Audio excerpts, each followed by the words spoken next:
What's up, everybody? We're here. What's up, Caressa? Hey, what's up, Pastor Aaron? We are in the building, guys. Welcome. This is another episode of the Overcomer Sessions, and we are live. Tell your family, tell your kids, tell your dog, turn it off, come on in, mute the games, put the phones down.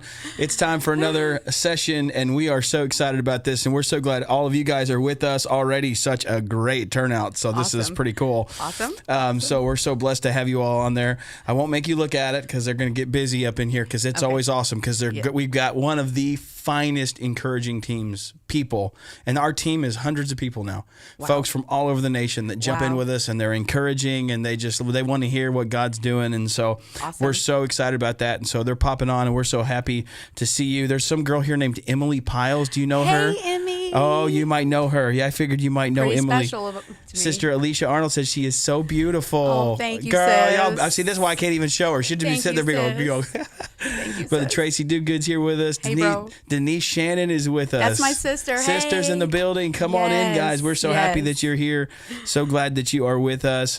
Well, guys, we have been really building this up for a while, and we these sessions, and we've told you for a while that the Bible tells us in the book of Revelation, it tells us that there are three weapons that we have, and that is the blood of the Lamb, the word of our testimony, and a life laid down. Yes. And so this is, the blood of the Lamb has affected our lives, and now here we stand with this incredible opportunity, and that is to testify about how good God is. Yes. And so everything that you're going to hear here tonight is a story that has affected this wonderful woman here.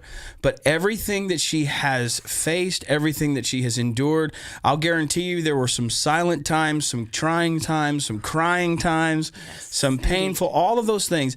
But she is here today. And she is living proof that no matter how hard it gets, no matter how impossible it seems, it's not over.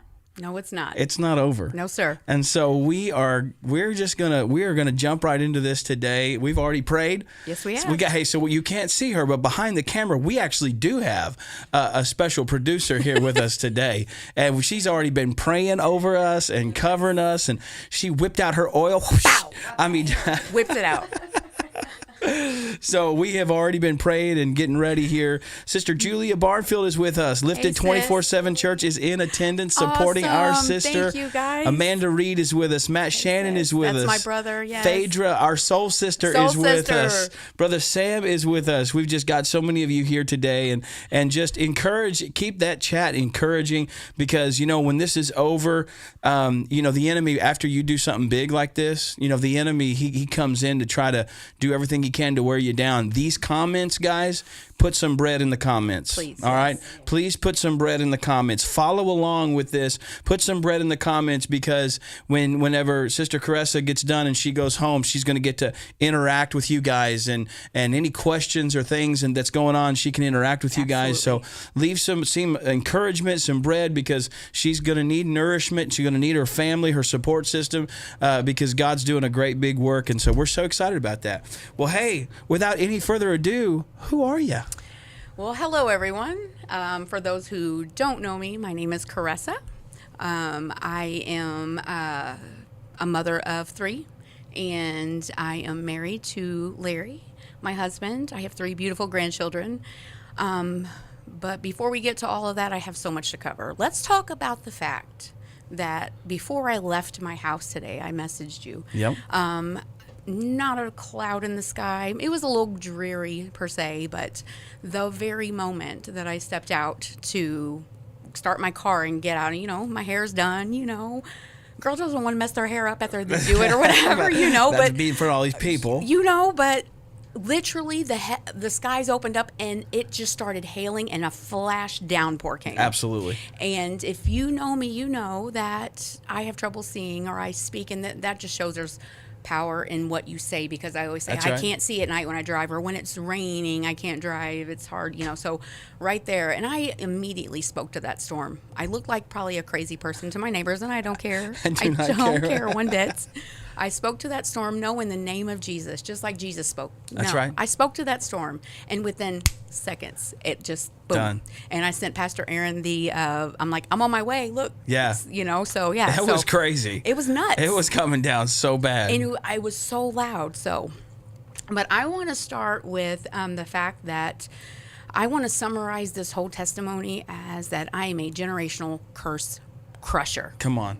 Yeah. Okay? Amen. That's how I want to start this, because I'm going to, and I've already told Pastor Aaron to kind of, hey, help me land the plane if I get off, because I off on the wrong course. Because You're asking a guy that doesn't land planes to help you land a plane. Okay. So true, but I got your back. I got your back. I got your back. But first, I just want to give God right now all the glory, because if it wasn't for Him, I wouldn't be sitting right here. Amen. This is not me. This is Him. Okay, so I just want to stress right now that this is not me trying to look all pretty and trying to look like, dignified and look at all the things that I did, because I am nothing without Him. That's so good. First and foremost, I'm nothing. And I'd like to give honor to the Spark and Pastor Aaron and Pastor Carrie for allowing this, because, this is just an incredible opportunity for me. And I'm just going to let loose. Amen. So, and before I do, I just want to say, the enemy has tried to take me out from a very young age. So my story is full of ups and downs, darkness, loss, grief, abuse, trauma, more trauma, assaults. And it's filled with so much, but even still, I praise God. So I'm going to just summarize that. The fact I'm going to kind of tiptoe around a couple of things, just in case there are some things that may be sensitive to some of the viewers, and I don't want to not be able to reach someone because someone is, I just want to tiptoe. Amen. Okay, That's good. So you go. That's good. So just a quick summary of me and my childhood. I am one of the babies of 11. Did you know that? I did not know you had 11. No. Yes, my mom Wow. had 11 children. What a woman. 8 boys, 3 girls. I'm the baby girl. So 3 girls. Yes. So you can say 8 boys, 3 girls. How does she do it? I have 3 girls. So how do you do it? I got 2, and I'm like, well, goodness, that's amazing. I was born and raised in South St. Louis. And people are like, oh, okay, so probably like O'Fallon. No, let me stop you right there. South St. Louis. I was born in a very impoverished, a very violent area. I was in a very dangerous area. I didn't know it at the time, but that's literally once I've revisited where I've grown up at. Like, I lock the doors and don't make eye contact because it's very dangerous. That's where you were born. That's where I was birthed. Raised. You know what I mean? So, no, it's not the pretty part of St. Louis that I grew up in. Absolutely not. With that being said, my mom had 8 boys and 3 girls. But she would always say, I had 11 kids, but I raised 10.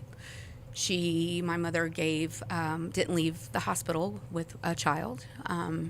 And I'll get to that because he's on here. So I went my whole life knowing that there was this brother that I had out there. So 8 boys, 3 girls, and different fathers. Point doesn't matter. It'll come to a point. I'll make my point with that, and eventually. But at a young age, my mom kind of shielded me from my father, so I didn't have a father figure growing up. Mm-hmm. And it's not that he didn't want to be in my life. My mom just wouldn't let me around him. And as a child, I always had this envisionment of who he was, and I kind of had it. I knew what he looked like, and by glimpses and pictures. So I just, always longed for that. So immediately, now that I know, I just had this abandonment issue. Mm-hmm. And I know that now. And I'm already telling you now what I've overcome from that. But abandonment issues from the fact that my dad wasn't around. But it wasn't because he didn't want to. It's because she wouldn't let him. Wow. And for whatever reason, that I don't know. She never talked about it. My mom was a very tough woman. Very tough. She had to be. She had to be. Sure. She's raising 11 kids, single mom with 11 kids, and she worked 2 to 3 jobs.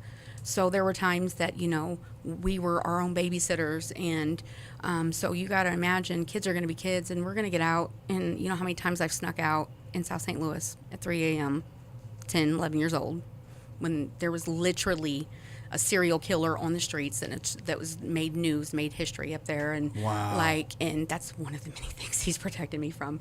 But so I grew up very poor. I'm talking dirt poor. I'm talking food stamps, government cheese, pantry food. Like, I grew up poor, used clothing, and I'm not knocking that. I'm just trying to give you of what I, as a child, dealt with. I'm not shaming anyone, because I too, I'm a thrift shopper. I will Goodwill all day, every day. And you're going to bump into Carrie Boyd when you're there. I promise you. Sis, let's go. I promise you. Let's go. So, but I just, I grew up with very little, so, one moment. Go ahead, get you a drink. Wet the whistle. You're doing such a, you're right, rocking. thank you. You're good. You're good. So, my first encounter with church was this. Where we lived directly across the street from this, I think it was a Baptist church. And I remember, I don't know if you remember, you're old enough to remember Big Wheel, or did I just age myself? You just aged yourself. I've got no clue what you're talking about. I have no clue. Put it in the chat if you know what a big wheel is, because I do. You get on that thing, it's like a tricycle, but it was plastic. A big wheel. Okay. Yes. Okay. I thought you meant like a game show or something. No, I'd ride my big wheel. No, the big wheel. No, I got you. Okay, so I didn't age myself. So you're in the same club as me. Absolutely. Okay. Yeah, that's the dangerous.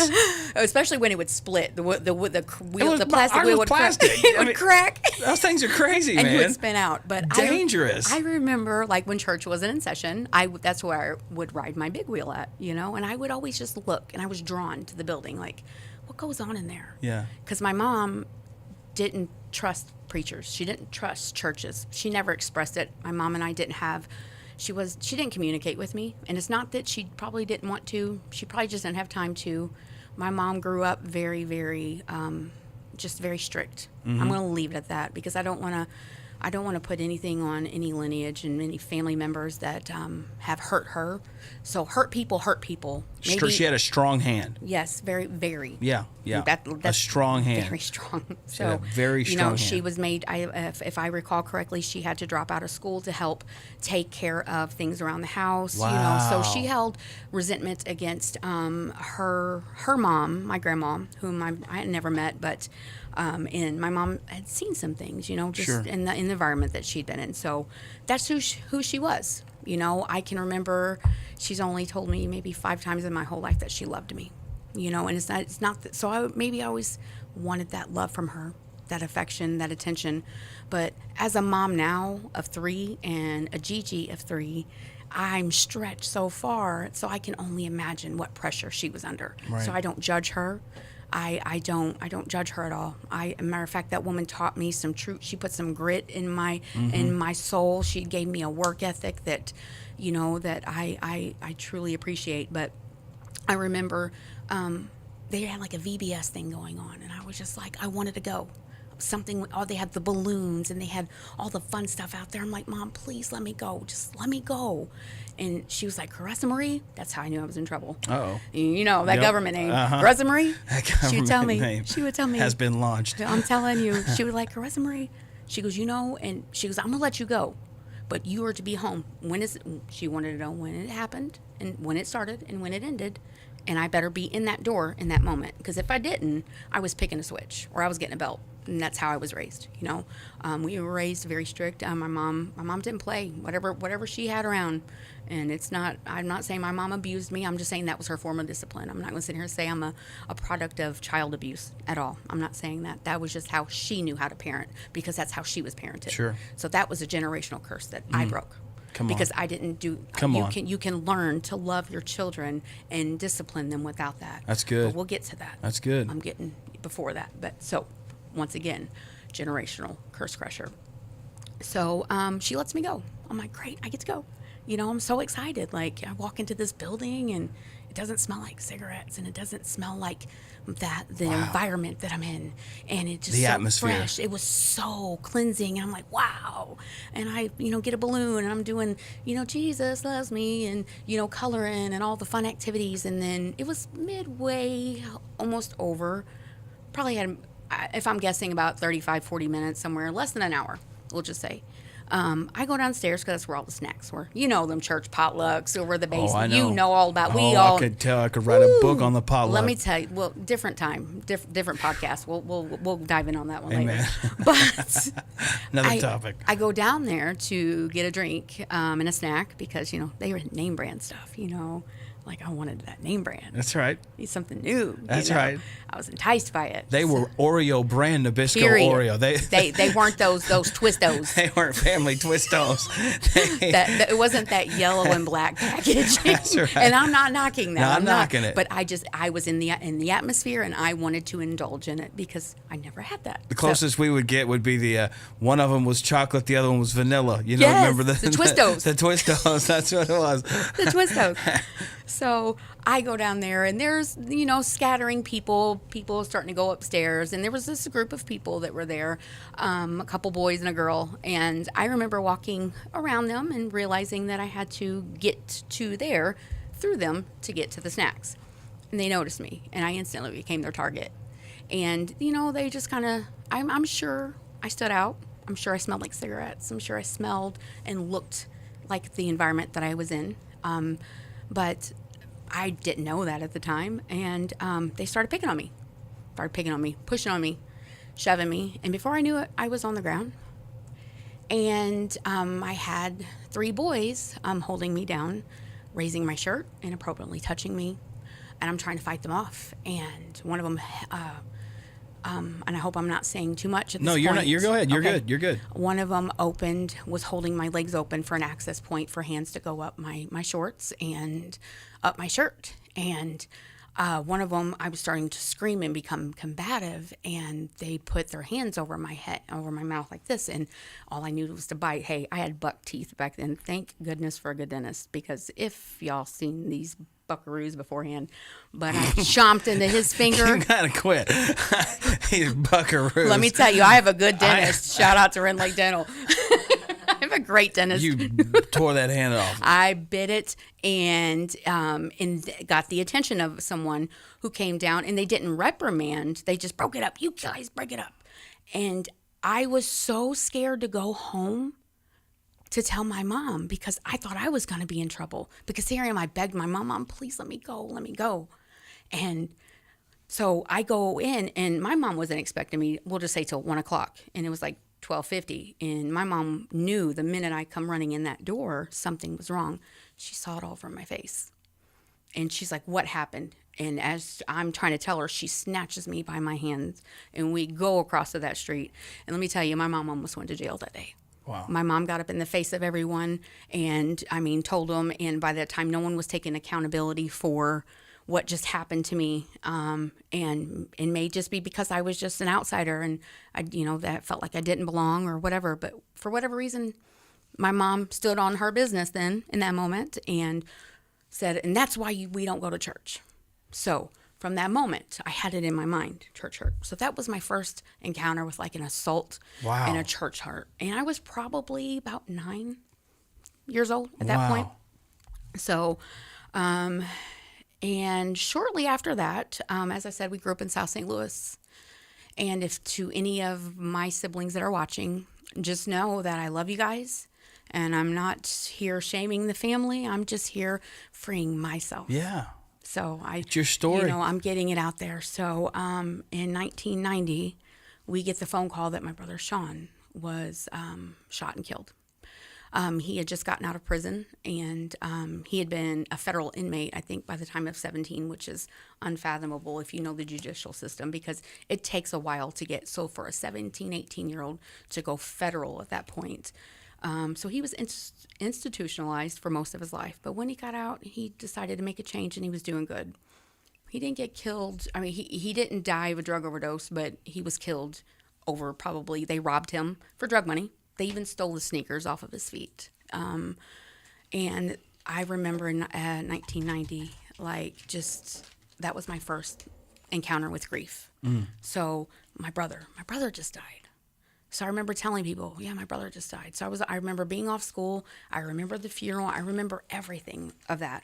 One moment, I'm thirsty. Hey, you're thirsty, and then I want you to get one of these. I don't know if you. This is a secret. This is the Fisherman's Friend, and we keep them in that bowl, which is why that bowl is even here. Thank you. Get you 2 or 3 of those things. They are a speaker's Thank you. buddy. So this is the pastor hack. This Pastor is hack. anybody that goes have to do a lot of public speaking, or you're in one of these like highly hot studio microphones like what you're in right now. These things they wet your whistle.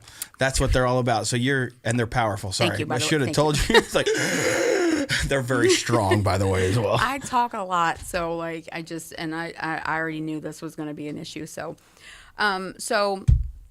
we buried my brother, and 1990. And I remember, like I said, she worked 2 or 3 jobs. She would just leave us home to watch each other.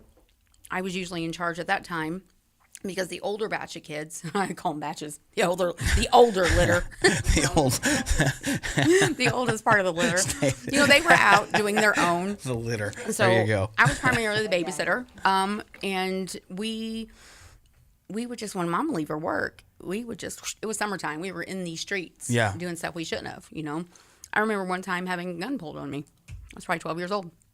Really? And I mean, nothing by this, but I was just the wrong skin color on the wrong side of town at the wrong time and had just a gun.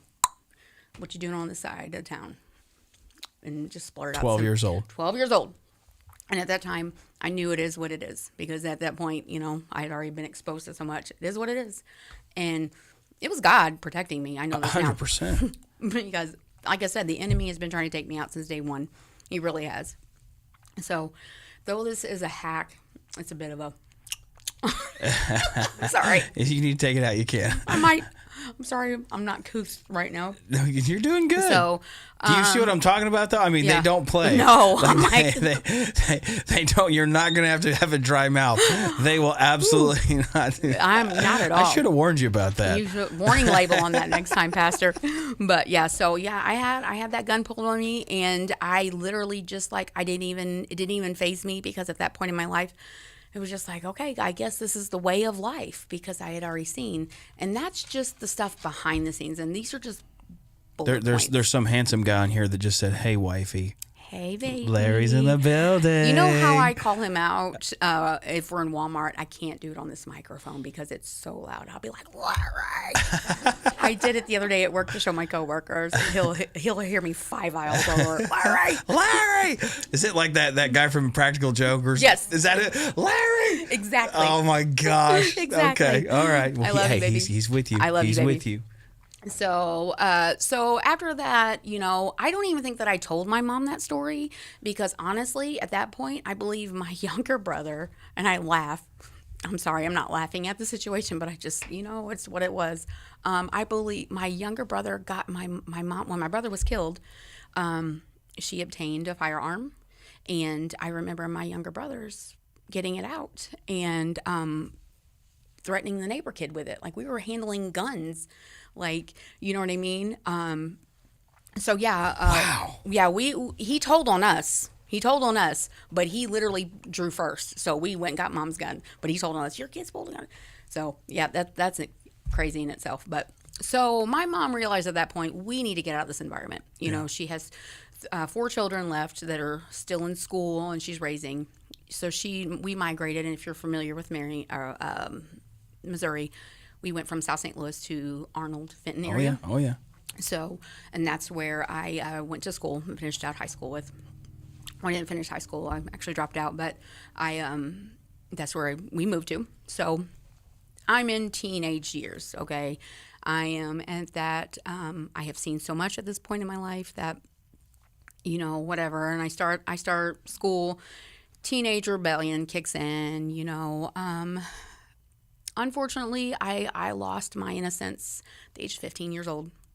And that was just me seeking validation, wanting to be loved. That was like, someone loves me. I felt loved in that moment, and it wasn't love. It was lust. It was lust, and it was to have that taken from me at such a young age, giving that at such a young age, and not saving that. That one of my biggest regrets, Pastor. One of my biggest regrets. But I've forgiven myself for it, and I've repented of that. But I'm just laying a timeline for you. Amen. Of that. So Let's see. I did bring some keynotes because I have so much to talk on and I need to stay on subject. So You're doing great, by the way. I love the foundation. You've set such a good foundation. You've brought me into your childhood. I think all of us. I mean, you can smell the cigarettes. That means something to me. You have the atmosphere. I mean, it was to me like that spoke, just setting the atmosphere, because it was one of the things that I have said this before, and that's, we work so hard around here to keep this place super clean. We got a great team that does a good job cleaning it. And some folks may be like, you're focusing on the wrong things, man. You're kind of overdoing it. We've got little Caressas that come into this place, and I want them, when they come in, to say, this place is beautiful.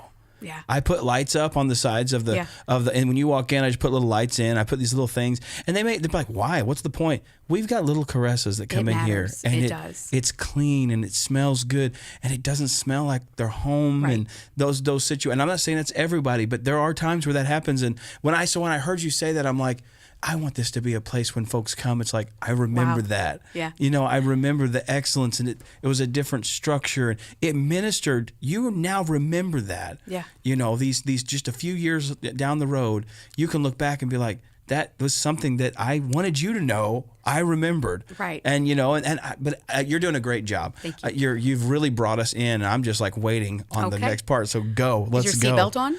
Hang on. Buckle it up, sir. We're in. Let's go. Let's go. Because we're in the teenage rebellion years. A lot of people that know me, they know me for that. Yeah, I'm recovered. As if y'all know, it's no shocker because it's all over my social media that in April. Those pictures. You get to working on that if you can. Oh, I've got them. Okay. All we got to do is hold them up. We can see them. Go ahead. Keep going. But yeah, we'll get to that in a minute. But a lot of people know that. But I literally, how does someone forget that they already were in addiction at one point? And it was just justified as just a way of life. Wow. Because at 15, I ran away. I remember the day I ran away. I came home from work. Actually, I had a worker's permit. My first job was Lee's Chicken in Arnold, Missouri. Love that chicken from Lee's. Some good stuff. Biscuits and the best sweet tea. Woo! But anyway, it was like, and that's a good combo, yes, actually. Woo! So wash it down with some good sweet tea. Good old sweet tea. Lee's Biscuits and sweet tea. Yes, let me tell you. So I'm working, and my mom made me pay rent. She said, nothing in this world's free, so I'm going to charge you just $25 of your paycheck. And it taught me something that, it taught me that nothing is free in this world. And if it is, it's no good. You don't want it. So I appreciate those little structures that she laid for me. I do remember another time, she only told me, like I said, 5 times maybe that I remember she loved me. And one of the first times she did, it kind of scared me because I really thought I was dying. And literally, I was in the hospital at Barnes Hospital. Oh, okay. I don't know why I was so afraid to talk to her. She didn't communicate with me. She wouldn't. She wasn't affectionate. So she just life had hardened her. That's the best way to describe it. Yeah. Don't let life harden your heart to where you can't reach out or be reachable because there's somebody who maybe needs you. Okay. Wow. So I remember I was 15.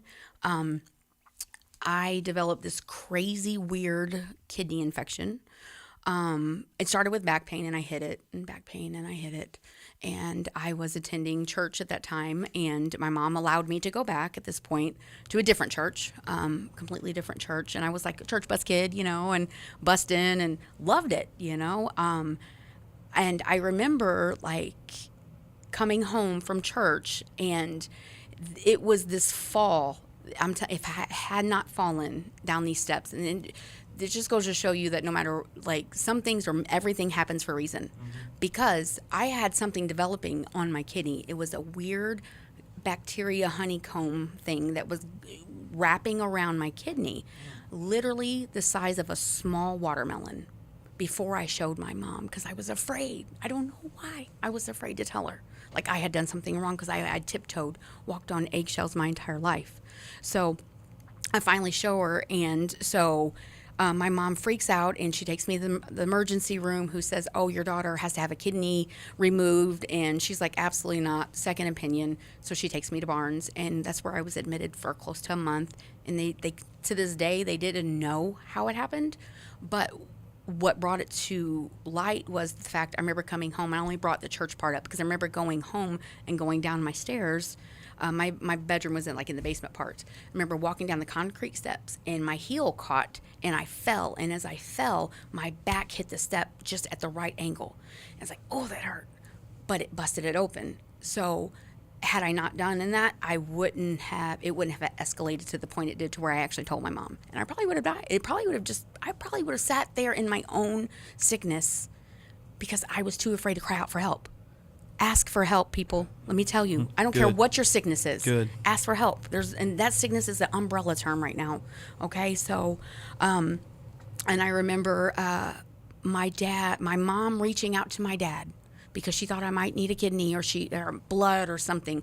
So she put word on the street to get a hold of Jim Sylvia, So my dad shows up, and so the introduction of my dad started at that point, I would say, to where, I was allowed to be around him only because, she needed something from him, and it was of life-saving aspect. So, so after that, shortly after that I healed, I have 2 holes in my back. The doctor said that we caught it just in time because I was literally going septic. I was discharged with tubes and bags and had to function with that for months after my release. So that right there was another aspect of the enemy trying to take me out, because the doctors couldn't explain what it was, how it occurred, and they couldn't even register it on like a bacterial thing. Like, we don't understand what this is, but there was some sort of trauma that obviously because they saw it. So land the plane, Caressa. This is where you land it. I'm just. I'm muted my mic. I'm watching the show. Okay. I mean, I'm there. I mean, I'm in the hospital. We've busted this thing open. I've got images right now. I mean, I'm no cliffhangers, man. I mean, I'm bought in. Keep going. Okay. So land the plane. The obligatory. I'll tell you that. Land the plane. Go ahead, just Chris. Do that. All you gotta do is this. All right. So I'm gonna get you some of those. Anyway, so after I heal from that, and honestly, there was a point where I had these tubes, and I had this nurse coming to my house, and she would have to drain these tubes. Well, when I was discharged on one of the times, they capped them off, and they sent me home. And apparently that was a big no-no. And because all that did was, the point of those tubes were to drain that, and that came back twice as bad. And so when the second visiting nurse came, like the 3 days later or whatever it was that they were coming in, home health, she seen what happened, and she's like, whoa, why are these capped right now? And she was like, I don't know. I had been running a fever. And so they instantly called an ambulance, and they rushed me back to the hospital. My mom had every right to sue that hospital. I remember being called into like a meeting, and it was like this big, like you see in the TV, like big boardroom, fancy water glasses. And the first thing they asked my mom is, where does your daughter want to go to school? Because when they were just trying to buy us off, and just so you know, we've already fired the nurse that did that, and whatever, where does she want to go to school, and how can we make this right? My mom said, first of all, you need to hire that nurse back. She made a mistake. Everyone is human. My mom forgave. My mom didn't want the money. She didn't want it. She was like, no, she made a mistake. Wow. So that taught me forgiveness at a very young age. Wow. I could literally have been a millionaire, y'all.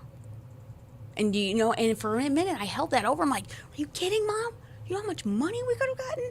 And because that goes back to that poverty thing. That's right. You know what I mean? Oh, yeah. Oh, I get it. Mom's like, no, that woman is human. She made a mistake. We don't need their money. We don't need them.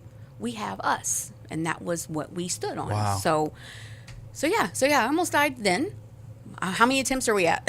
I mean, we've got a tracker. We're going to put it up here for you. Got a scoreboard we can. I actually do have a scoreboard. I don't know how I have it, but it's somehow. But we need multiple ones on there. So There it is. Alrighty, here we go. Actually, yeah, you can't see it, but I'm cracking up right all now. right, fantastic. Actually, we're at 2. No, I'm just kidding. I'm take it off. We actually could put a scoreboard. I actually just for a second did that. All right, that's great. You know we can do it if we needed to. We've got a scoreboard.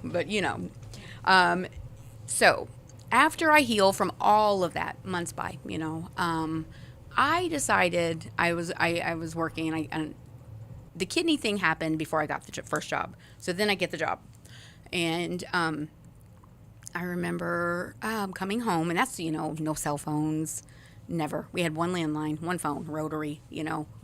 If you know, I probably just aged myself. But I remember one night working later because someone had called in, and my mom was very strict, and I didn't call in. I didn't call her to let her know that, hey, I'm going to be a little bit late because someone called in. There was no time. I mean, we were busy. Yeah. It was a chicken joint, and it was a Friday night, whatever. And I remember walking in like 4 hours late from the time that she thought I was supposed to be there. And I remember we got into an altercation, and I remember the blow to my face. Like, she slapped me so hard, I literally saw stars. I'm talking wrung my dome. Wow. Bow.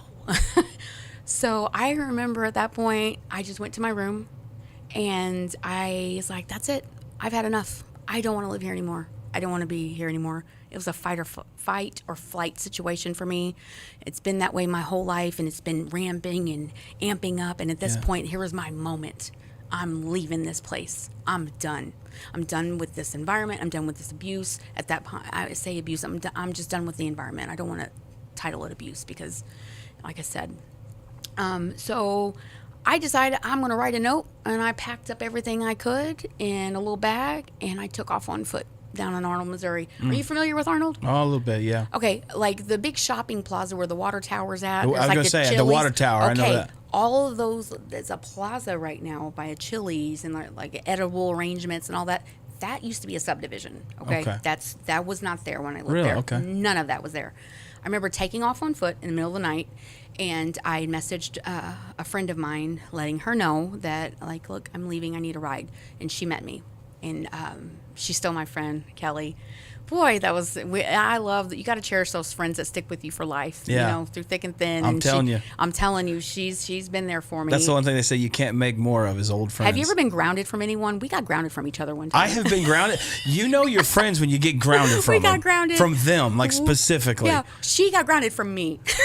Her mom's like, nope, you separate. You guys are just too much for me. But that's when you know you got a person. And I'll just tell this. I'm getting off course, but it's noteworthy. I remember like missing her, being grounded from her, and that's when we'd cruise around and no cell phones. Once again, we'd just hang out in parking lots, whatever. And I remember, I just told Emily this story the other day. I said I remember missing her so much. I wrote a letter, put it in an envelope, put a stamp on it. There's a stamp, yeah. But why did I take it to her house? Like, I could have just dropped it. So I got busted trying to put it into her mailbox, and her mom caught me. She's like, Caressa Marie, get in here. And she ungrounded me at that point. She took me home. She's like, girl. That's sweet, like, man. Yeah. So she loved me. Patsy loved me like her own, and I loved her to this day. She's a dear woman. So I ran away, and I migrated. I had, as I said, I had older brothers and sisters, and I reached out to my sister Candy and moved further south. So I'm even further south in Missouri. So she lived in Barnhart, and at that time she was going through a divorce, and it was bad for her at that point. And what's the timeline looking like now? I'm probably 16. Please don't make me do the math. I can't right now. Okay. So I was born in 78. This is a few years later after that. Okay. Okay. So we're in the 90s. Oh, yeah, for sure. Okay. 93. 93 Okay. is fair to say. Yeah, 93. It was 93. 1993? Yep, somewhere in there. And so I end up going to her house, and I walk into just another pit of violence, and just they were on the verge of a divorce, and I just didn't want to be there for it. Toxic, so, just a very real bad. right, and she knew it too, and so I called another brother who lived even further south, and I landed myself in a town called Rich Woods, Missouri, which Southern Illinois enough to know. Yeah. It's about the size of Orient, Oh, wow. if not a little smaller. Smaller than Orient. Smaller than Orient. Did they have a Wild Bill? No. Because Wild Bill's from Orient. Oh, But he doesn't need a ride because he can get there faster. He's in a hurry. He's in a hurry. He don't need your help. He can get there. He's in a hurry. He's in a hurry. Praise God. I love me some Wild Bill. Richwoods is Richwoods, Missouri. okay. I never heard of it. Yes, it's podunk. I'm talking about you take the cornfield, turn left, like you're out in the sticks. So I moved down there because, I ended up going to my brother's who was closer to Richwoods on the outskirts. And he and his girlfriend at the time had been together forever and they were on the verge of their breakup. So it seemed like everywhere I go, relationships are just busting and breaking. And so is it me? Am I the root? Am I the problem? My whole life I went around thinking like, it's me. I'm the problem, you know? You thought that. You were thinking yes. that. Wow. But I thought, I don't know why, from a young age, it was like, it's me. So, they go through their split and I'm just not even trying to be a part of any of that because that was just not where I was trying to be. I was running away from these things. So, I end up with, got a cousin that's not blood. Everyone has a cousin that's not blood. Oh, absolutely. My cousin. 100%. My cousin Crystal. That's my girl. That's my cuzzo is what I call her. She's like, yeah, her and her boyfriend, he had a place down there and she's like, come stay with us. I'm like, cool, great. So I go down there and, essentially just walking into a trap house, Wow. No, it didn't start that way. It did not start that way so much as it was more of a party house. We'll say party house. A lot of drinking going on. By this time, I've started smoking weed when I was 13 years old.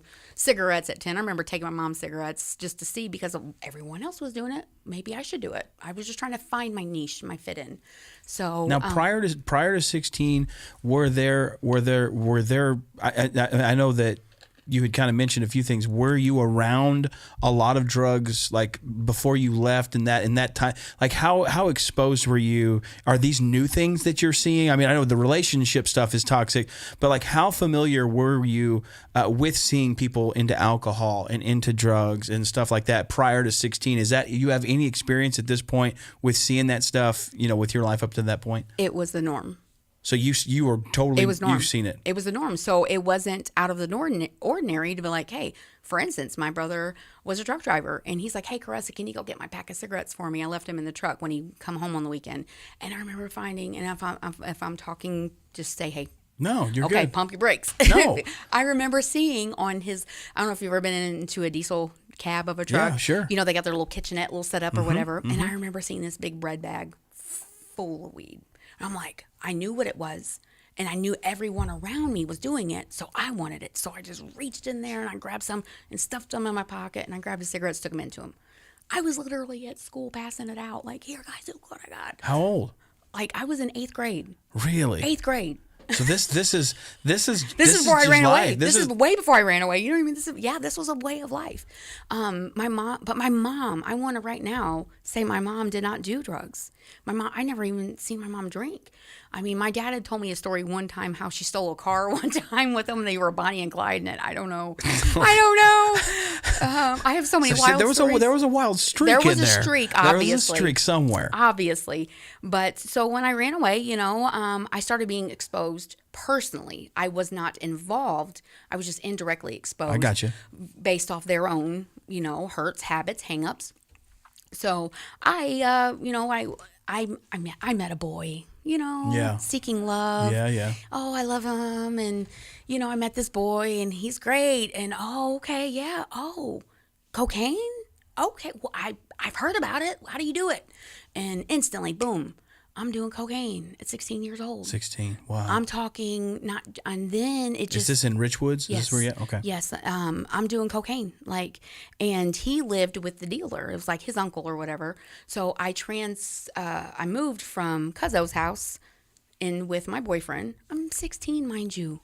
I have a daughter that is about to be 16. I couldn't imagine her going through, any of my daughters going through any of what I have been through at this point in my life. Wow. 16, I'm living with my boyfriend in his uncle's house, who is the dealer, and I am just wasting away to nothing, dropping weight left and right, introduced. And here I'm just going to run through the list of if you don't mind, the things, no, go ahead. the substances I have Please throughout do. my Please entire do. life. I'm just going to sum them all up, and then I'll just break it down. We're giving glory to God here, guys. Absolutely, because this is what we're talking. This Yes. we want you to say, because this is glory. This Yes. is all glory to God. Glory to my telling God. I'm telling you. Because this is all the stuff that was thrown at you. Yes. I'm telling you, this is all the junk the devil threw at this woman. I'm telling trying you. to take her out, trying to put a hook in her jaw. Yes. Here she is. Look at her. Here she is. This is everything the enemy tried to do. Yes. She's going to start. Tell us what at this point. What have you been It started, exposed of to? course, I was smoking cigarettes. Then it just shows you the escalation of how, just this one thing is not going to hurt you, because one thing is just, this not a gateway. Look, it started with cigarettes, and then it went to weed, then it went to cocaine, and then it went to PCP, then it went to angel dust, and then crank. That doesn't even exist anymore. Sniffing pills, just taking pills that people were handing me. I remember smoking something that was laced and being on a couch and feeling like I was going to die, and everyone around me was laughing, and I really felt my heart like leaving, like I felt like I was dying. I'm doing the count, and I'm like, And they're just cracking they're up. cracking up, thinking it's Your funny. body's like, we're dying. I'm dying at this point, like, and they're laughing at this 16-year-old girl. I'm talking a room full of grown adults. I'm not talking young adolescent, partiers. I'm talking should be responsible adults, but no, they are in their Cracking 30s up. and 40s laughing at this 16-year-old girl on a couch. So I remember, okay, so now I'm going to get to another, my second assault. Mm-hmm. I remember living in that house, and my boyfriend was not there at the time, doing God knows what. And Now, was he involved? He was involved in all this stuff. Oh, too. absolutely. So he was neck deep involved. oh, absolutely. Okay. Yeah, that's why. That was the way of life. Yeah. Everyone, that was the way of life. And I remember he left, probably to go get something else, because we had all the cocaine we needed there, abundantly, all we needed. And I remember his uncle come down into the room, and he was just like, hey, I'm like, oh, hey, Joe's not here right now. And he was just like, I'm not here for Joe. He said, rent's due. Excuse me? He's like, yeah, rent's due, and I don't want your money. And he proceeded to sexually assault me. And I remember feeling like it was my fault. I felt dirty. I felt like I cheated on my boyfriend. How sick is that? I thought I cheated on him because I was raped. Sorry if I'm not supposed to say that. So that's just a release in its own.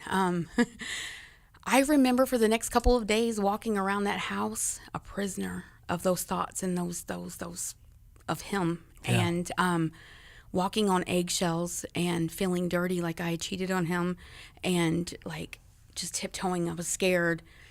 So my sister, Cindy, found out. She lived in this podunk town called Marion, Illinois. Marion, oh yeah, some little podunk town. I know all about This Marion. is 95 now. She found out that her sister, her baby sister, was strung out. She got word on the street was she's strung out. You better get down there and get her before something happens to her, because it's not looking good for her. So my sister Cindy comes down in a big old truck. And my sister was a big burly lady. She's big and like she linebacker. Like I've seen her fight dudes. Do not play with her. She played with your mammy. Don't play with her. Don't play with her. Don't play with her. She had a furry mullet, and she proudly wore that mullet. Like she I've got an image in my mind of somebody. Now I made this, and this may not be her, but you ever heard of Donnie Baker? No. Okay. Well, if I have, I don't. There's a gal that's floating around that always has a cigarette hanging out of her mouth on Facebook. It may be the picture that I have that I sent to my sister that says it looks like Cindy. It may be her. That may be her. Okay. Which somebody just recently showed me this, and I'm like, oh my Lord, because it may be the one on me. It may be the meme that I sent my sister. I'm like, tell me, why is it Cindy right now? So she finds out about it, and she comes and gets me, and she comes down with a bullhorn. Now, mind you, a town smaller than Orient, in the back of a truck, shouting my name in a bullhorn, And Shut up. Marie, she didn't know where I was. She just knew I was there strung out. And she rode around that town and she snatched me up. And I remember I just obtained a job at McDonald's like 20 miles away. I'm like, I was supposed to go to work. I'm like, I got to go. You don't understand that. Her voice put fear. I'm sorry. Put fear. Trailer trash Tammy. But with more frizz. But with more frizz, same body shape. I'm with you. We're writing a movie, okay? We're gonna if you guys want it, I'll be her agent. We're gonna write this because I'm telling you, this is the truth is better than fiction. I would tell you that right now. I cannot make Bullhorn. it up. Bullhorn, Caressa Marie. So I heard that voice and I instantly quickened, like, because I knew, oh gosh, I'm in trouble. And she said, you get your in the truck and let's go, fill in the blanks. So she's like, she gave me the shame talk and what am I doing? She's like, you left home, all these things. I'm like, I don't want to live there anymore. And she's like, well, you're going to go home with me. I'm like, okay. She goes, but first you got to face mom. And that lump, how you get that lump in your throat? Like you're trying to hold back the tears. My mama was the only person to this day that can put that lump in my throat other than whenever the Holy Spirit hits me. Amen. And it's so empowerful. But like that lump hit my throat. She's, you have to face mom. You have to face mom. So, and I did. I went and faced my mom and she looked at me and she says, Caressa Marie, I'm disappointed in you. She says, get out of my house. She said, you go. And I did, and we parted ways. And so I culture shocked. That's how I migrated to Illinois. So that's how I landed in Illinois, folks. So we're coming from the south side of Missouri. Yes. And now you are in Marion, Illinois. In the 90s. So it's not 2026 Marion. No. This was before. This isn't Thrillbilly. This is I-50. Right? This is I-57 is all we got going for us in Illinois. Bro, let me tell you, when I first drank the water here, I was like, oh, the lake had just turned. It's still bad. I'm just like, oh my gosh. Yeah. Like, what is this? It smelled. I'm like, oh. It's like dirt and it's like mud and I don't know, sewer. Like it's Smidge weird. Of fish. Smidge of fish. It's that Rin Lake water. That Rin Lake water. I need to run it through the filter another time. Promise. It's bad. And yeah, we didn't have filters or none of that. It was just straight out the tap, and it was, ugh. So she says, you're going to get a job. You're going to go back to school. This is mom? This is my sister, Cindy. Sister's like, all right, mom's out of the picture at this time. So she's like, all right, mom, you faced her. Now I'm with you. Yes. It's us. She says, you're going to get your job and you're going to get your life back. You're going to do this. You're going to get your GED and you're not going to be like the rest of us. You understand me? And so I did just that. So, and I detoxed. Like I was withdrawing. It's 16, 17 years old, from hardcore drugs. But, my sister, she, they had their own way of life, the same way of life that I was already exposed to, but it was more just along the line. It was less harsh. It was just weed and drinking, and I'm not, once again, not knocking anyone who does any of these things, because let me tell you, I've struggled with everything. Oh yeah, I was going to list everything I've done. I didn't even finish all the list of all the drugs I've done. Hang on. So I stopped the crank. Let's try heroin. I've done crack. I methadone, Oxycontin, Percocet, anything I could put in a needle. Everything. You tried it. By what age? I think the heroin was later. So, but all of the majority of that by 15, 16 years old. Golly, yeah. wow. Yeah. Imagine that. You know what I mean? He was coming after you hard and fast. Absolutely. Yeah. You know what I mean? Early. But like I just knew that I just didn't belong in that Yeah. realm. I didn't want that for me. So so I did just that. I started taking GED classes. I eventually stopped them. I was just studying, and I just kind of parlayed that for a little bit. But I got a job, and I was working, and you probably don't remember it. It was owned by some Pentecostal people, but Catfish Campus in Marion, Illinois. Yeah, I believe. Who owned it? The Worthens from Murfreesboro. I know the Worthens. Yeah, they. Paul Worthen and all those guys. Brother Worthen. Was it the pastor? I believe or so. Was his brother? I think I don't remember which one it was, but yeah, I worked for them. I know all of them. Yeah. Yes. I used to work in Murfreesboro. So I owned a barbershop there. Yeah. So yeah, I worked. They had a little restaurant, Catfish Campus, and it was a great little restaurant. And it was my first waitressing job, second job. It was my second job after Lee's. So I would go from Lee's Chicken to waitress in this Catfish place, and guess what? I met a boy. Once again, it happens.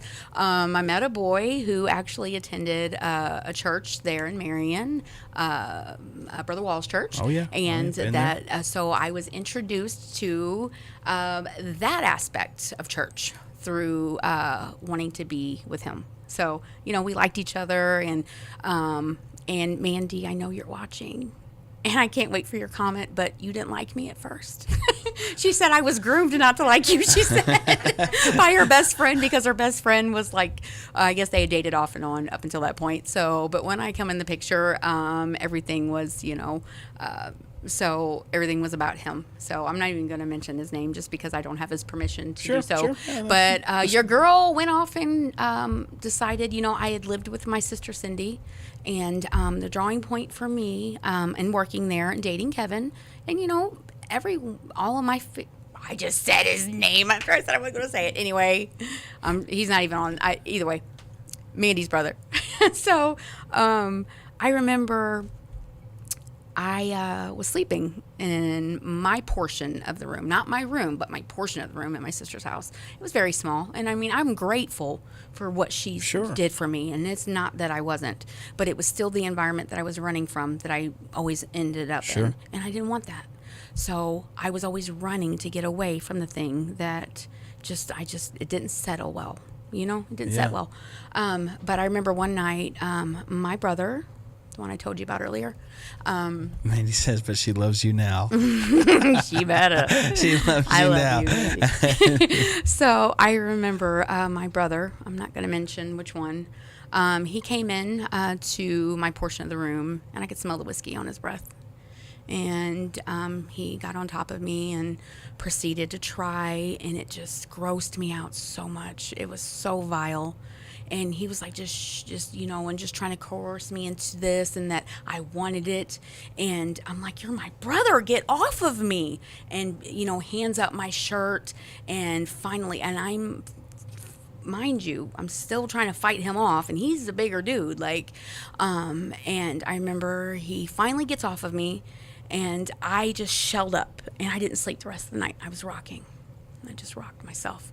I couldn't wait for daylight for my sister to wake up to tell my sister. I'm like, I got to tell my sister. I have to tell my sister, because at this point, we're going to need some tissues, just so you know. I got you.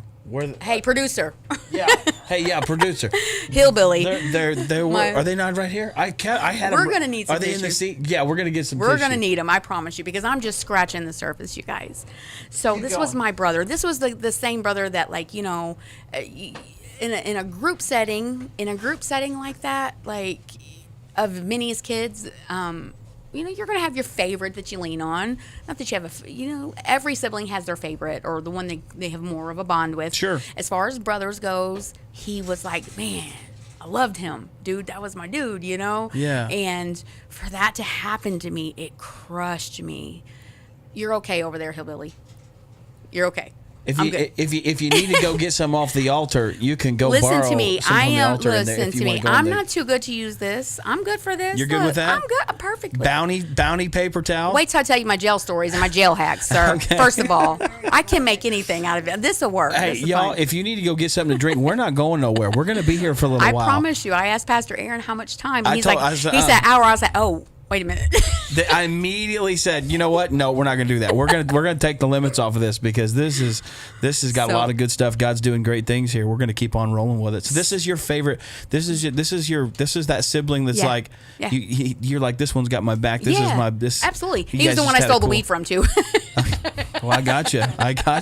But he would take me, there was a summer I got to go in a truck with him and go across the country with him. My mom allowed it. Nothing like that ever happened then. So what a shock. So, right. We were cool. It was great. That's and just when a it happened, shock. so as soon as her eyes opened, I'm like, Cindy, I need to talk to you. And I tell her. And she's like, you're what? So she hunts him down, and he's like avoiding everyone, not coming around. And finally, when he comes around, he's denying it, but he's apologizing. I'm like, why are you apologizing if you didn't do it?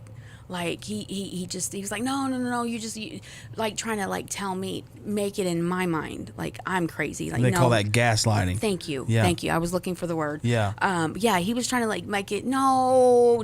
Yes. why downplaying your feelings, downplaying why would your I experience. make that up? You're my dude. Like, why would I make that up? So Cindy kicked him out. Like, you're not allowed around here, whatever. And by that point, I'm like, no, I'm done.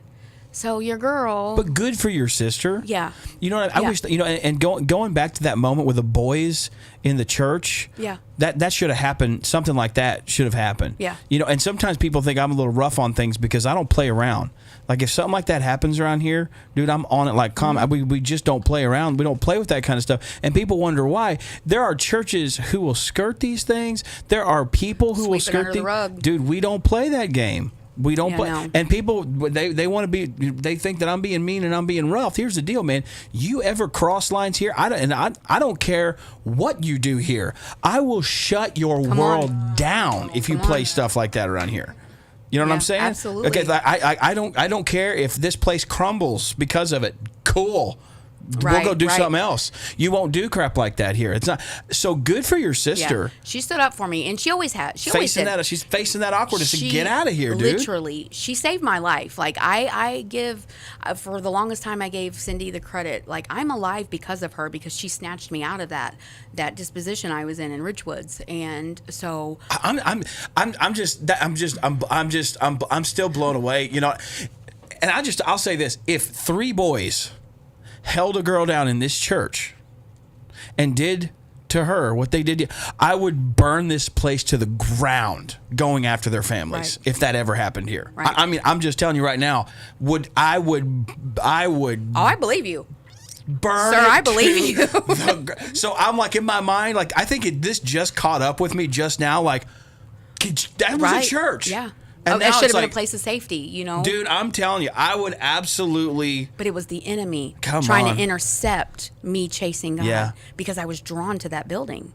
I was drawn to it. Yeah. You know what I mean? So Sis boots him. She gave him the boot. She didn't waste it. Pastors need to take a note out of Sis's book here and just booted him out. That part. She's like, hang on a minute. That part. Yeah. Booted him out. Made a decision just like that. Yes, and she did. And but I just didn't feel safe. So Mandy's brother and I decided that I was going to move in with him. He'd gotten his own place, but we couldn't live together, not being married. So your girl got married. Let's do it. Okay, cool. Didn't think about it. Wasn't even sure on, like, now knowing what a true relationship is. What was I doing? Oh my goodness. And by the way, I was 17. And I got married and didn't even have to show, like, illegally married, like, legitimately, because I had, like, it's weird. I had 2 birth certificates forever with 2 different dates, and I happened to have the one. I had them both, but I had the one that proved that I was 18, but I really wasn't. So I was really legally married, but not legally married. But that's in a. Now you understand covenant. Absolutely. And you're looking back, and you're like, that was not it. Not at all. We just did it. We were going through the motions. We were doing the things that we needed to do so that we could sleep together. That's what it come down to. We got married just so that we can, we justified it. So we got married. It was short-lived. But through that, I obtained my sister, Mandy, to this day. That's my girl. I love her. We have lived life together, and I could just do a whole podcast on the stuff Mandy and I have prayed over, fought through, battled through, currently, former, and just, I love you, Mandy, and I appreciate everything you've ever done for me and been there for me in my life. It just muted. Yeah, you're back. Okay, and I'm back, folks.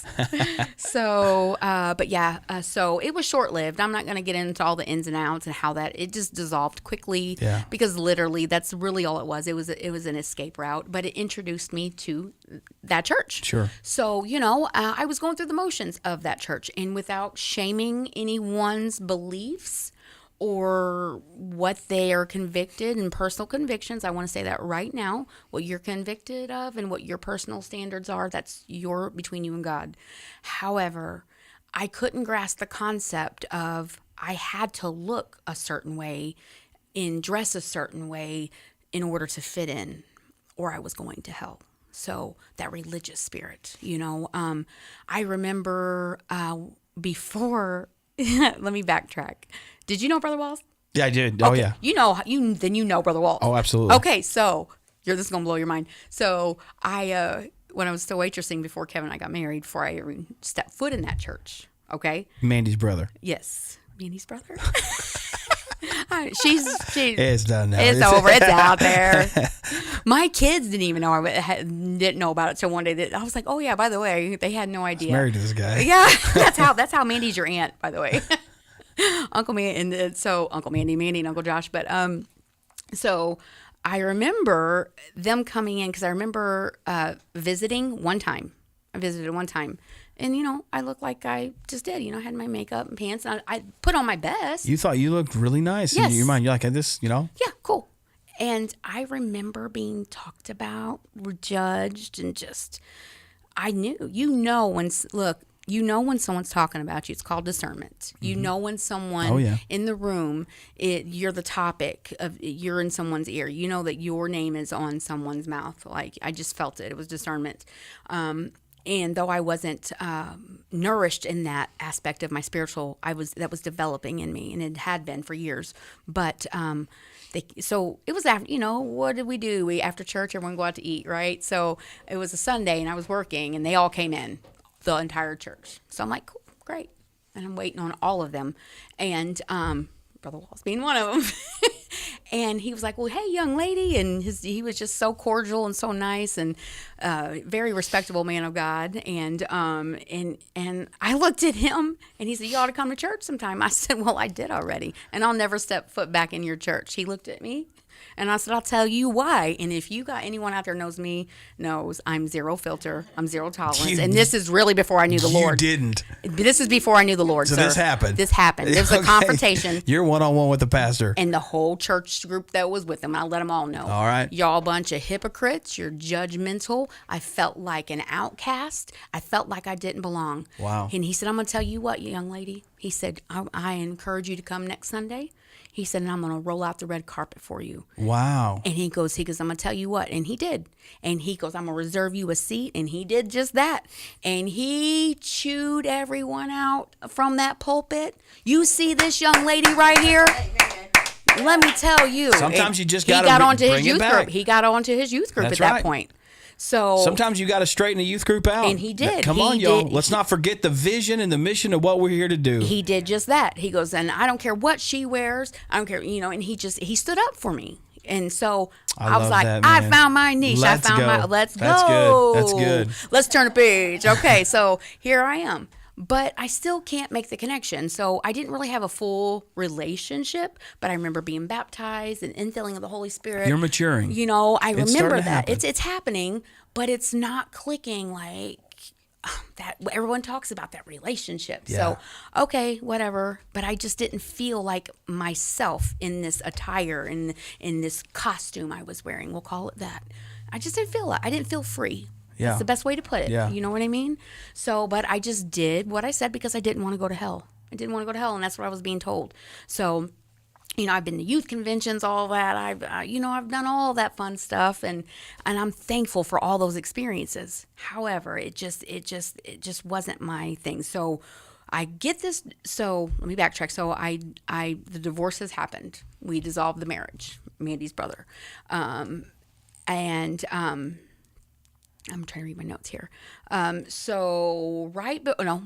Right before that divorce happens, I get the next phone call that my oldest brother, Chuck, died. This was about 97, or 98, somewhere 97 or 98. He had actually, what they call speedball, was where you do a bunch of uppers and a bunch of downers, and then your heart just gets, it's a great high, they say. It's not great, but it's this excellent high if you can obtain it, but if you do too much of one or the other, you'll die. And that's exactly roulette. what it You're was. Playing roulette. You're roulette, exactly. And the people in the house were too afraid to call the cops, and I to this day believe in my heart that he would have still be here had they just called 911, but they were too afraid with the substances and everything in the house. So my brother died in a bathtub full of ice of them trying to do what they could to save his life. So that was my second brother that I have now buried. So I get that phone call and I go. How old are you? I am 18. 18 years old. So I go back home and I go to Chuck's funeral. And I faced my mom again, and we kind of made amends at this point, and at that point, she's seen the change in me, and she actually met Mandy's brother. I got in she got to experience that little bit of me, but she would always be like, she didn't understand why I was living the way I was living. And I'm just going to leave it like that in the way, So she's like, you don't have to do all that to love the Lord. I believe in my heart, my mom maybe had some church hurt, some deep rooted church hurt, for her just to want to shield me so much from she would call it organized religion. So it was always tiptoeing around her with church. So my brother Chuck dies. And then shortly after that, I'm already not happy in this marriage I've just rushed into just to escape one, reality, to jump into the next one. And but before we divorced, we moved to good old West Frankfort, Illinois. Mm-hmm. I know it. And I attended Brother Hildebrand's church for quite a bit of time. I don't know him, but I know of him. Yes. I know of him. Great. Oh, man, you talk about... A lot of respect. Yes, a lot of people that know him respect him. I have, to this day, so much respect for Brother Hildebrand. So we attended there, and that's where Mandy met Josh. And so... Those lovebirds. The lovebirds, oh, yes. Love those guys, that's where Mandy met Josh. We walked in, actually. I remember Mandy and I walking in, and her mom and her grandma... we walked in. We can hear the praise and worship going on, but there was nowhere. We're looking, but they were doing some construction. That's when they were redoing their sanctuary. And so they were in the basement. So we walk in downstairs and we're like, what's going on? It was about the size of this, but just a little bit longer. You know what I mean? Really? Yes. It wasn't a big room at all. Not really, no. So we walk into that and we instantly got connected into that church, and we were there for a little bit, and then that's when the divorce happened. So and after that, I didn't go back there because at that point I was making choices of my own of what I wanted to do. So I'm going to skip over quite a bit of, there's so much happening between that and to what I'm getting to.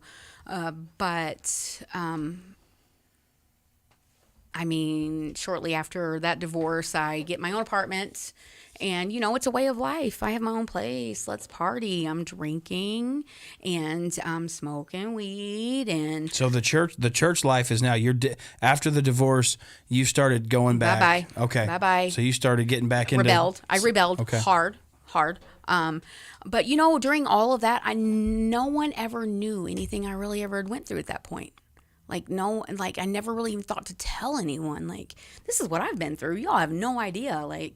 I had a testimony. I was been just sitting forever and never even got to share it, So I get this place, and I'm working at a call center in Marion. Shout out to APAC. That was APAC. you know. Yeah. Worked there for years. Man. Boy, I could sell anything, baby. I believe that. Let me tell you. 100%. Let me tell you. So, and I met a boy. Seems to be a recurring theme here. Yes, just searching for love, You're looking for it, yeah. Looking for love is what it was. I just wanted... You was looking for Larry. I was looking for Larry, but he was in the wrong place. He wasn't in the right place. Larry, come get Larry! We're looking for Larry. She's looking for Larry. She's looking for her man. This was her man. And it's like, I got you. You're looking for Larry. He's just not there. So, I got you. That's where I meet my oldest daughter's father. And I'm not going to mention his name because I don't have his permission, but we still, we're amicable and we talk, and sure. we talk. We're not like friends or nothing, but, so instantly, we are matching energies. He himself has his own hang-ups, and we collide worlds. And at this point now, I'm doing even more so drugs, more things are being introduced. Ecstasy, Molly is being introduced. I'm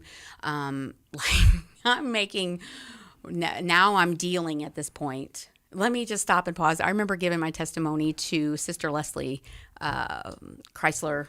Sister Kara's sister. Yeah. I gave her my testimony one time when I first came out of everything, and she made a recap on her Facebook post. I'm like, you need to take that down. I don't know what the statutes of limitation of the law is. I might still be held accountable for that. So there are things, I'm just telling you right now, there are things I'm not going to say on this microphone that allegedly We're not happened. sure. Like, Oh, gotcha. I 'cause gotcha. honestly, because Things like, things went I wild literally had to fast. have Sister Leslie take. I'm like, take that, edit it, do something. And so she reworded some of the major things in there. She was blown away. She's like, "You're kidding me." I'm like, "No, bro, that really happened." So wow, we need to get the unedited cut of that, and we'll have to somehow blur your face and deepen your voice. Deepen my. And, Absolutely. Can we please? That's what I want for Christmas. okay, we'll see if we can edit it and blur your face out and allegedly out. So, So she had to edit it, pulls it down. So Yeah. you're dealing at this point. yes, I'm There's a whole. yeah, like, and I'm making trips to Indianapolis, to get ecstasy, Molly, anything like these awful substances. Man, they're just terrible now that I look at it. Larry says, funny thing, we were in the same places literally Yes. all over and never Yes, met. absolutely. He was close. He was close, and it's crazy, and that's how we've had That's this talk. He's like crazy. how he's been. You wouldn't even know. You wouldn't even look at me. The life I've lived. I worked at TCT for a while. I was an associate producer for their live TV show. That's Christian television, Yes, by the way, yes, folks. That's a that you don't major know. network. I was out. Your girl's a whole producer, like For TCT. Yes, and Larry was a prayer partner or something there. Larry was a prayer partner and, at or TCT. whatever, and I didn't like. We were always, So when they call in on the line, yeah, that's Larry. or whatever, Larry. Yes. How wild is that? So, absolutely. Oh my gosh. So yeah, I actually got wrote up one time by one of the guests who, a country singer, Reba McEntire. She had this one song, "Does He Love You Like He Loves Me" or whatever. The girl that sings with her, she got me wrote up, bro. I got wrote up because I'm like, there were rules for going live on these shows. Like, you can't date the show. That way, if they wanted to rerun it or air it, like it can't be a Christmas tree, or you can't say Tuesday because on their so downtime, date the show. don't date the show is the Okay. number one rule of live TV. Okay. She dated the show, y'all. I talked to her in the green room, had a whole talk. I'm like, look, man, first of all, let me get your autograph. Secondly, I said, these are the rules. And she was at that point, she gets up there and she's doing her little thing, talking about her testimony and how God brought her out of some things. Because at this point, she's producing a gospel record, and she talks about where Hollywood had brought her out from that moment of that song with Reba. And I can't make this up, you guys. I cannot make this The up. comments are wild. They're like, oh my God. I can't make I'm it telling up. you. I promise you. So she's on live TV talking about, the goodness of God and her new, her gospel record and what he's brought her through. And she says, and if you call right now, I'm going to say this is her makeup palette, you can get a free makeup palette because she had her own line of makeup. And I'm like, oh, she's dating the show. She's dating the show. I go and I run back to my immediate supervisor. She goes, I know she's dating the show. So I'm like, oh my gosh, I had a face, Garth Kuntz. You don't want to do that. Now I've heard of you, brother Garth. He run a tight I ship. got wrote up over her. Linda, what was her name? I can't, whatever. I thought about putting a post out there get this message to her. You got me wrote up, ma'am. And Larry was on the call the whole time. Stacy, it's irrelevant. It's okay. Stacy's over here trying to rack her brain. It's okay, but We're bringing it back. But yes, I'm landing the plane. You are landing the plane. We're TCT-ing. Larry's at TCT. Yes. Where else is Larry at? Where else have you crossed paths? When I worked at the hospital in Marion, I was patient intake for the ER. I got some wild stories on those. Patient intake, and he was in janitorial service at the time. Oh my gosh! So you crossed paths so many times. Several times. Oh my gosh. Oh gosh. Oh my goodness. Oh my gosh. Gush, gush. I love it. It's just a FUD. It's just a fun in the building. When you said it, I'm like, from henceforth, it's just everyone. I told my coworkers, I told everyone, just call me Sister FUD. That's it. It is what it is. I talk so fast and so much Wow. that, and I'm, I have brain fog. It's whatever. So You get back into lifestyle. Thank you. Okay, you started doing things, but now you're dealing. Mind you, I'm making working trips. at TCT. Wow, that's what I was going to. I'm working at TCT while this doing is my going thing. on. Not while that part was going on. I got a little ahead of myself on that one. Okay. So let me just backtrack. So that was kind of fast forward a little bit.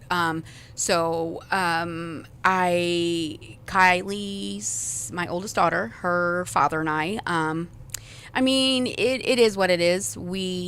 it just didn't last. We were two toxic people with very toxic habits, and I just had enough. I'm like, you're never going to change. I'm never going to change. This is not good. Just not happy in this. I'm bouncing. That's the only mechanism of defense that I knew at that point. Just flight, just go. I ran. That's so, it. Boom. So, I actually, like, I left. I literally went to Texas for a little bit and just left, and it was stupid, but I'm eventually migrated back up here. And that's where let's see, I will say this, the day I found out I was pregnant with Kylie, I had just sniffed a big old line of cocaine, and something in me said, you're pregnant. And I'm like, because my first husband and I, we did try. I even took like medication to try. I just couldn't have a baby.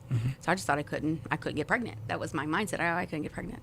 So, I get pregnant. And then so like I feel it. And on my lunch break at APAC, there was this little crisis pregnancy center in Marion I went to, and I took a pregnancy test, and instantly just everything drops. And I'm like, oh my goodness. And so like I instantly make an appointment, and I spill out to my OB nurse like she's a Catholic priest and I'm in confession at this point. You just laid it I'm all like, out. I just did this and I won't do it anymore. Like I laid it all out to her, and she just like, it's okay. It's okay. It's all right. So, and I did, and, I stopped, while I was pregnant, and, I'm just going to be honest. I smoked weed throughout my pregnancy.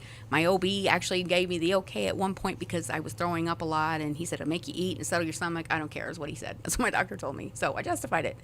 I don't recommend it. I'm not saying to recommend it at all. Do not do that. No. Kylie's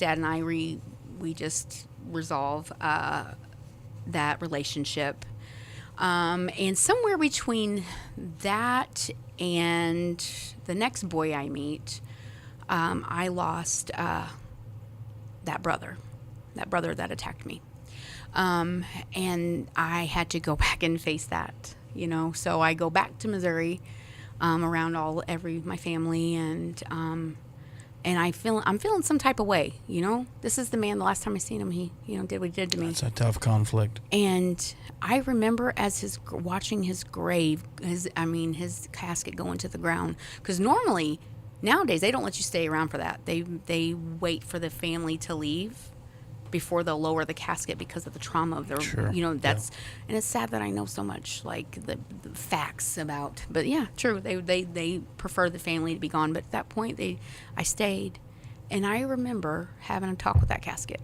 and I forgave him.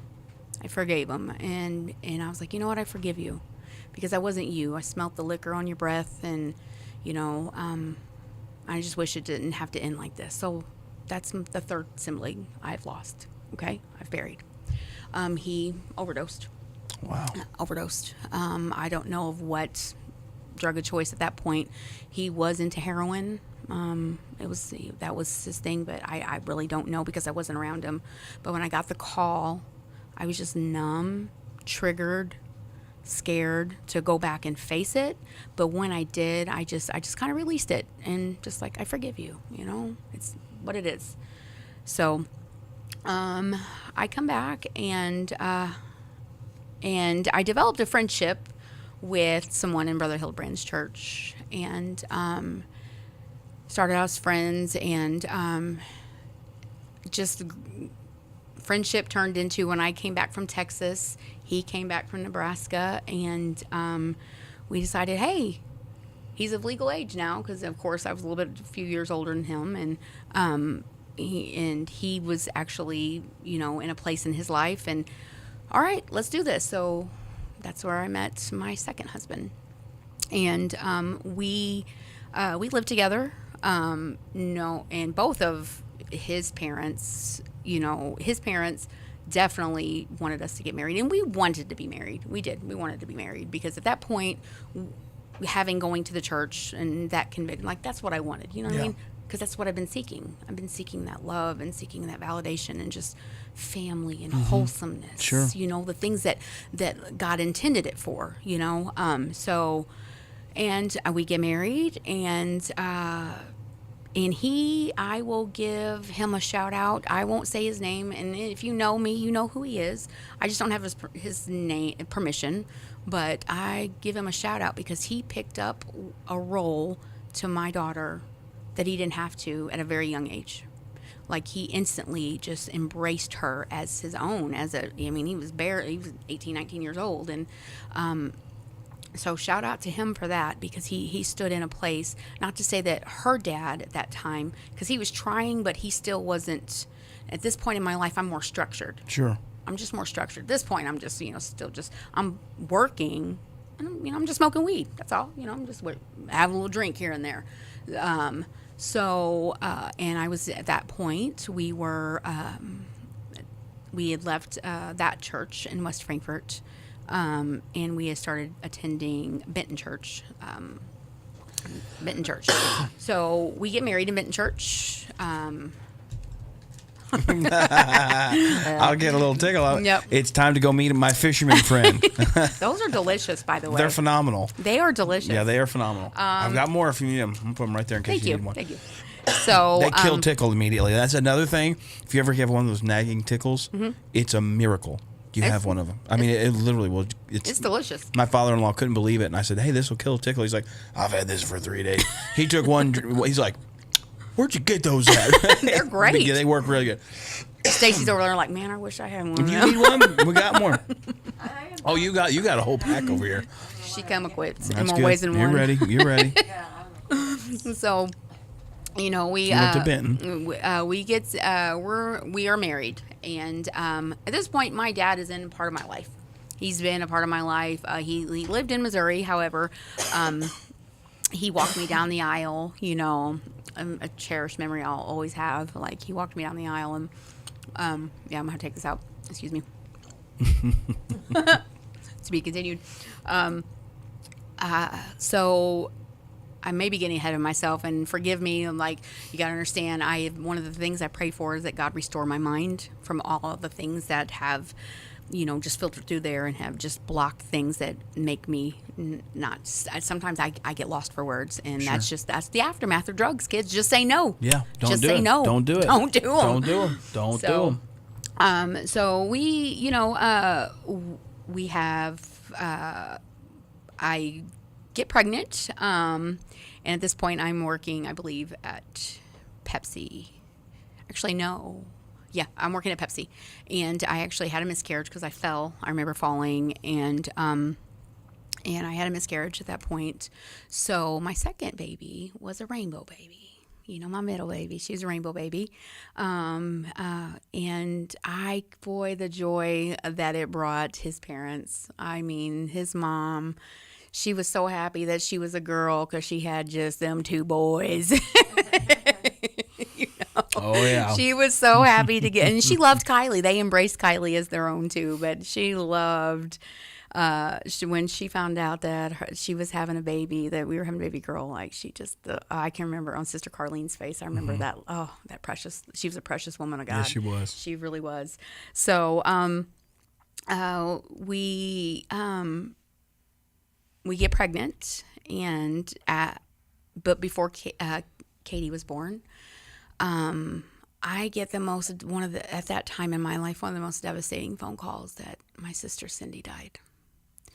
Because 6 months before that, somewhere in the middle of me, going from marriage, relationship, and living my life, we're still in contact. I'm still in contact with Cindy at this point, and have been, but her relationship dissolved, and they literally were together since birth. I mean, like childhood sweethearts. I'm talking like 8, 9 years old, playing boyfriend hold my hand all the way through till death do us part type deal. So I get that phone call that Cindy had died. 6 months prior to that, her husband overdosed. But he had actually moved back to Missouri from Marion. They were kind of, because when there's drugs involved, there's chaos. Yeah. So it was re-invited back in because my sister Cindy, though she drank, and I don't even think she smoked weed. She was a drinker. She had a certain whiskey she liked, and that was it. But she didn't do drugs per se. But it was just an element of her life that she'd been exposed to. I think in her younger years she did, but she moved to Marion from St. Louis to get away from it, if I'm not mistaken, and if my memory serves me correctly, because she had a friend down here. And what year is this when this happened? Well, 2008. Okay. 2009, because I'm pregnant with Katie. And my OB tells me I'm such a high risk that I can't go. Like, it's too high risk. You couldn't travel to get to her funeral. They said, no, you can't go. I said, I'm going. And I went. They were afraid for, what the stress was going to do to, but that was my sister. Yeah. But my sister had, after her husband moved to Missouri, she chased him there, and then just addiction takes you down roads you just can't fathom, y'all. And I remember, I believe they found him sitting up at the keyboard, dead. Her husband. So 6 months after that, she took her own life, because that's all she had ever known, and she'd experienced a loss of a child before that. Somewhere in the time where I was still dissolving my first marriage, my nephew died of I'll just leave it at that. Yeah. So there's another one.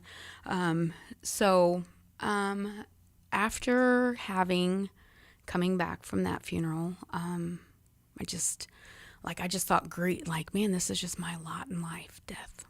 I'm just born to just suffer. It's all I experience is just trauma, death, drugs, all these things. But I still had a passion and a want to know that there was something else better than what I was seeing with my natural eye. Yeah. There was always something better. So I have Katie, that's my second baby girl. And at this point in my life, I'm working at Marion Hospital, and let me think. I got to think. I'm looking at my notes. Kill some time, Pastor, for a second. No, I'm just this whole, it's amazing, just getting to hear this, just leading up to this, the backgrounds and, all of this stuff that's now starting to take place. It's like, it's just wild. You get so connected to these folks, and it's like that just kind of was a rock. Yeah, absolutely. In your gut to hear she was that. a mother figure to me. I remember. That's what I'm picking up. This is the girl that says, "Get in this truck." Yeah. I remember my second earliest memory was, I remember her teaching me to tie my shoes. She's like, you gotta pull your, the tongue of your shoe, your tongue. Give me your tongue. And I remember sticking my tongue out, and that's one of my second, man. She taught me how to tie my shoes, and she was a mother figure to me. Not that my mom wasn't my mom, because she was busy working to provide. So she gave you, it's like where mom kind of was filled that void. Yeah, exactly. Mom was kind of militant in her focus, saying this has to be done. This is the way things are, and then the warmth kind of, she kind of filled that in. Absolutely. As rough as she was a gentle giant. She was, unless you ticked her off, then you're in trouble. You know what I mean? Like I said, I've literally watched her beat up 3 guys at one time at a bar. I'm not kidding. that is not a joke. So I had to go back and revisit, go see these things and face them and face the same things. And the cloud's just there, you could feel that heaviness. Yeah. It's like, golly. Yeah, absolutely. So I after Cindy's death, I was married. And I don't know the exact amount of years, but somewhere along the line, in a relationship of a marriage, the honeymoon's over, I'm not saying we weren't perfect couple or anything like that, because no one is, but I thought the grass was greener on the other side. Things started just changing, and from my perspective. Sure. Nothing against you. No, it's your perspective. Sir. It was your perspective. Nothing against you at all, Dan. Things just started changing, and I just was not a healed person. I wasn't ready to be married. I had all these scars and wounds and hurts that I really should have addressed. You were locked up. I was locked up. You was locked up. I was locked up, bro, all around me. I mean, I was Alcatraz, okay? You were straight locked up. Alcatraz, son. Son, I mean, there was no getting out of it. It was moats Literally. everywhere you go. Like, it was So- walls everywhere. Just you were locked up. Yeah, when the honeymoon's over and like real life kicks in, at this point we're going to Benton Church and, still doing the things that we did on the side, but participating in church, having a moment and then having, just a little small encounter. And I'm speaking for myself, not for him, but having a small encounter and then like going back to doing what I was doing because I always justified weed as medicinal. Like it was okay. Yeah. It was medicinal. Like whatever. At least I'm not doing cocaine. Right. At least I'm not doing this. And I'm smoking cigarettes. I was like occasional smoker, like with drinking. Like we would host parties and like everybody, big old 4th of July party and all this, and so like we were still partying, but not on the scale of what I knew as partying. Okay, so in my mind, that's the thing. Like there's Southern Illinois partying, and before it got, we're kind of where it's at now. Right.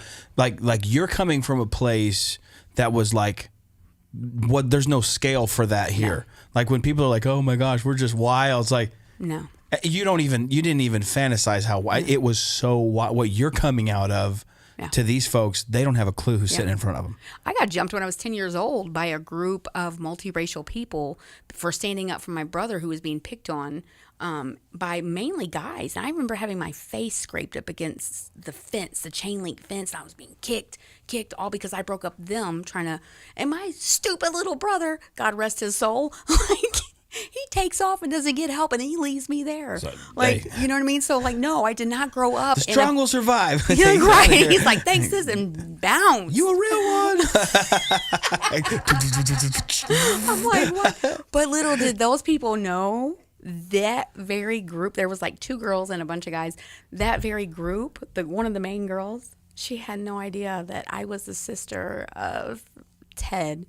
And you don't mess with Ted, okay? And Ted's best friend, that was his girlfriend. So they walked into the lion's den shortly after that, because back then we would just hang out in the backyard, like until like 3 a.m. and just like the kids did their thing, playing, and mom would sit out there with us, and it was literally harmless, but it was just our way. We were poor. It was our fun. That was your entertainment. We literally played kickball, making bases out of cereal boxes, and you know what I mean? I feel that. You know I what I'm got saying? you, 100%. So like that was our summer nights. And I remember that group of people, and I remember running in there, and they're like, "What happened?" I'm like, "I just got jumped." And I said, "He didn't even help me. Like he took off. Mom, whoop him." He's like, "I thought you had it." He's like, "What do you mean?" You had it. But it's been a training ground my whole life for fights that I've had to endure, like for such a time as right now. Like it's built and strengthened me, not physically. Like it's more on a deeper level than that. So those people, but just know, just know your girl can fight. Yeah, okay? she got that dog in her. Just so you know, she got that dog in her. So they're partying, but they don't know. They don't understand. They didn't realize the things that you've been through. And let me tell you, though it's not justified one bit, let me just say your girl got vindication that night in front of a crowd. They held. I laid into them, and like then my brothers and sisters took over. Like it was brutal. Like it was very brutal. Like I'll just leave it at that. And those were the things I was exposed to. And in my mind, I'm like, yeah, violence, like real violence, bro. Like violence. Bro. Yeah. Teddy, if you're watching, do you remember that? I don't know. I'm not sure if he's going to watch this eventually, but I'm sure he'll remember that. But yeah, I will never forget that. So I'm getting off track. So let's see, where was I? But your off track is so different than a normal off track. Like it's like I'm off track, and then we find like Aladdin's cave while we're off track. I told you it's like boom, boom, boom, boom. It's just so loaded. I told him he's going to have to like keep me like structured because I can just like spin a story. I'm going to go take you off track. I want to go find. I'm on an adventure. I feel like Indiana Jones. I need to go borrow my father-in-law's jacket and hat because I feel like we need Brother Love's jacket because we're on this adventure right now. Yes. It's like every off track. It's making this so beautiful. This whole story. It's something else. I've just learned. I've been a fighter my whole life. Like my whole life, I've been equipping. The Lord has been equipping me, whether it be through, and I never once like cursed God, or I never once. Alicia says, I need ibuprofen. I'm going to need ibuprofen after this one. I'm telling you. You've been tough. You've been tough. I was raised tough, and for a reason, and there, and it's okay, and I'm okay with, all of that. I've released all of that. You don't even know. Leading up to this week, I've been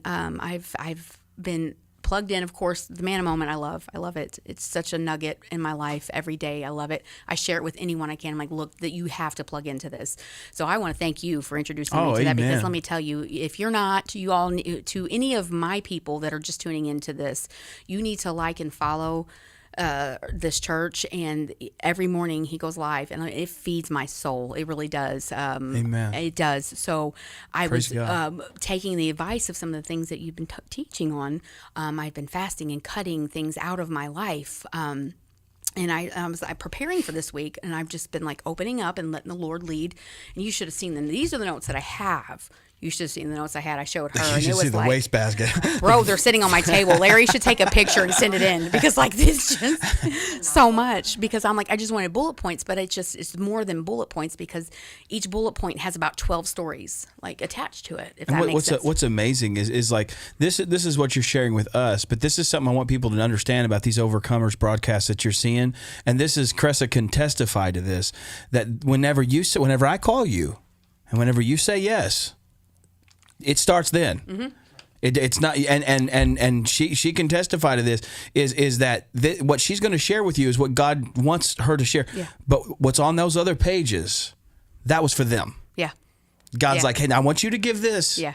But this is for us. Yes, absolutely. You have some you and God moments. Yes, bro. Because let me tell you, some secret place notes. Let me tell you, because when I've been preparing for this, I'm well, I'm feeling him in this room. I went into this with if I can just reach one person to give God the glory, to show that there's hope.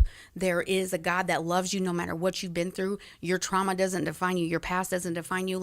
Great, cool, great. But no, bro, let me tell you, this has been healing for me. That's right. When I was writing some of this stuff out, the release, and that first memory of the three boys, that all came back. You don't know the trauma that you healing. suppress. You suppress it. You block it. So the Lord has brought all of this to light in my preparation. It's not my preparation, me just obeying and just doing what I just felt to do, and listening and just plugging in. So he was invading your honesty. Bro.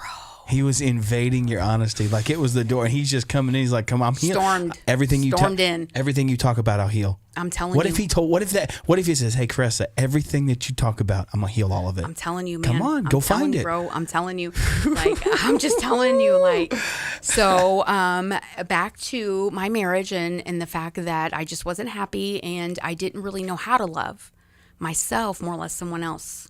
I didn't know how to function as a couple, a healthy couple. Yeah. Because I've never experienced anything like that, and anything I've ever witnessed by this time in my life. The closest thing I ever had was just the experiences of the church couples that I'd been around. But to me, it was just I'll never be like that. That's just that doesn't even seem obtainable for me. Okay, so we had our ups and downs, and at one point, someone started catching my eye and my attention, just because we were both going through, at that point, I'll just say it. I stepped out. I cheated on my husband, because I thought the grass was greener on the other side. And I actually went back to that first boyfriend that I lost that innocence to. And it just whenever he friended me, I think on Facebook or something, and, or whatever, I don't even remember how he got a hold of me. And we were just talking. I was like, hey, cool. Yeah, great. Life's great. I'm married, kids, da-da-da-da. But then he was deployed and all these things. And, there's that air. Oh, it was coming. I told him, look, I'm menopausal. You better be cold in here. Do I need to bring a fan? So if you hear the air conditioner kicking on a lot, it's her fault. Just so everybody knows, I was going to turn it off and make it all professional and studio quiet and all that. She goes, listen, is there going to be... We didn't even walk into the room. We did. I was sticking the key in the door to unlock it. She goes, is there air in there? I'm like, okay. I promise. Extra bottles of water. Please turn on the air conditioner. So we've got it set at a balmy 70 degrees in here. Perimenopausal, sir. I have no shame in my game. Goes, it's hot. There's that.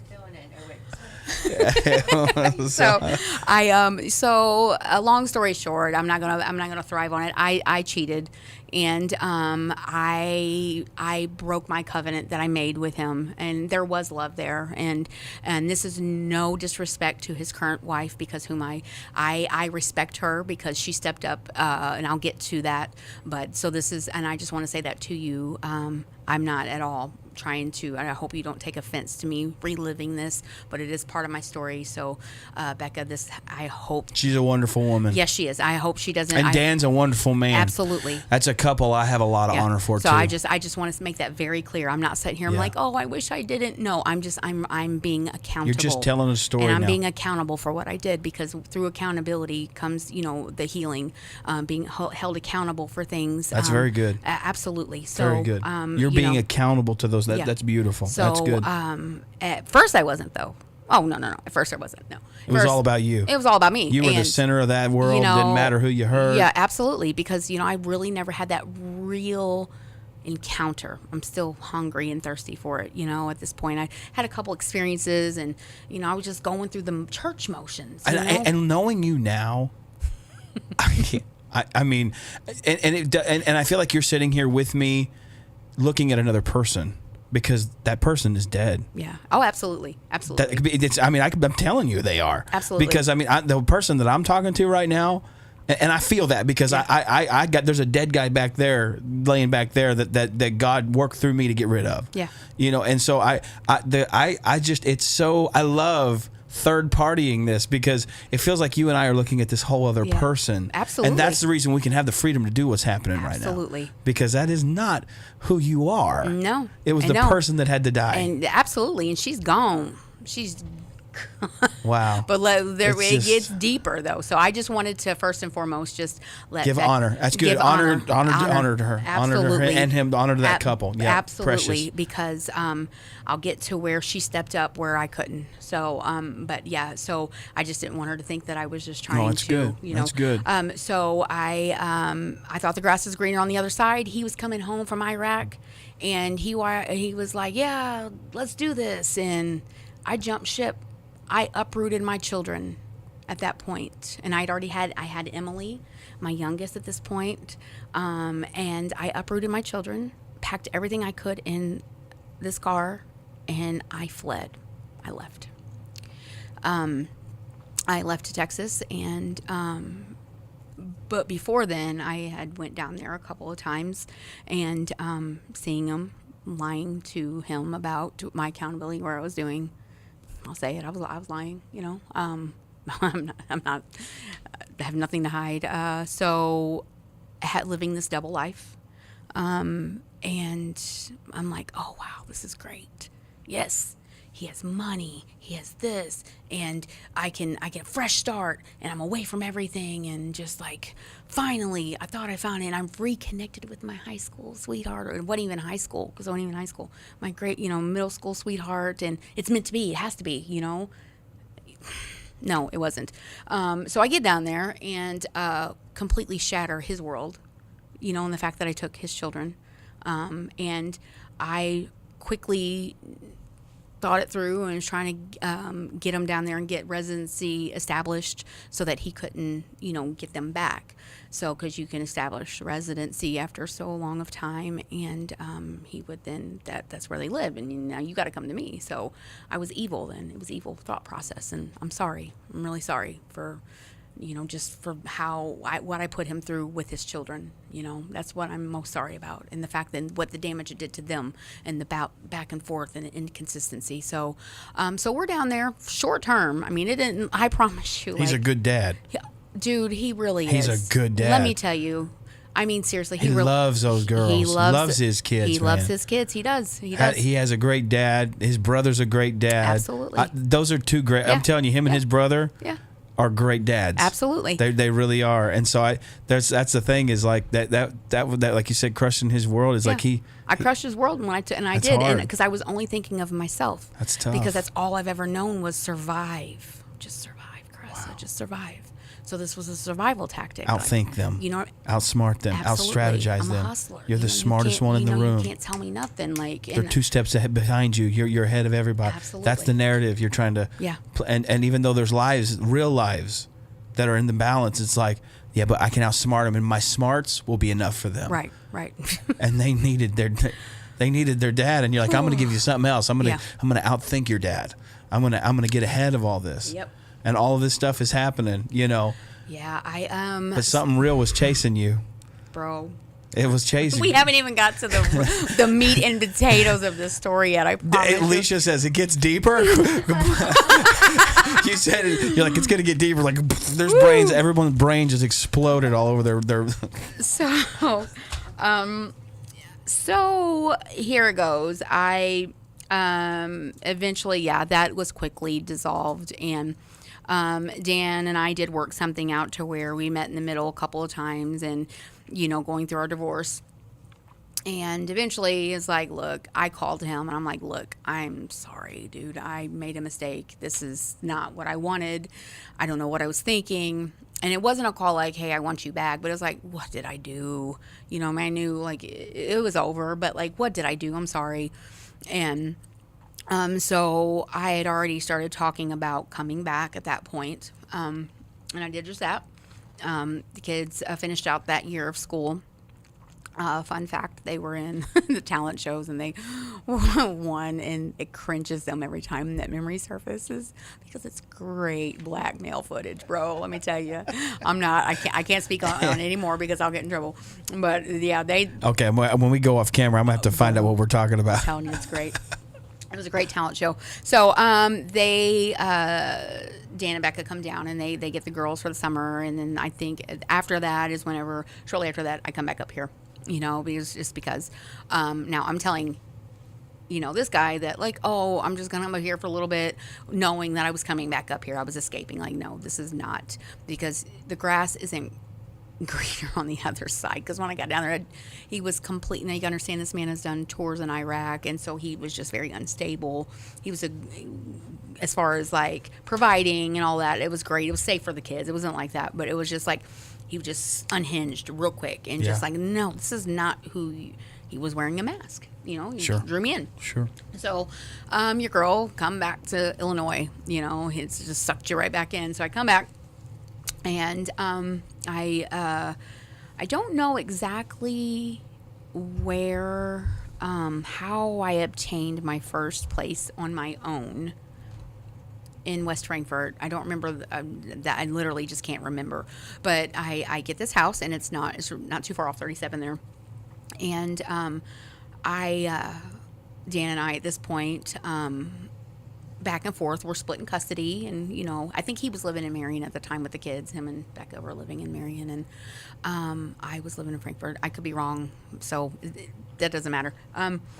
So at that point, I was I'm still smoking weed. That's about the hardest thing at that point I was doing at that time, was smoking weed, drinking occasionally. And cigarettes, that was a stronghold in my life. I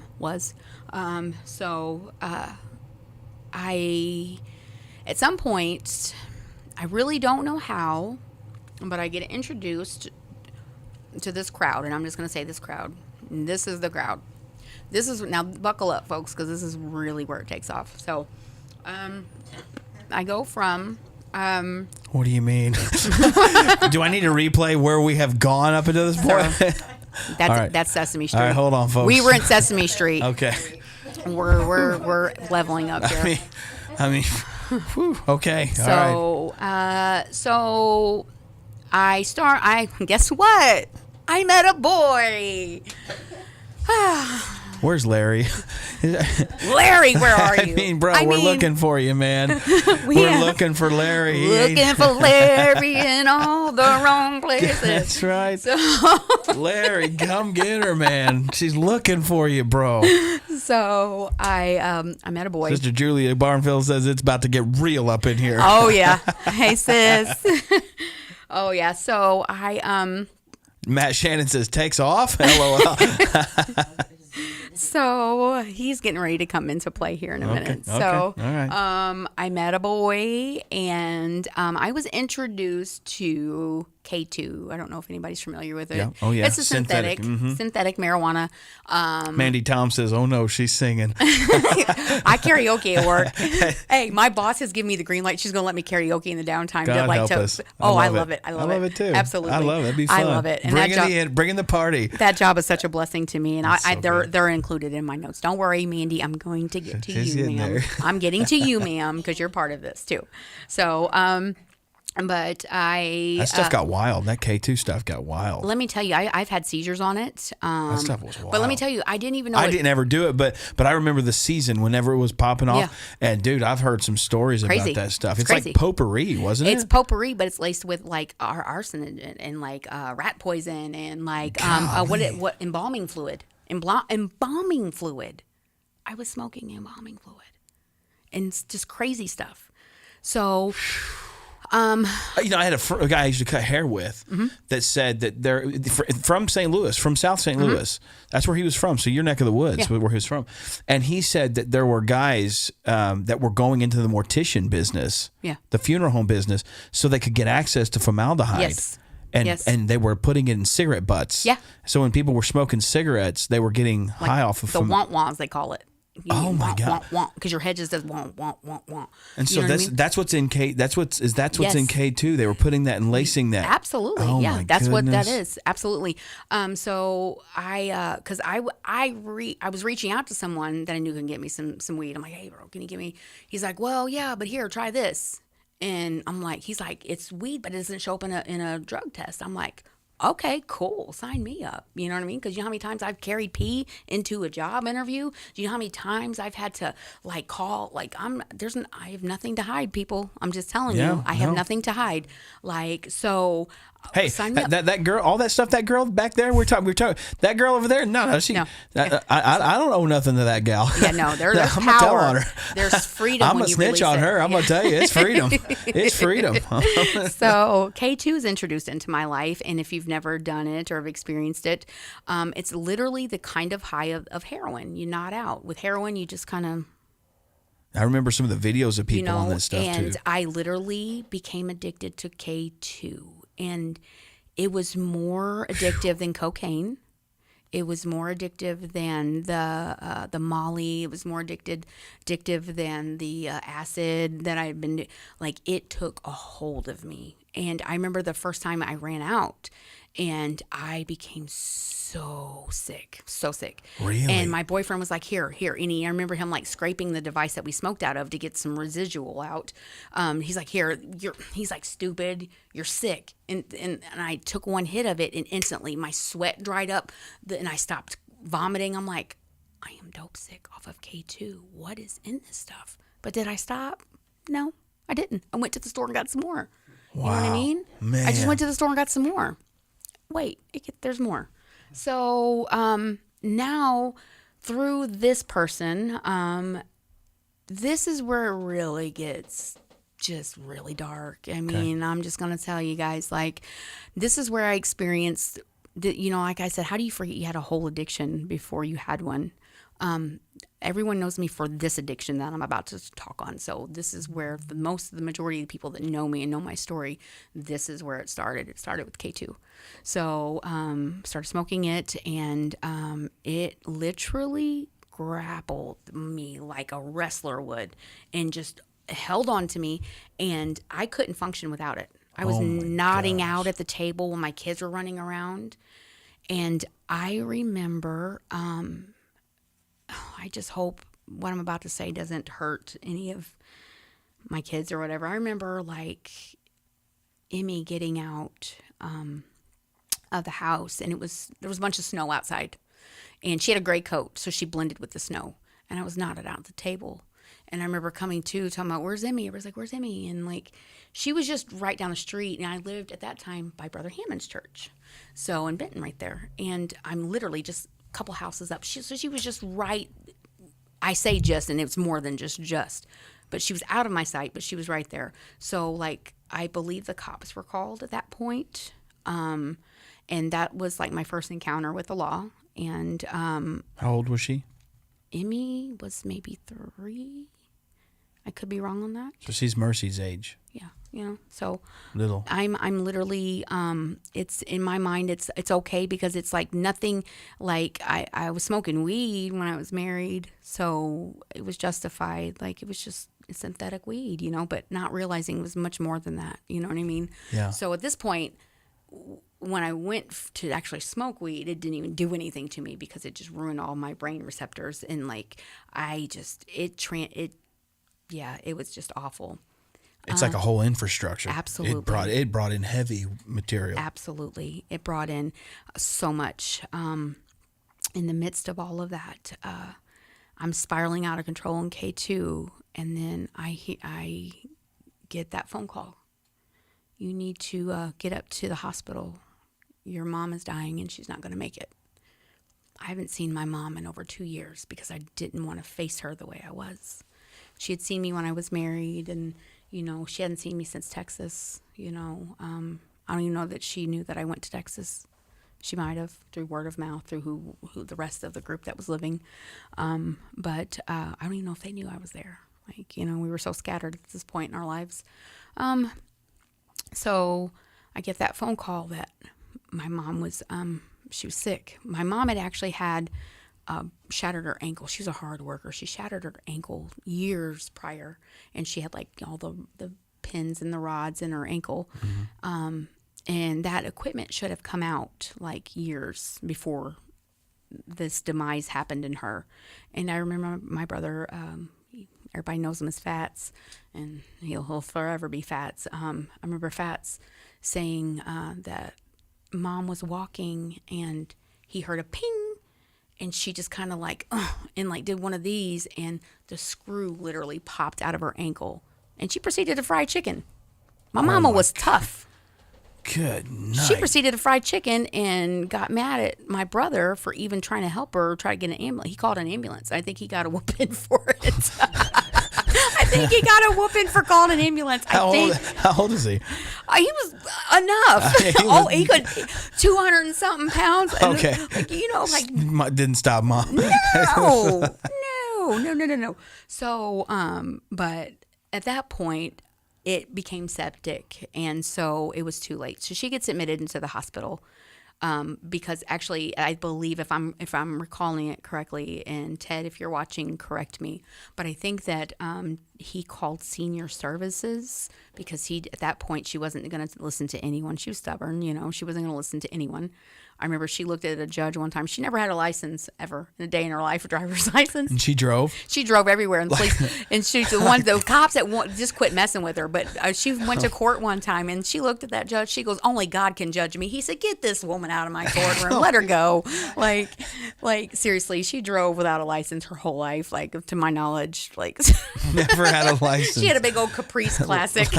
Never had a license a day in her life. And the cops didn't even bother her because, she was everyone knew Sandy, you know. My mom's name was Sandy, but she So that judge looked at her, slapped that gavel down, said, get her out of this courtroom. Like, lady, shut up, Let me just take a second here and just say, let me never underestimate this woman when she tells me.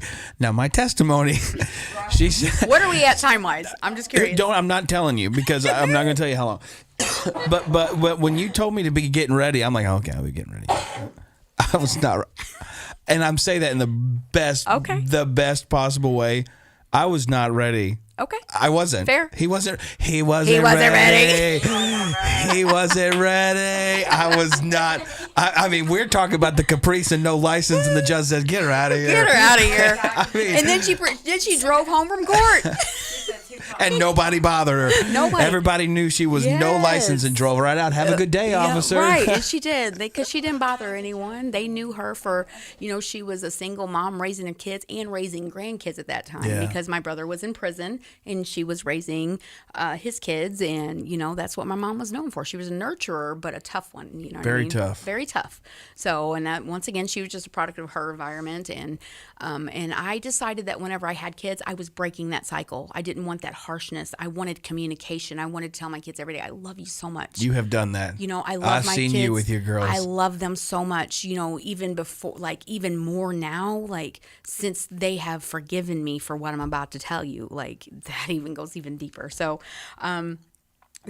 my mom dies, and I go back and I face that. And the K2 was strong in my life at that point, but it was not even a token of what I was about to embark on. So I just want to say to anyone whose mother is still living, if you have anything that you're harboring, if there's anything, just talk to her. You don't know what she's been through. And this is not me like using my kids as a lesson. I'm not preaching to my children at all. I'm speaking from my heart, because I should have cherished that woman for who she was all the time and not lost communication, because I was already missing her by the time she died, because it'd been 2 years. Emily says, I love you so much, Mom. These girls got your back. I love her. I'm so proud of all of them. I really am. I should have held on to that one. I'm like, I got to tell you. I'm sorry. The last tissue. Oh no. How are you going to bring me a box? You can go get more if you want. How are you going to have a box with one tissue in it? I'm so sorry. She got it. It's okay. I'm good. It's good. I'm so sorry. It's good. It's good. You give me what? Like, you got me. I knew. She's like, I had the safety net of the Kleenex, so I'm just going to go ahead and cry. Like, that's the last Kleenex. How you going to give me one tissue, bro? No. Hey, we got the bounty. Okay, the quicker picker upper. I was going to say, you beat me to it. Here, take these, Stacey. I mean, so, you ain't got to know. Hey, no matter how many tears you got, it's going to be able to sop up every last one. I of know, them. that's right. Shout out Bounty. Shout out to Bounty. This podcast brought to you by Bounty. The quicker picker. Just shut off the waterfall. Just hold it up there, and it's over. So, but yeah, I just want to say that because I know several people right now that are dealing with this, where their kids, and this at all does not apply to me. So I don't want to think people that I'm gaslighting. Am I getting at all? No, people have come to me and confided in me with, like, you know, my kids aren't, like, just cherish your mom, cherish your father. You know what I mean? Because, like, you only get one shot. And I'm not saying you have to love them if they're toxic and if you have to, have to conform to their ways. But the Bible clearly says to honor them. Yeah. So regardless, and you can honor them from a distance and love them from a distance to protect your peace if you have to. And in my mind, I think that's what I was doing. But I was ashamed for my mom to see me yet again the way I was. So I just hid from her. So I remember I had nothing at this point. I barely had a car, didn't have a job, and I was just surviving. I was trying to get up to the hospital to go see her, and I called her, and that was the first time I heard her voice in years. And she answers. How many years do you think? At least 4. It's a good spell. About 4 years. 4 years. And she answers it, and instantly that night. And I'm like, Mom? She's like, well, Caressa? And I'm like, Mom, I'm just wanting you to know that I'm trying to get up there to you. I'm really trying. And I don't recall her final words to me, but I said, Mom, I love you, and I'm very, very sorry, but I'm trying to get up there. And she told me she loved me. So I did get that closure from her. And I would say that was something I will cherish for the rest of my life, even though it was on that level. To hear her say it back in the way that I said it to her. It was real. It was a real moment. For once, I felt the love from her. So not that she didn't love me, because she did. She just didn't know how to show it. So I, as a parent, I probably annoy my kids with how extra I am. Like they're like, please don't tag me in anything else. Because I want to I don't want that relationship. I want better for my kids. Like I said, I'm a generational curse crusher. And these are one of the things that I stopped with me. It ran in my family till it came to me. And I severed it. So cherish your mama. But after she died, that's when it really got real. That's when it really got real. I spiraled, bro. Like at this point, yes, I'm K2ing it up, and then I get here, someone gave me a Suboxone one time, a Suboxone strip. And for those of you who don't know, it's actually for people to get off of opiates. Excuse me. It's used to get off of opiates. And I remember, like, it comes like in a strip form, like a you ever see those Biore nose strips? It's about that size, and the boy that I met that introduced me to these things, he's like, here, check this out. I got us a Suboxone. Like, it's a strip. You just, you put it under your tongue and, it's great, And so I'm like, all right, cool. Rip it off the thing. Pop the whole thing in my mouth. He goes, apparently, I should have only done about that much. Okay? Should have only done that much. I started counting down, like, I heard my blinks. Boom, boom. Boom, boom, boom. I'm not kidding. Like, I'm about to die right now. Wow. I was sick for 5 to 6 days after that, puking violently because I had never had it before. And, like, if it was out there, give it to me. I'll take it. Like, that's how dumb and ignorant I was. Just like, yeah, take it. Don't trust anything. Like, don't trust somebody who's going to just offer you anything. Here you go. Like Mama said, if it's free, it's probably no good. You know what I mean? But legitimately, and like, I was sick for days at that point.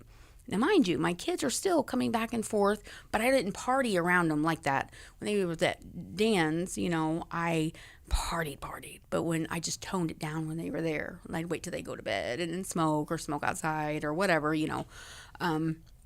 So let's see. So I've done the Suboxone at this point. I think I was working at Papa Murphy's. Remember that place in Mary? Oh, absolutely. I miss Papa Murphy's. Taking baked pizzas? Taking baked bacon. Oh, I remember that. The smell made your house just smell like a pizzeria. It did. Yeah, I loved it. Yeah, fresh and green going through your house. Man. Yes, I was working at Papa Murphy's. Oh, yeah. I know, right? Shout out, man. Can we bring Papa Murphy's Taking back? bakes. Come on. Yeah, I remember that. So it went from Suboxone, and then I was just diving deeper. I mean, it was nothing at this point was numbing the pain of what I've already endured. And at that point, I didn't know I wasn't trying to numb myself. I was just trying to just exist without feeling everything I have endured at this point in my life. So I get introduced to methamphetamine.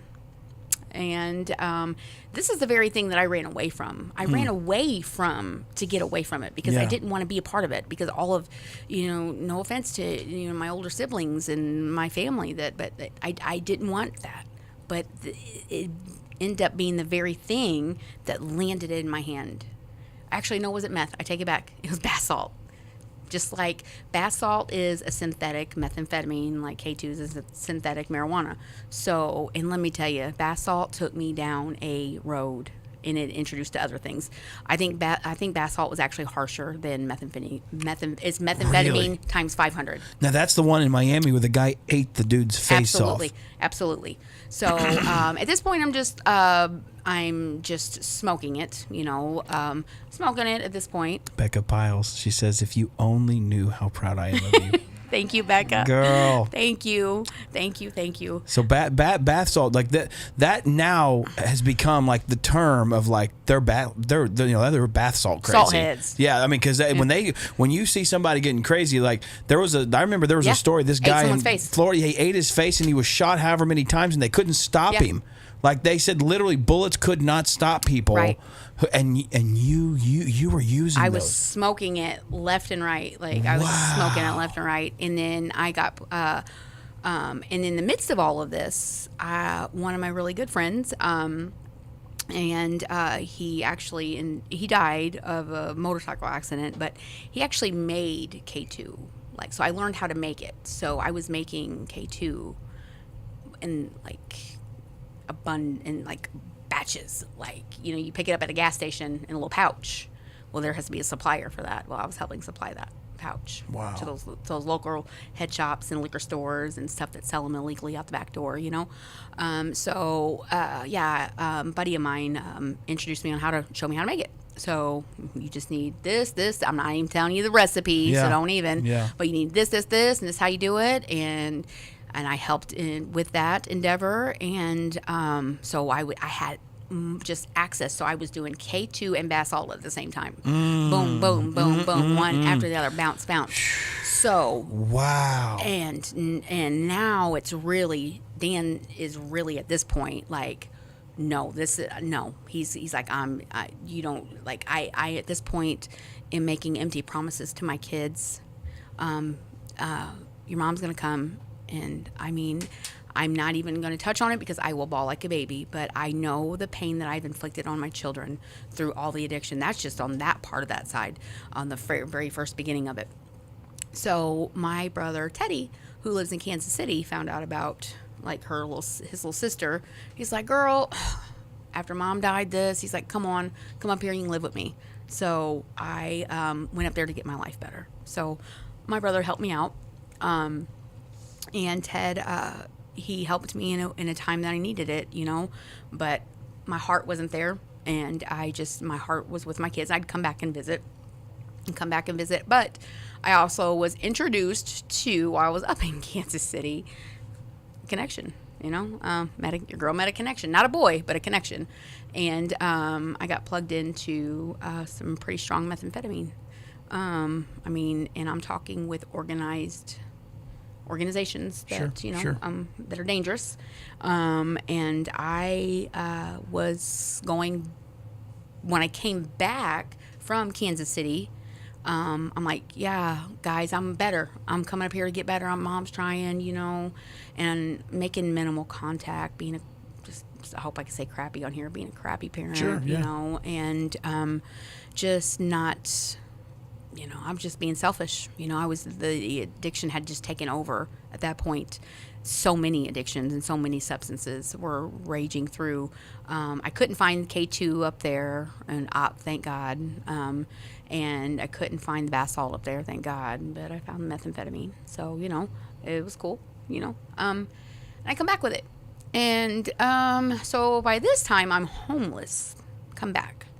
I had what I had on my back, as one would say, what I had on my back. And at that point, I just came back to the very boy that I left that introduced me to the K2, and just reintroduced that cycle all over again, with added substances. And so I remember, and I might have gotten ahead of myself on the timeline when I came back, but when I left Kansas City, came back, and then we reconnected, and it was very toxic. And I'm sure he's going to watch this, and it wasn't him. I was a grown adult. I chose to do the things I did. But my whole world shifted when the needle came into play. And that's where we break for commercial at this point, but we're not, because smoking it just wasn't enough. And that's when I made a choice when it was offered to me to stick a needle into my vein.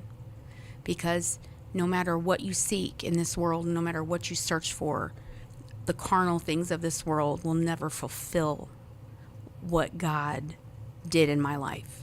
The high that I was seeking and the ways to obtain that high never, ever came close to what I feel now compared to then. But we'll get to that. So I had my first arrest.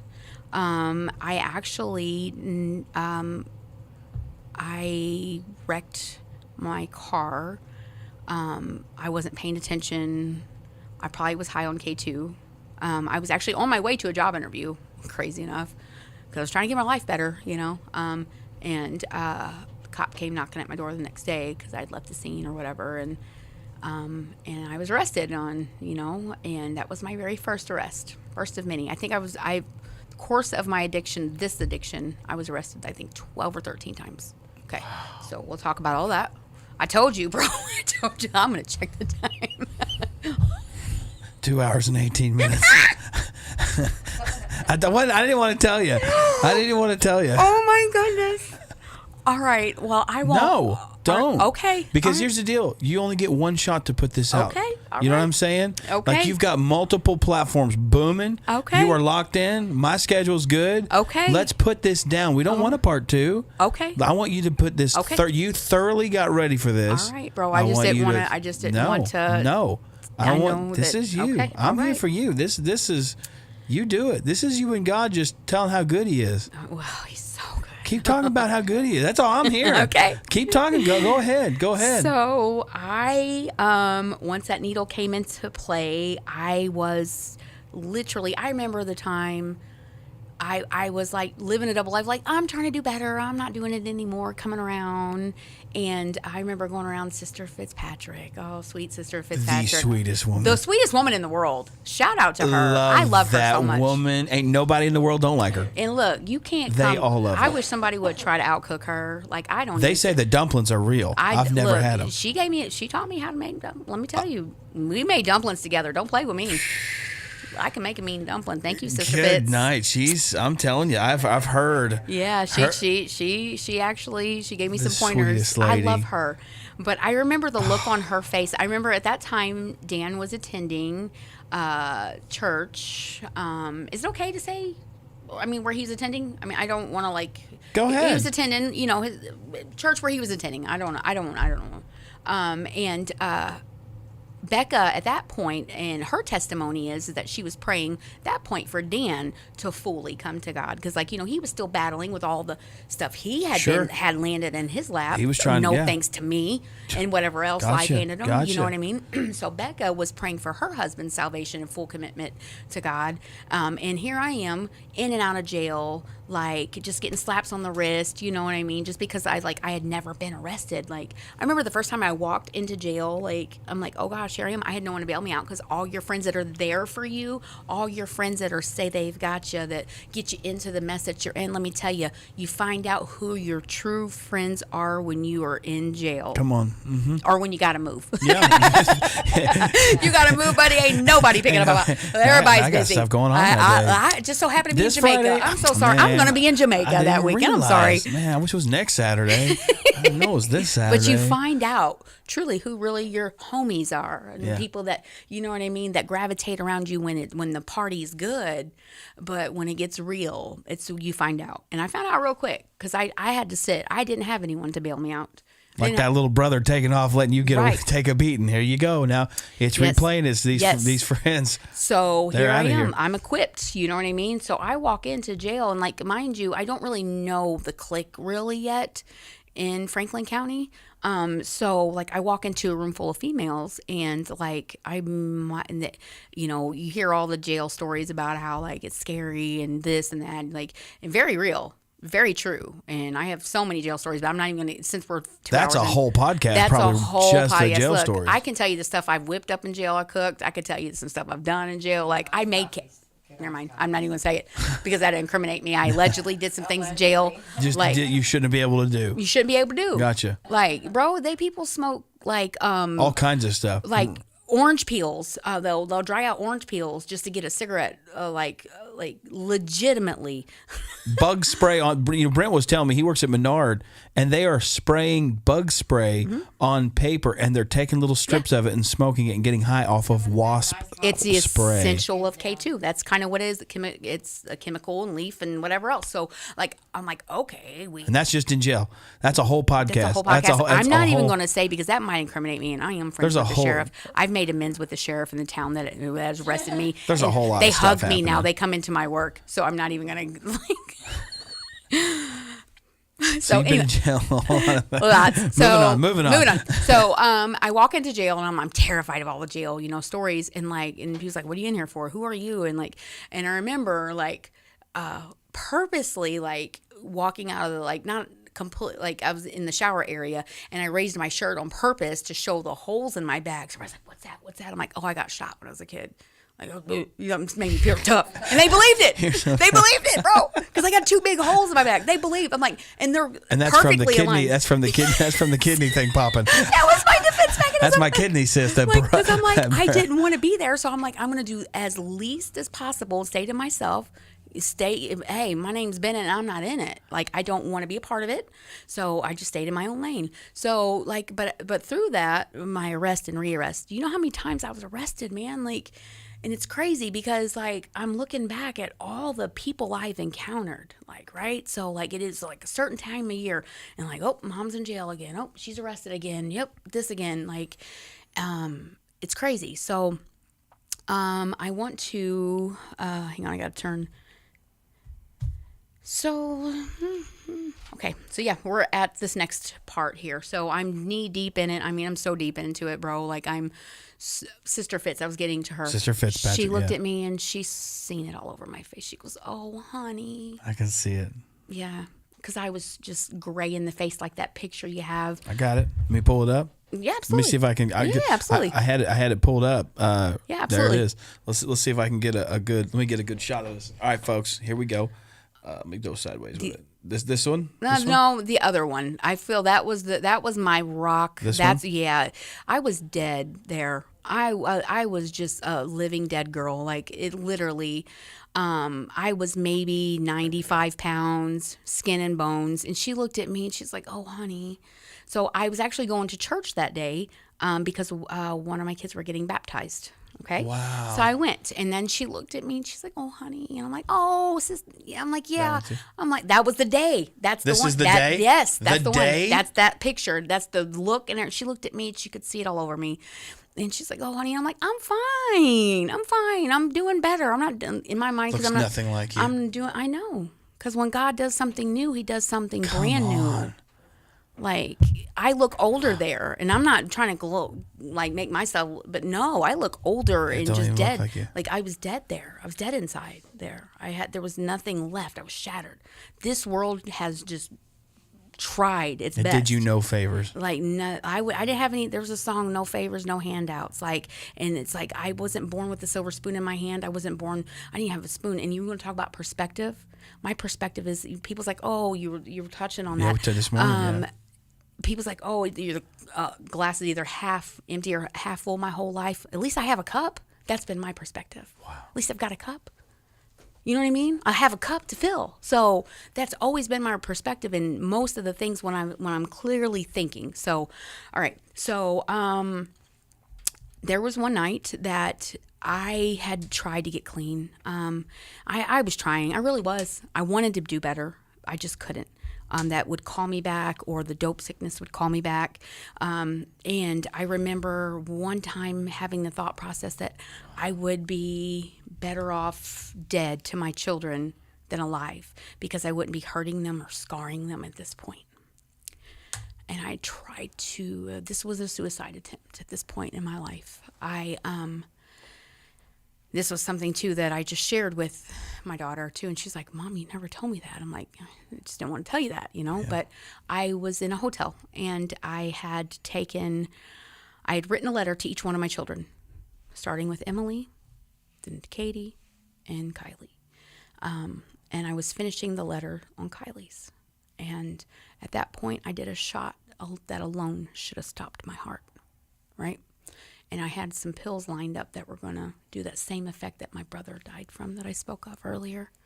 And I was about to take that handful of pills that was going to literally stop my heart alone. Mind you, the shot that I took was probably triple the amount that I was injecting on the daily at one time.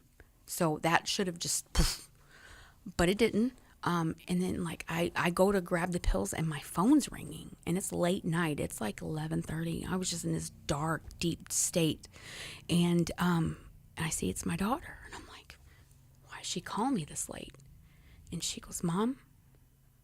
I'm like, "Sis, are you okay?" She's like, "Mom, Dad's taking me." She was staying with her dad, not Dan, but with her dad. But because she was staying with Dan, stepped up for her in a way that I can't, like, that wasn't his biological child, but he never made her feel at all like she was his, to this day is his daughter. Yeah. And those are his grandchildren. You can't tell him anything else, you know what I mean? And during this time, this is where I want to give honor to Rebecca. Like, she was the mom that I wasn't. She was there for my daughter. She didn't have to love my daughters, but she did. I remember on a Mother's Day church service one time, I stood up in front of the church, and I asked the pastor to allow me to do this, and I stood, and I gave honor to that woman because she stood in for me at that point when all the girl stuff, having a girl, all the girly stuff, and I had to find out about stuff that a mother should have moments with her daughter with. I found it through jail phone calls while Rebecca was dealing with it, so thank you, Rebecca. for being there for my daughters, our daughters, when I couldn't. And so I just want to thank you for that. And then Kylie's dad had remarried at this point. And I want to give honor to Melanie right here on this platform. That is Kylie's stepmom. And that woman to this day is so heavily involved with our grandbabies. There was a time that we just would go at each other back and forth. And I just had it in. I couldn't wait to get off probation. I swear I'll just wait till I get off probation. I'm gonna handle this. But she's not worth the jail time, because I wasn't taking correction. Like, you're doing wrong. I wasn't in the wrong. No accountability. Exactly. So I just couldn't wait to get my hands on her. But now we have such a beautiful relationship. Like we do. Isn't that awesome? Oh, I love Melanie. I love Melanie so much. Like, shout out to Melanie. That's right. I hope you're watching this, and I know she's going to watch it at some point because we keep in contact. So, but yeah, and we laugh about it. We do. We laugh about it. How like it's just so beautiful. Like real love has given you now. Yeah, absolutely. You know what I mean? What a gift was waiting right there. Those two women stepped up when this woman stepped down as a mom. Wow. So I just give honor to both of those women right here and right now. So thank you both. Beautiful. But so after that phone call, at some point Kylie had went from Dan's, and she's like, "I'm going to go live with my dad." Did she say anything in that phone call? Or was I'm getting to that. Okay, I need you to pump your brakes while I land this plane. Okay. She said, "I'm going to have to circle around a second." Okay. All right. Air traffic controller, just sit still. She knows what she's doing, folks. So, Kylie's like, she says, "Mom, I was just trying to set the standard, set the scene that she was with her dad at this point and no longer with Dan." And she's like, "Mom," and I could hear her like crying almost. She goes, "Mom, I'm my dad's taking me to the hospital." And I'm like, "Whoa, what do you mean?" Now, mind you, we've just said a whole bunch. Let me circle back to the fact that I just did a huge shot. You're about to end your life. I was about to end my life. I had 3 letters written out to my daughters because I thought they were better off with me not in their life, and at least they could get the Social Security. And they would get that money from, being a dead dependent. Literally, that was my thought process, bro. That was. So I had written out my letters, and that phone rang, and I answered it, and she was on the way because now, up until this point, she never had any issues. She goes, "Mom, my heart, something's wrong with my heart," she says. And I believe with everything in my soul that child felt my life ending, and it affected her so much that God knew to put that symptom on her to call me, to snap me out of it. Because let me tell you, bro, it sobered me like this, knowing that my daughter was on the way to the ER with heart problems that she's never had before in her life. And she and I just had this discussion the other day. She goes, "You never told me that." I'm like, "That's not something a parent wants to tell." But I just want to say that that's another attempt. He tries to take me out. He's tried to end my life. So, but did it stop me? No, it didn't. I mean, I addressed the issue with her and assured her that Mommy was trying to do better, and I'm sorry, I'm going to get a place, and it's going to get better. And I kept telling myself it's going to get better. I kept telling myself it's got to be better. Because there were moments in the past where I've had encounters with God, so I knew His presence was real. I just had to find it again. But in a way that there was freedom. And I'll get to that. So, but after that, so much. I mean, I was involved with a lot of dealing. I was being followed by police, and that wasn't paranoia. No, that was literally, I was wrapped up in something that I shouldn't have, that literally could have sent me to federal prison. That's all I'm going to say on that because, that's all I'm going to say on that. That's it. But I remember, I was homeless, man. And I was homeless. Meanwhile, I'm going to bring up something that's very key because at this point in time, I have went back to Missouri to go get the baby brother of all of us, Fats. We called him Fats because his head was so big. Like, he had a fat head. He had a fat head. That was his nickname. But everybody else started calling him Fathead. And I'm like, no. That was my nickname for him. So Fats was my nickname. We had nicknames. And he called me Clyde. So we were Fats and Clyde. ripping and running these streets. You know what I mean? Thought we were taking over the world, Pinky in the brain. Like, I don't even know.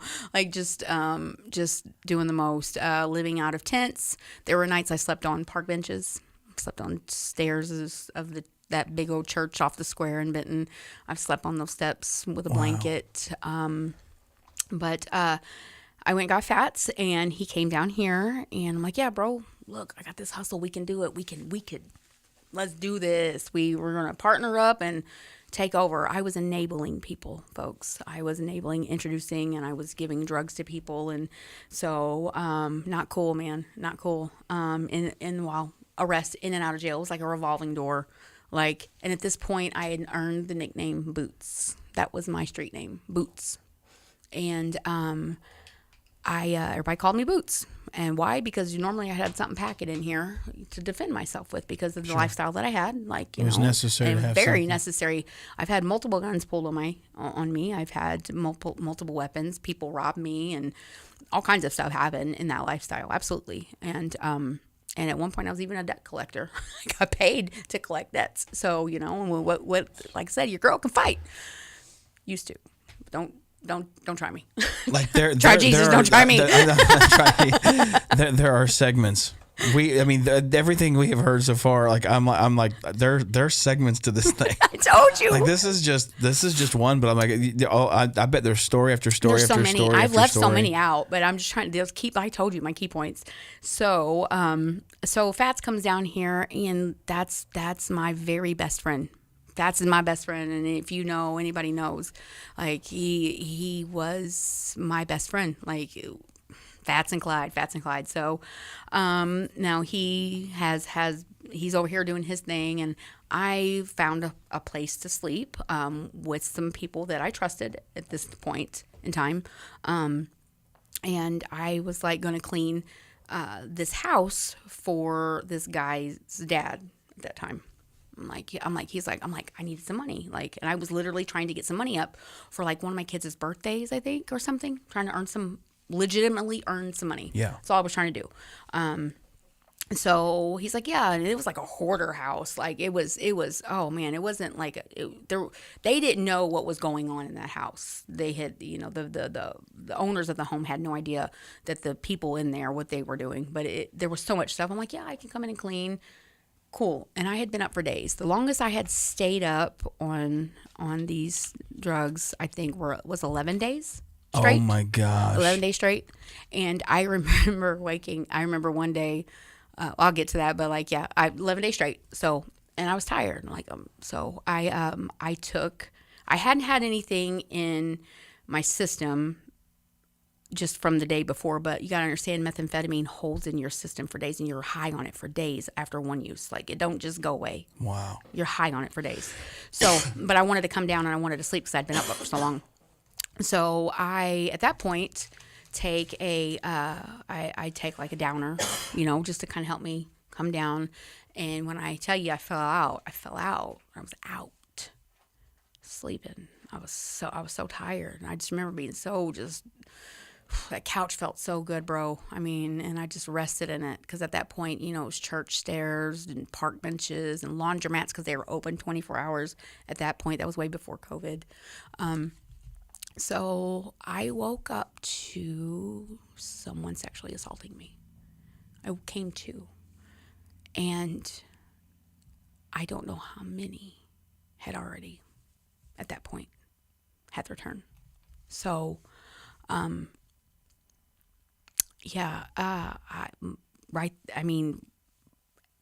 when I realized what was happening, as it was happening, I'm fighting this person off of me.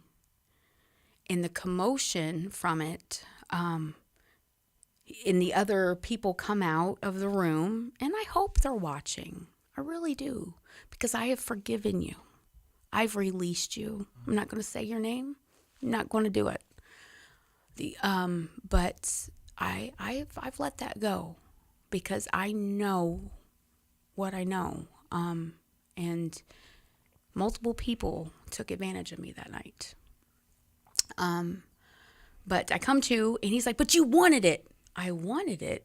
He was trying to gaslighting me that There you go, gaslighting again. Bro, I woke up to you literally with your hand on my mouth and fill in the blanks. I didn't want that. I wanted to sleep. I thought I could sleep there. I was so tired. I was so tired at this point in my life. I just wanted something different. And like, you know, like, God. But I couldn't call the police from that house because one of the people in there had a warrant. He's like, please don't, man, I'll get arrested. Like, so I took one for the team and didn't call the police there, but I took off walking. And it's over, I'll say where it's at, I don't care. I hope people pinpoint it. But like, it was over by the Franklin County golf course, headed towards McLeansboro house over there. And I took off walking, and I took everything I had, and the one time I did call the police, they didn't help me. I was just another addict that put herself in a situation, you know, and I said I was raped several times that night, and but the only thing I wanted to do was clean myself. I was so dirty, and I felt so disgusted with myself that I allowed myself to get to that point. I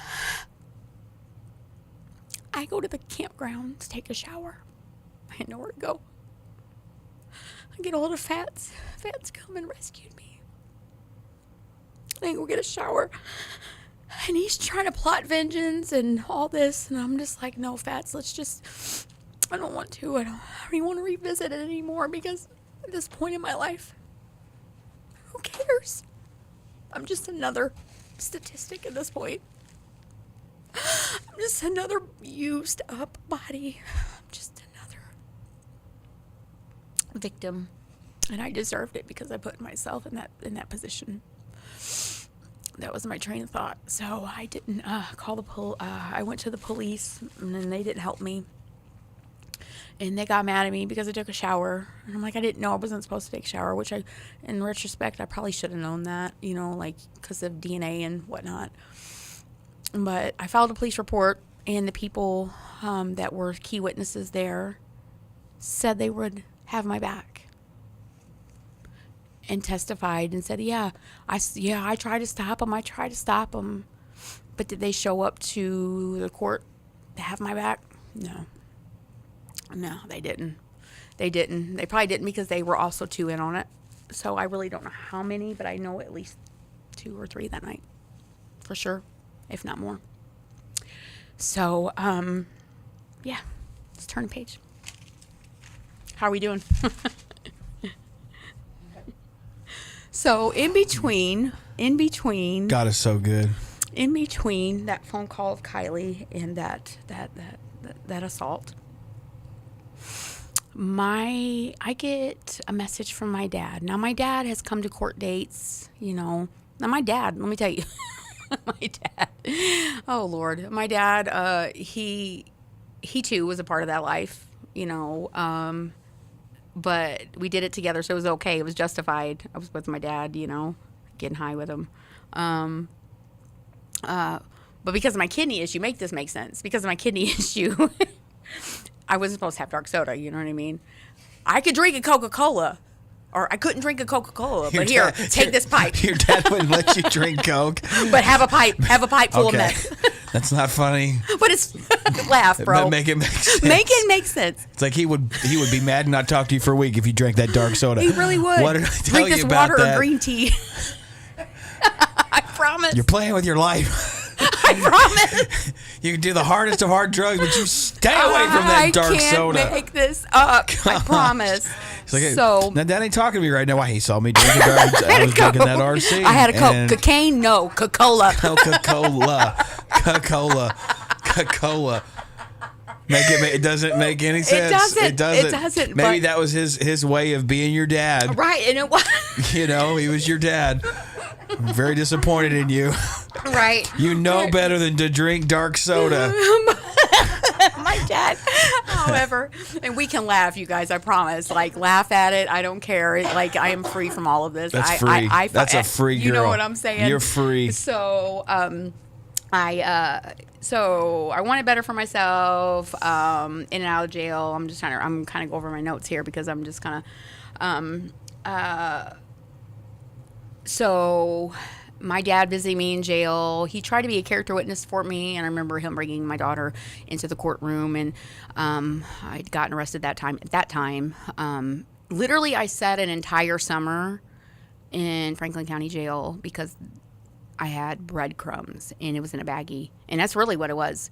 But the cop said it tested positive roadside because they were just done with me. It wasn't. It was breadcrumbs. And I sat an entire summer in Franklin County Jail on possession of breadcrumbs. Couldn't bail out. No, you did not. I did, bro. And it was probably some cheap bread, too. It wasn't even bunny bread. It wasn't even name brand bread.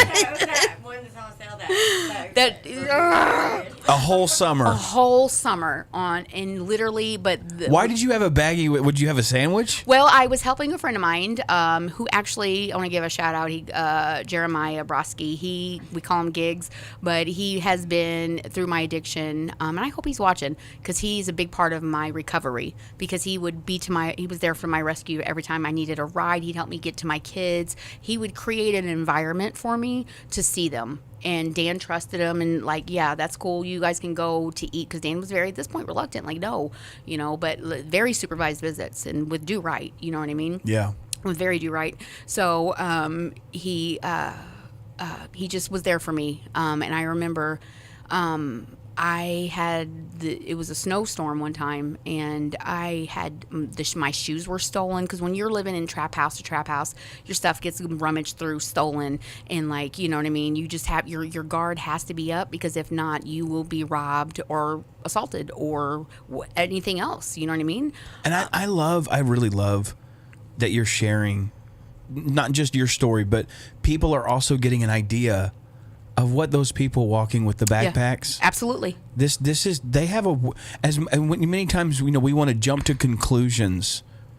This is the scary, a lonely, isolated world that they live in. Yes. Where when you needed someone to have your back, these are the things, they don't have that. They don't have it's hard to find the people that in that system, that have your back. So before you're put your nose up to them, think about this. They're walking there so cold, right, and so hurting. Absolutely. And so we're getting to see some of that right now. Because I was definitely that person. It didn't mean I didn't have a mobile meth lab in my backpack. I just had whatever I had for clothes or whatever at that point. And I know that's the stereotype is, they have, because sometimes they do. Yeah. I mean, you know what I mean? But that man helped me so much. He put money on my book, so I was in jail. He'd come up and see me. And I just believe he was a guardian angel in a time of darkness. Amen. And he's still alive and kicking. We call him Gigs, and he just stays on the sidelines now. But big shout out to you, sir, because I remember the time I called him, and I literally had bruises from up and down. First of all, I got track marks that have healed. That's not medically known. God has restored me to the point, I had track marks going down my arm. And a track mark is where you register a needle so deep into your vein that it creates a tunnel, if you will, because it's sunken in the skin. That's what I have right now. So, yeah. But this is from a vasectomy. No, that's cute. No, I'm talking an actual... This is a week old. They tore me up. You know what they told me? They said when they said, you tell them you have deep veins. Yeah. This lady hit my soul with that vein. She said, your veins are buried so deep in your arm. They had to have, this nurse that was very, very skilled, but they had to bring an even more skilled. They said, these are deep veins. I'm like, well, that's not something I'm proud of. I don't know what that. Not to compare yours to mine. I'm just saying. Hey, I got a little skin in the game over here. Okay. All right. I'm just telling you. Okay. I had some tough days last weekend. Okay. All right. I just want to put some respect on my name. Boom. So you have healed track. Get back. I'm talking. If you really know a former addict or someone who's in addiction, you can literally see. It's like, how was it a gopher that would dig like a tunnel? Yeah. Yeah. It's like a tunnel going up your arm because the skin is dead and over it, and the vein has collapsed. Wow. I've known people has had needles stuck up in their arm, walking around with a needle in their arm. They're stuck inside their body. Broke off into their arms. like reusing the same needle, just because you can't just find a hypodermic unless you're, know someone, and you can't just go in and look suspicious buying them. Like, Golly. yeah. So, like, yes. Wow. It took me down a path. Like, but anyways, And you're heel track healed. marks. But like, I remember one time, like, I literally fell asleep and woke up and all my stuff was gone, including my shoes. There was probably 3 foot of snow outside, and I had no one to call but Gigs. And I called him, and I'm like, can you please come get me? I'm standing over here, I'm freezing. And I remember he's the one that took one of those pictures for me. Like, he would always take me to church to my kids, or he would take them buy me clothes and be like, you're better than this. Like, I believe in you. And like, he just Speaking life. Absolutely. You know what I mean? He would just Atmosphere. He seen something in me that was worth saving. He thought I was worth saving. Girl, you better quit. So shout out to him. But the shame I put on my kids being in and out of jail, I've made amends with that, but I publicly want to apologize to them. Like, they didn't deserve it. They deserved a mother. My children deserved a mother that loved them unconditionally. And even though I did, I wasn't there to show it. So, Sure. But so he picked me up, and I literally had nothing. I didn't even have shoes on my feet in a snowstorm, and he come and got me. And he's like, you've got to do better. And that's when I really started to. But then, I go right back to that one guy, that one introduced to the K2.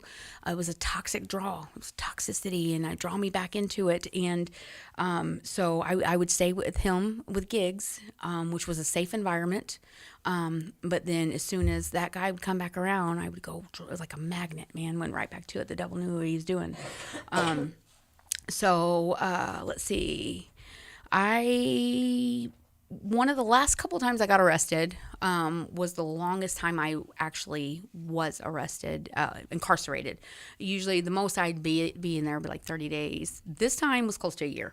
Okay, I spent a year in county. You spent a whole year in county. Like 3 days shy, something like that. Oh, wow. Okay.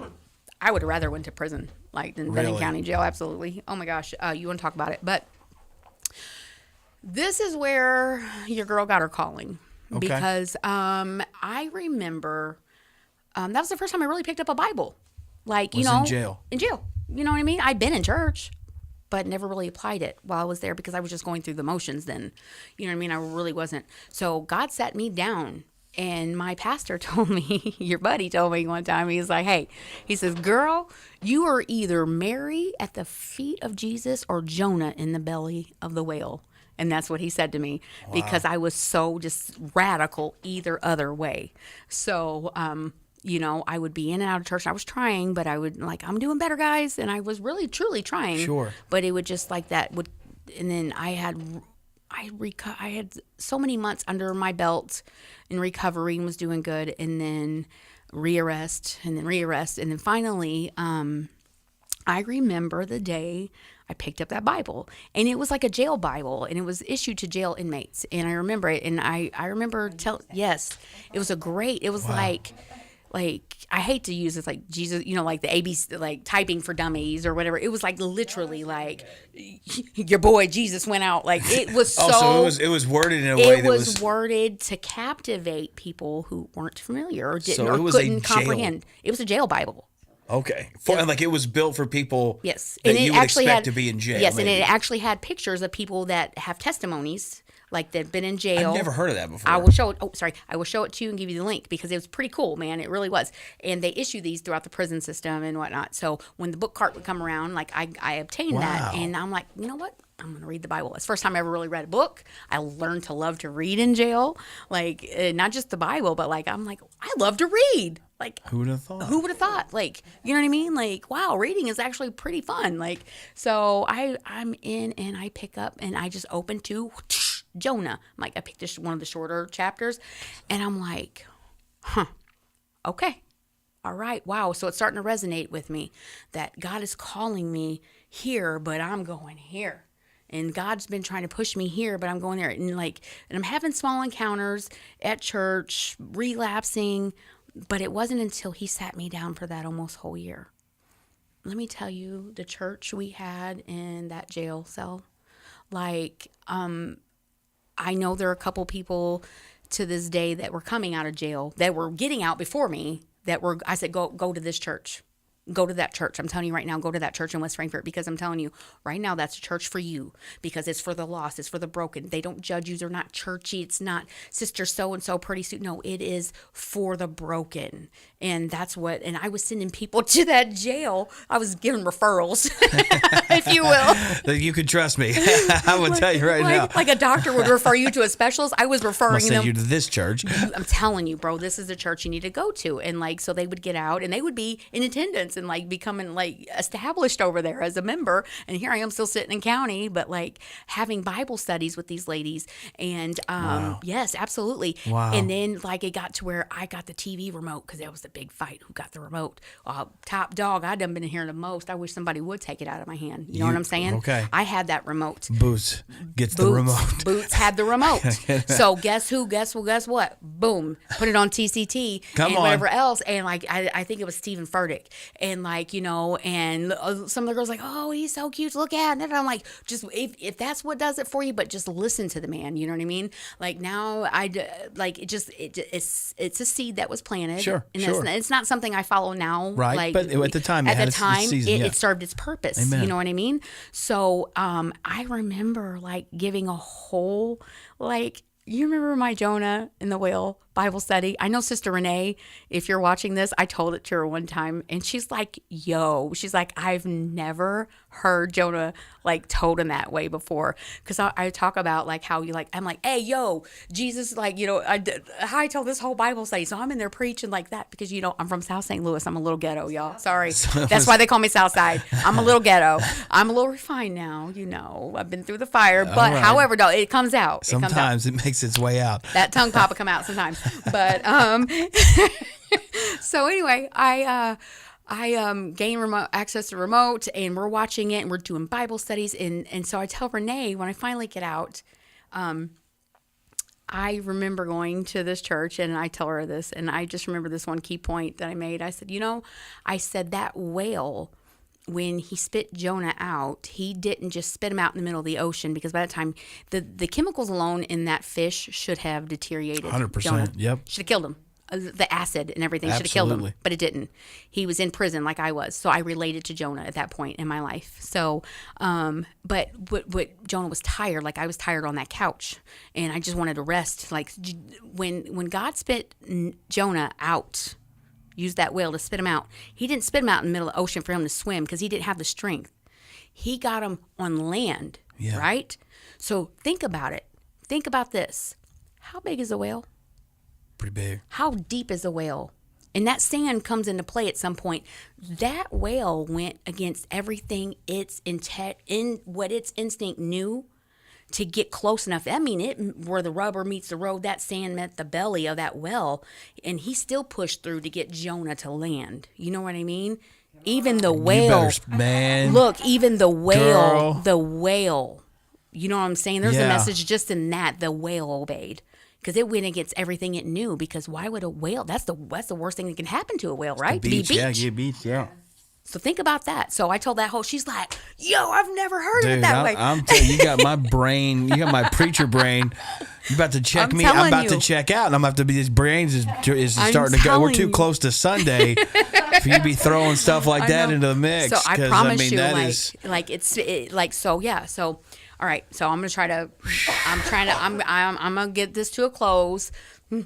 Just, I mean, come on. Can I say a little something on the whale? I mean, because you got my head now. Yeah, go. Because you think about it, the whale spits him on land is to say, "I'm not your problem." Yeah, right, You know, if right. I keep you in the water, I could come get you again. Right. I wasn't here to hurt you. Right, no. So I'm gonna spit you to. I don't even have access to you because I'm just here to transport you. Right. I'm not here to threaten you. So I'm gonna take you out of his own. I can't even touch Right. That whale obeyed, and the chemicals in that stomach did not kill him. Rather, it made him think. Even and the whale obeyed. Even the I'm whale telling you. obeyed. You know you. To what I get mean? this, I'm telling you. So Powerful. So I made a decision, in and out, even still going to church, but trying. And I remember getting my first real job after addiction. And long story short, because I've literally taken a lot of time, and I don't want to. I want to get my points across because I got a few more important ones. My first real job enabled me back into addiction because they knew that I had connections and plugs. And so they actually hired me for that purpose. So my pastor at the time was like, pray about this because, just because it's a job and it's dangled in front of you, always pray. He said, because you're doing good. Because when I was released from jail, like I was serving. I have a servant's heart. 100% you do. I have a servant's heart. If you need it, I'll do it. Like if I lived closer here, you would be sick of me. Like I would be here all the time, like helping. I know you wouldn't be sick of me, but like if I lived closer, I would be so much more plugged into this church. But I just, where was I? Help me. You got a job. Your Yes. pastor says, So, pray about pray it. about it. But no, I was like, no, I need a job. It's a job, bro. What do you mean? I'll come when I come. And I requested Sundays off. So, but no, I ended up relapsing there. Because they needed me for that. And when that was used up and I said, no, I'm not going to do this anymore, I eventually got fired from that job. And that was that. And received my calling in jail, first real job. All right, so here we go. Let's see. And I then made the decision to get clean. I'm like, I'm done. I'm just done. I'm done. So I literally, it was April 12th. And I made that decision. And How long ago? 2012, I think. Gosh, I should know that. I'm 8 years. Help me do the math. I'm 8 years. This April just celebrated 8 years. So I made that decision that I was not going to do it anymore. I'm like, I'm done. I'm just done with this life. However, an opportunity on a later date, like a week later, fell into my lap. It wasn't me to use, but rather connect someone to a connection so that they could have the same discount price that I was getting. So I like, well, you mean tell me I'm gonna make $1,000 just off of hooking you up with this guy because da da da da? You know what I mean? Okay, I can do that. Cool, I'll do that. I was still chasing the hustle. You see, I'd given it up. In my mind, it was justified because I wasn't doing it. I was just, I'm gonna make $1,000 just by this interaction. I'm chasing it. I need this money. So don't chase things of this world. Like seriously, don't chase it. No. Like if it's meant to be for you, it will happen. If it's God's will for your life, like, you know what I mean? But through all of this, mind you, God has like literally, I and it sounds crazy, but I was still in and out of addiction but I was still praying. Was still like searching, and I still was hearing from God. And when I was sober minded in jail, like I would hear from God. Like I can almost like, I almost get like this, like, wait, shut up. When I hear from God, like, shut up. Because like he's downloading something into me. Yeah. And like, I can almost hear it, but I could see it with my spiritual eyes and whatever. But that came long term in my further walk with the Lord. But, so my brother that my mom gave up, Matt, my dad reached out. See, I got off track. Sorry, guys. My dad reached out to me. He's like, hey, you're never going to believe who reached out to me. Matt. Now, mind you, my older brothers and sisters, they all had their dad. And then my younger 3 brothers had their dad, but I was the only one with just my dad. You know what I mean? So it's like, I always felt not like an outcast, but I just felt like, you know what I mean? Like I didn't know where I fit in there. But, when come to find out that he in fact was my full biological brother, and after all the grief and loss and brothers I've already buried, he said that he was adopted out. It was my mom's best friend, and she was homeless, I believe, at the time when she had him, and they were looking to adopt and wanted a child, so they took Matt. And all my life I'd heard about Matt, but I was not allowed to talk about it. I'd get popped in the mouth, talk about him. What do you mean? No, we don't speak of it, and I get it, so, but Matt came, he told the story of how he just always felt like he was missing, there was a missing piece of his life, so he started questioning his parents, and they finally came out like, yeah, you're adopted, this is the story, this is what happened. So he searched his biological mother's name and found her obituary, and then found me. Wow. On Facebook. Wow. So, And Matt's been in the chat. yeah. Oh, that's my bro. Matt Shannon. Let me tell you, you ain't had some barbecue until you had some barbecue from Matt. Really? Right? Yeah. He can throw down on the barbecue. Throw down. He lives Okay, like I see you, Matt. spitting distance from Iowa, but on the Missouri side. Okay. Like out in the middle of nowhere. Isn't that right, Stacey? Uh-huh. We've driven there a couple times, but so when Matt and I connected, like I was still in my addiction, so I was in and out of his life. So I'm sure that he felt a little unsafe because he let his guard down, reaching out to us, and I'm like, bro, you were kept you're lucky, you were saved from all this. Like I'm like the only halfway normal one of all of us, like, and that says a lot, but that says anything. I mean, so Matt, so God has now restored a brother into my life. That's awesome. God restored a brother into my life, and he's my full brother. And when I tell you we are just alike, Yeah. It's wild. oh my gosh, yes. And I love his wife Denise. Yes. So that part of my life, like, so That's with so all the cool. loss, that was like kept it from me for a reason, but now it came out when I needed it the most, when I needed a brother. You ain't kidding. So you know what I mean? So Oh, Denise says we love you. Denise and Matt both in the chat. I loving love on them you. so much. Oh, they're here to support. Oh my They're gosh, loving I you. love them. So so I make this deal, like, I'm gonna hook you up. So I'm at this guy's house, and I'm like, hey, The $1,000 deal. the $1,000 deal. All I had to do is make a phone call and plug them up together. And long story short, dude on the other line was like, I don't trust this. This is like the second phone call, like abort mission. So I faked a phone call, like, you know what? I'm not waiting 6 hours because that was part of it. Sometimes that was part of the deal. Like you'd have to wait. You give somebody some money and it take like days sometimes before they come back, and you come back with half of your supply, had none of your money. You know what I mean? And it just whatever, or just cut with whatever so they can have the real stuff. And they're putting like rock salt into it. Oh my goodness, You know what I yeah. mean? So you just got to you had to be careful. So I just remember I had already made that decision to stop doing dope, and I did. I'm done with it.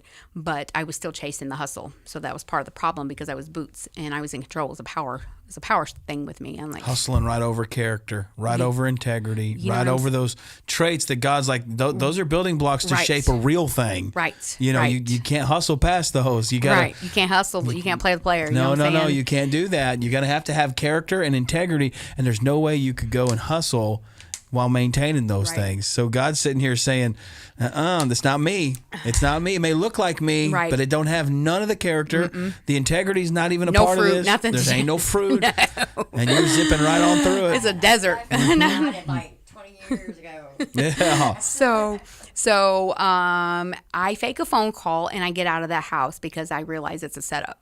Okay, I realize the phone call is being tapped because then I read the room, and I'm like, wait a minute, this is a setup. So I leave, and my ride that took me there was part of it. Okay, he was in on it. But he was like, hey, this girl, you can do this. And like, all right, cool. But at the time, I was holding a large amount. Ironically, I got arrested on 420. Ironically, a large amount of marijuana. Like, and I was truly at this point, I have no reason to lie, it wasn't mine. It was a friend's. This friend of mine was doing weekends in county, and I was saying he gave me a place to stay. We were just friends. He gave me a place to stay, and he's like, hey, I trust you. You're trustworthy. I had street credibility as far as that went. Wasn't a thief in that aspect, but I had street integrity, but I didn't have like real integrity, so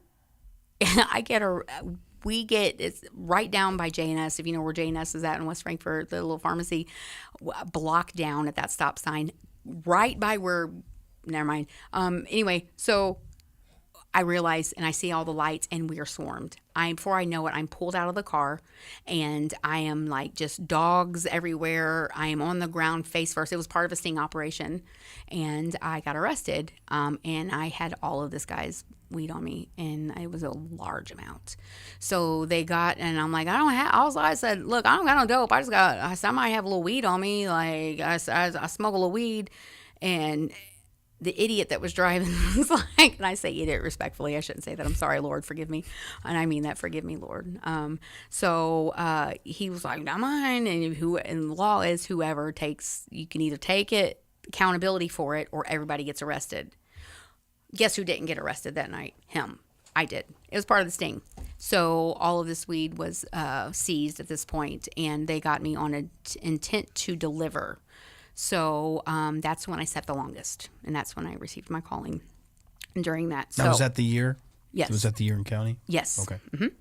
So, so the day I was released from prison, that day the jailer called my name. Come on, we talked about that. We talked didn't we? about that. That's the best sound in the world. And I think I'm still learning. Everybody, I think it was Brother Aaron Palmer said, "Bunk and junk." That's real. That's that bunk and junk. That means get your stuff off your bunk and junk. Let's go. I read that and zipped right by it. Yes. But everybody who knows. If you know, you know. But the day it was time I'd served, I've done my time.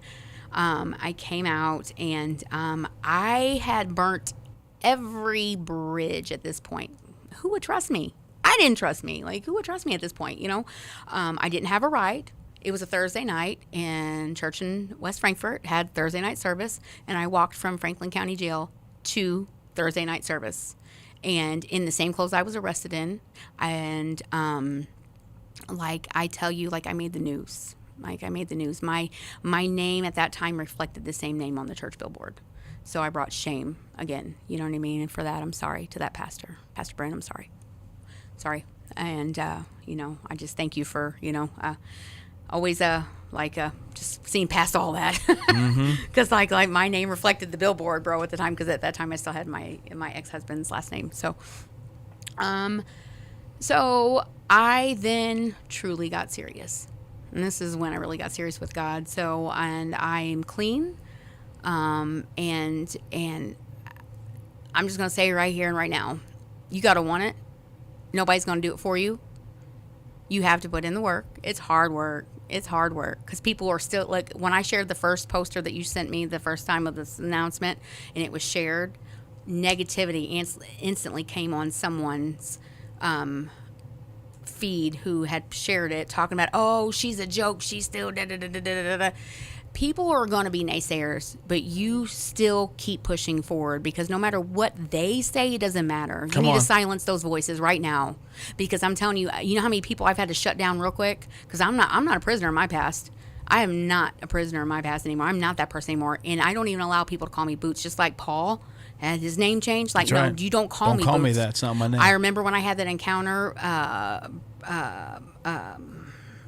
Brother Brandon Curry used to call me Sister Paulina, because I had such a radical change. Come on. He called me Sister Paulina. So, you know, so I then had the opportunity. I go to a town hall meeting at some church to talk about drug awareness and everything. So I get up there, and I literally, they messed up when they handed me the microphone. Okay, they handed me the microphone because I had something to say. Like, I'm gonna tell you right now, to all you people up here, especially you that are handing out the prescriptions of the methadone and the Suboxone, and I'm not. Once again, I'm not. If you do that, if that's what's helping you get sober, I'm not knocking that. But it also enabled me. I told that lady, I said, I made more money off your prescriptions than I did, and you probably make in your paycheck by selling the stuff that you prescribe people. I said, this is not the answer. This is not the answer. You're masking it with another thing. At some point, wean off of that. That is not a life sentence. You're not a life sentence to Suboxone, to methadone, and to those things. Because if that's the case, you're still in addiction. Yep. I'm sorry. I'm gonna say it. It is what it is. I can say it because I've been there. You've been there. So I can say it, and I say it, and I stand on it. So, but if that's how you have to start, do it. Take that step. That's good. It just took one step. So I had the opportunity. There was someone, and I'm going to keep this name out because I just don't want, but there was somebody who was like, I just remember sitting in jail when I got my calling. I forgot to tell you this part. I'm like, you know, like, if I could just get sober, if I just had somewhere to go, man, like, because like every time I try to do better, I wound up on a house, a couch or somewhere, and I wind up back in that cycle because I've burnt every bridge of everyone that's trustworthy, everyone that that's credible, because like, who would want me in their house at this point? I wouldn't. I'm sorry. And if you're a part of that, like that right now, I will love you from a distance, but I will also mentor you, and I will show you the steps. That's good. Because look, ain't nobody gonna do it for you, baby. You got to do it and want it for yourself. You got to. You have to. So when I put God in the center of that, Come on. and I truly plugged into that, and I really started a relationship without boundaries and without a dress code and without you have to wear or work or you can't do. No, when I had true freedom in Christ, boy, let me tell you. Come on. I became unstoppable. That's when I become like, I plugged into the church. Anything I can do that I could do. If you need me to scrub a toilet, I got you. Like I would just work my butt because I didn't have a job. I was trying to get a job, but who would hire me at this point? Who would hire me at this point? I wouldn't. You know what I mean? Like, look, I'm afraid to Google myself. Don't Google me. Don't Google me. Don't Google me. Please don't. Please don't. I really did try to find my mugshots though, but because there's multiple. Like I have so many mugshots, but they like, you know, and I have jail trauma. It's a real thing. Like I do. Sure, I have sure. police trauma. Like but I still get freaked out. Like Sure, it's a real sure. thing. And I pray that God just released that off of me, and it's something that I need broke off me. But anyway. Let's see. So I partnered with someone who I said if I could just have some place to recover, that I could get better. And as I'm speaking it, I feel God in it, like, and I'm speaking it out at that point. And it's a seed that's planted. I'm like, if I only had a place that I could get sober, where we could get sober in a healthy environment and make Christ the center of it. I said we could start I'm going to start a recovery home for women. When I get out of here, I'm going to start a recovery home for women. A place where they can go, and it's going to be faith-based. I'm going to introduce Christ to them, and we're going to do this. And I spoke that out, right? So when I hear this person across the room saying the very thing, when he had his turn with the microphone, I'm like, that's a God moment. Great, cool, awesome. You got to pray about everything. And I jumped right into a ministry that literally was about to devour me, because just because they say they love the Lord and it's church driven and this and that, you better test the fruits. That's because right. Let me tell you, I dove right into the lion's den with this, because it literally was not. This person was using this home to bring women in, to manipulate and to A trap. Yes, absolutely. But it had it not been for that, I wouldn't have met some of the most amazing women of my life. Wow. I was able to help, and I got them, like, we had a whole row, and Pastor Brent would be like, look at all these women, like, because I would have them up in there, and like I was taking them to their court dates, I was taking them to their visitation with their kids, and I was doing all the things that I should have been doing as a mother, because I knew where they were at, so I knew how to address. So, like I was on this side of it now. Yeah. And that's how I met this goofball over here. She come walking in. That girl. Right here. Hillbilly here, Stacy. She comes walking in, and she says I didn't like her from the jump street. That's not true. No. But we gotta, I'm trying to get this to a close, Pastor, I promise. But long story short, I didn't pray about it. I didn't test the fruits, and I didn't take godly counsel. And I didn't even ask. I just dove into it. So just because it looks like ministry or it sounds churchy or whatever, you better pray about everything you do, because this literally took the floor out from underneath me when Wow. it fell apart. Because whenever I started to see what was happening in there, like the tables were being turned on me, and she can be a witness to me that I was a cop and I was trying to set him up and I was doing all this. He was trying to get me out of there because I was starting to expose what was happening in there. Okay? Your discernment is too Absolutely. tight. It was too strong. Right. And like, so, and we can do a whole podcast on just the stories of the women in and out of there, of the things that we've encountered. But, so I didn't pray about it. I just jumped into it. And so that when it all came up, who are they going to believe? You know what I mean? Like, okay, so all this house full of women of trust that I earned now think that I'm there to set them up and catch, and really it's just my chart notes and my appointments and my schedule, and he's telling them because he's literally using with them. I'll say it, he was using with them, enabling them. gosh. He ended up marrying one of them.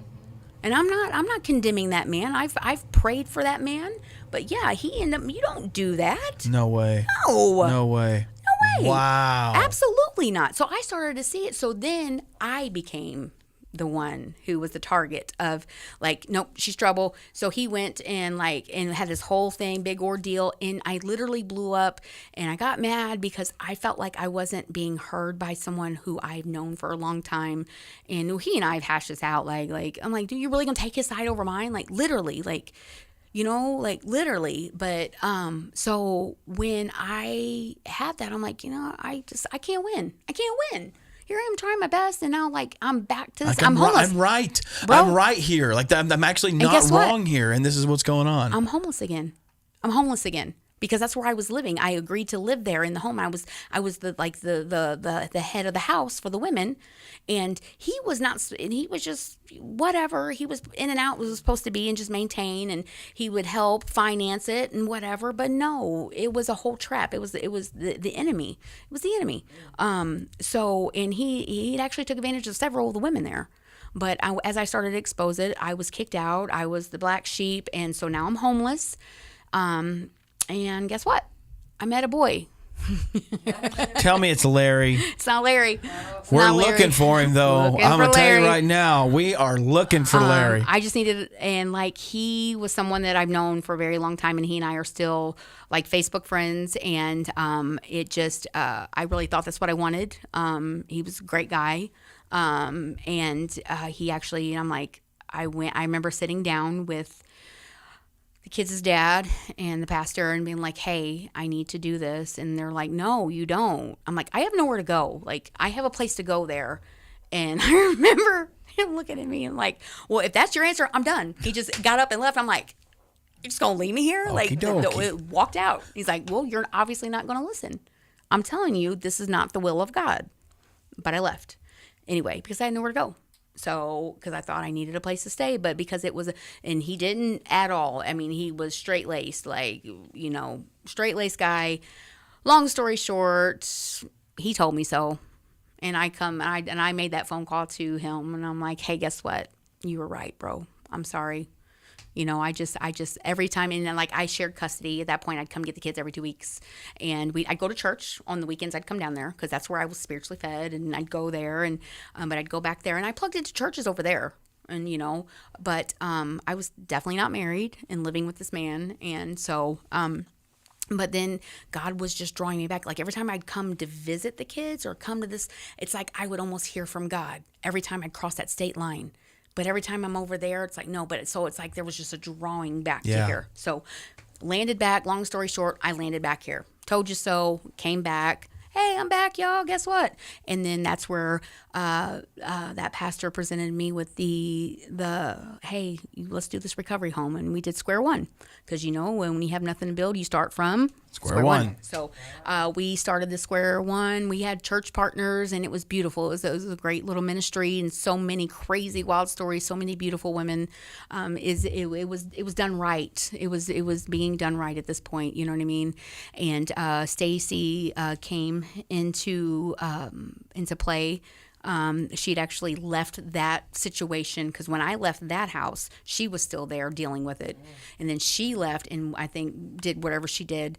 And then she eventually called me and was like, hey, I need a place. I'm like, hey, I got you. Yeah. Guess what? So she and I, that's where Southside and Hillbilly came from. Okay. So we ran a recovery program together at the church. Okay. And I just loved it. I love this woman right here. I want to honor her because I'm telling you right now, that's my girl right there. That's so awesome. So we've seen a lot. Recovery is about proving yourself, holding accountability.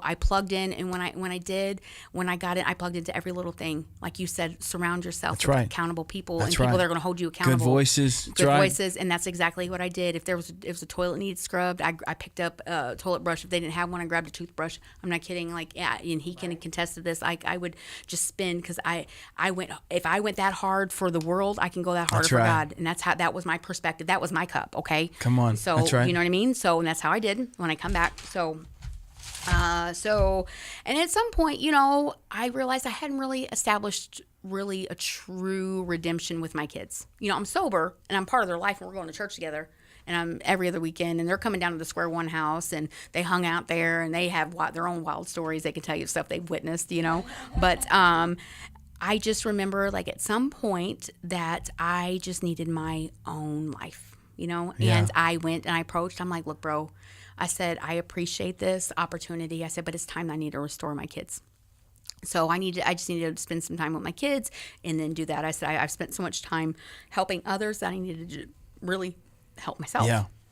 That being my children, and plugging more into their lives, and instead of putting all this effort into other women who some of them didn't even care, they were just using it. Right. Some so why am Right. I putting all this effort into it? So I respectfully, I did my due diligence and I backed out. I mean, there was some enemy attack with somebody of that church that tried to say this, that, and the third, and it was a whole ordeal.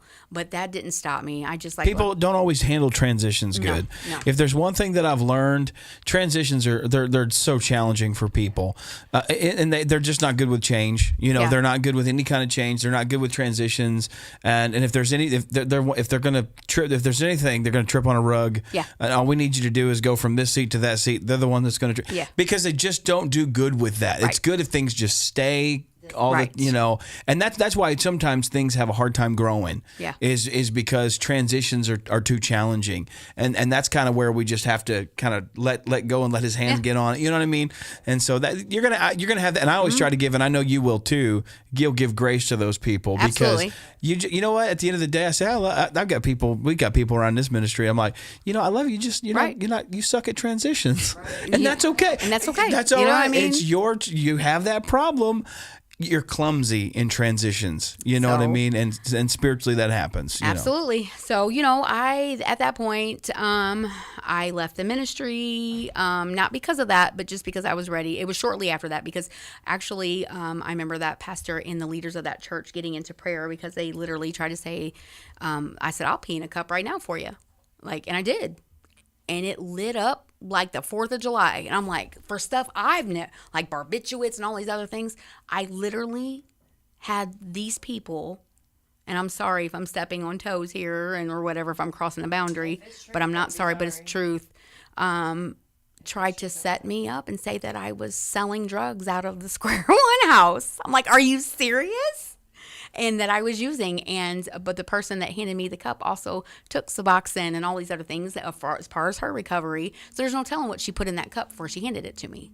And I mean that. And I will say that weed is something I've always struggled with. And, it's been so part of my life up until not too long ago. I've been released of that. Praise God. So, I'm going to tell you right now, I thought it was medicinal. God has slowly just taken scales off of me little by little, starting with the most hardest thing. And even I justified weed because it's legal. And it helped me. It calmed me down. I thought, okay, I don't do it all the time or whatever. But until God convicts me of it, I'm not. But boy, did he ever.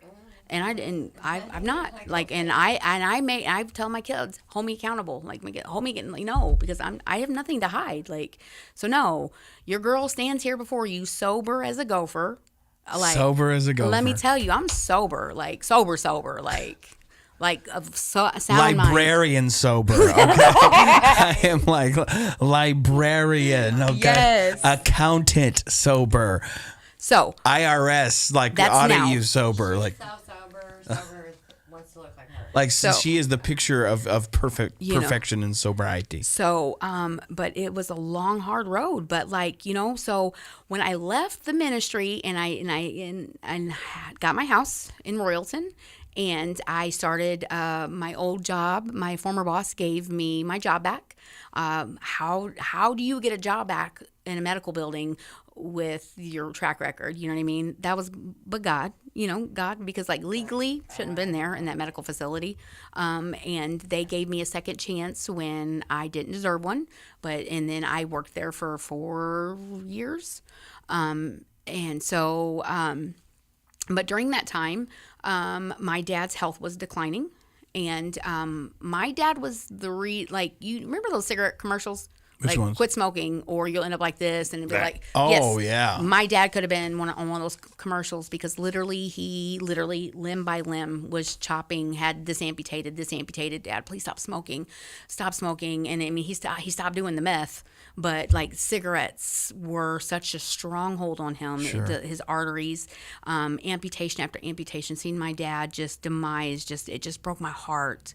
Cause like he was like my ride or die, as you call it, at that point. So I will say this, that when my dad had a second leg amputated, he then, I was going back and forth, and he became septic. And I remember getting the phone call that my dad, he's like, baby, I'm sorry, I messed up. He said, I need you to talk to this doctor. And the guy was so cold. He was so cold. He's like, yeah, your dad's going to be on hospice, and these are your options, and yada, yada, yada. And my world just dropped. I'm telling you, just dropped from underneath me because my dad. But let me tell you, when my dad died, I didn't spiral. There's a difference in how I handled this one compared to that one. I had such a peace. I remember doing a worship art song right before he died. The old Gaither song, Through It All, I've learned to trust in Jesus. Yes, I did that right before, as I was going through that, because I knew it was coming. So I get the phone call that my dad is he's having an episode. I need to get up there. So Katie and I, we fly up there. I call my boss. I'm like, I'm not going to be at work tomorrow. And I'm telling you, first of all, he had a DNR. I mean, he was a hospice patient, but Katie can be a witness to this, that we drove all the way to St. Louis. And I'm talking like that same rainstorm that hit today. Like, it was like that the whole time. I'm trying to speed and get there, but it was, something was just not letting me get there fast enough. And I was trying to get there faster. And I get there and I just literally throw it in park, and I get up there and I run into the room, and I just missed it. He just died, like, moments. But looking around the room at all the life-saving things that happened, I'm glad I wasn't supposed to see that. Yeah. So that was God's protection. Because the second we get in the parking lot, Katie can tell you, like, it dried up and birds were chirping at night. We're like, what in the world? What happened? Katie, if you're watching this, please say, yep, something. Say, like, I'm not crazy, like, for real. So, but how I handled my dad's death versus every other thing in my life, the common denominator was God was the center. He gave me a supernatural peace, and he actually gave me the title of my book. Are you ready for it? Yeah. And you're not ready for it. You know what? No, I'm not. I'm just going to just tell you no from now on if you ask me that. No, I'm not ready for anything you have to say. Grieving the death of a parent sober. Oh, wow. That's my book, and I need everybody who is plugged into my life to hold me accountable, because for years I've been saying I'm gonna write it, and I've actually got one of my notebooks that have started it, and I'd hit and miss, but I'm gonna say there's books in you. There's a library. There's a library. So he gave me the title for that, and so I was plugged into Sister Kelly Dexter's church. Oh, yeah. She has a wonderful ministry, Beauty for Ashes. Amen. I love that ministry. I love that woman. Honor them. I honor her and Brad. Awesome. They are awesome. amazing. I remember going to one for Beauty for Ashes. And if you've not been, ladies, hit me up. Go with me to the next meeting. It's definitely specifically for women. It's so good. But she came up to me when I'm telling you right now, when Sister Kelly's got a word for you, like she'll hunt you down. That word's going to get to you. And I seen her coming toward me, and she palmed my forehead, and she palmed my forehead, and she told me, she said, I'm going to tell you something right now. God is about to do something big in your life. He's about to send you your Boaz, and he's going to come in such a way that you're not even going to know it's your Boaz until it smacks you in the face, and he's going to be everything you've prayed for. Tell me this is Larry. It's Larry! It's Larry! Ladies and gentlemen, put It's Larry in the chat. We're here. It's Larry. It's here. Woo! It's Larry. So, but before I met Larry, I met another boy. So. Oh, never mind. Sorry, folks. False alarm. False alarm. But it was very, very short. It was stupid because, like, just because they look godly, sis, let me tell you, just because they look godly and they say godly words and they amen the pastor, don't mean they're godly. Yep, come on. Because I fell for that tactic, too. I fell for that tactic, and it was a very short-lived thing, and I praise God that it was not anything but a very short-lived thing. He actually ended up sleeping with my niece, my 19-year-old niece. Yeah, that ain't it. Yeah, that ain't not it. cool, That not ain't cool, it. not Nope, cool. that ain't So, it. and his nanny's the one that outed him on it. So, Okay. but That wasn't it. so then I'd given up. I'm like, I'm done. I'm done looking for love. Obviously, I'm meant to be alone. I'm done because I can't get it right. The godly ones. The godly ones aren't doing it. The dopers didn't fulfill it. The whoever I was seeking and seeking and seeking. So I just quit looking. It's when you stop trying to do you and allow God to do something, then he works it. Larry says, I have arrived. Wait, not yet. So sick of you, Larry.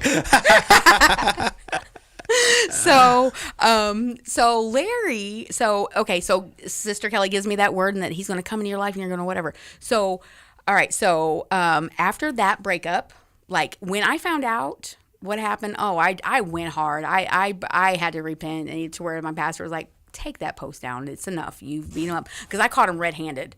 I want to tell the story of how this went down. I'll tell you off my microphone. It's pretty funny different time. It was great. It was epic, in my opinion, how I busted him. Like, it did it at Dixie Cream on camera right before church. like you're busted because I had receipts. So anyway, all right. So one day, brother. Alicia earlier said because you were winding down. She goes, "All right, she's landing the plane," and then she goes, "No, put your seatbelts back on. We're just taking another trip around." Hang on. She said, "Nope, going back up." All right, never mind. As many of you here at the Spark know Brother Tracy do good. Yes. I was his caretaker for quite a bit for probably 2 years, I'd say. I worked one day a week for him, and boy, you talk about some chatty Cathys when we got together, he and I, you know what I'm saying?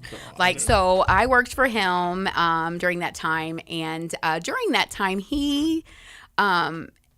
Tracy's a giver. He has a wonderful heart. He loves to bless people, and I remember he's just had such a heart to bless people, and I love that about him, and I honor him for that. He loves to bless people.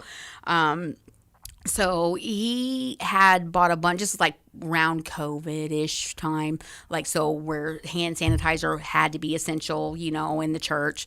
So I had to go deliver a bunch, go pick up all these donated whatever.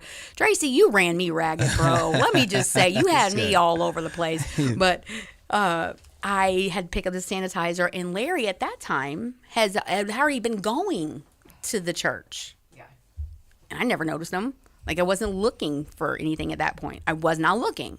I was focused on God. I was centering my relationship on God and building that, and building my relationship with my kids and restoring those things. Okay. And during that time, I became a grandma. I'm a Gigi. Okay. I became a Gigi, and to hold that baby, woo, to be a Gigi is something else. So I remember the day I delivered that hand sanitizer. That fateful hand sanitizer to the church. And who was there to pick it up? Go on and testify. Larry, go on. Larry was there, and she says, you had me at Purell. Oh my goodness. So this is great. So we just converse. We were communicating solely on the intent of, hey, I need to meet with you tomorrow at the church while you're there volunteering cleaning, because Larry was part of the janitorial crew, volunteered to help take care of the church. And I'm like, Larry, whatever. So I get his information, and we exchange numbers, and we're just kind of talking, and we're just chatting here and there. And Larry was with someone when he first established that church, and then that I think dissolved or whatever. And so I never looked at Larry like that. I wasn't looking. And like that word said, you're not even going to know. So Larry and I started talking little by little, and just little chats here and there. And one chat turned into another, turned into conversations, turned into phone calls, turned into, hey, let's go out sometime. I'm down. Cool. So Let's see. Larry, I had to actually. I didn't have a car. I was relying on the kindness of others to get where I had to go at that point because, I wasn't stable enough financially. Larry let me use a car because I actually had to go to my nephew's funeral. My nephew actually got a hold of his dad's gun at the age of 4 and accidentally killed himself. My nephew is currently in prison right now dealing with that prison. So just pray for my nephew, just for his mind, because I couldn't imagine like that infliction of pain due to your lack of, responsibility of keeping that gun. So, but Larry let me use his car, one of his cars, to go to the funeral. And it just, from there, it just bloomed into what it is. We knew we were going to get married before our first date because we were so busy with both of our schedules that by the time we actually did have that first date, like, we had to talk, like, we're going to get married. We're going to be married. Like, I'm telling you right now, this is God. I already knew in my heart, in my soul, my spirit, everything, Larry was the one for me. So, and then that's exactly what it is. And he came to a family function, and he had bought this ring. But we didn't want to announce it yet because I didn't want people to think that I was rushing into something again because I just had that reputation of jumping. But I had confirmation at this point. Yeah. So he secretly proposed before he truly proposed.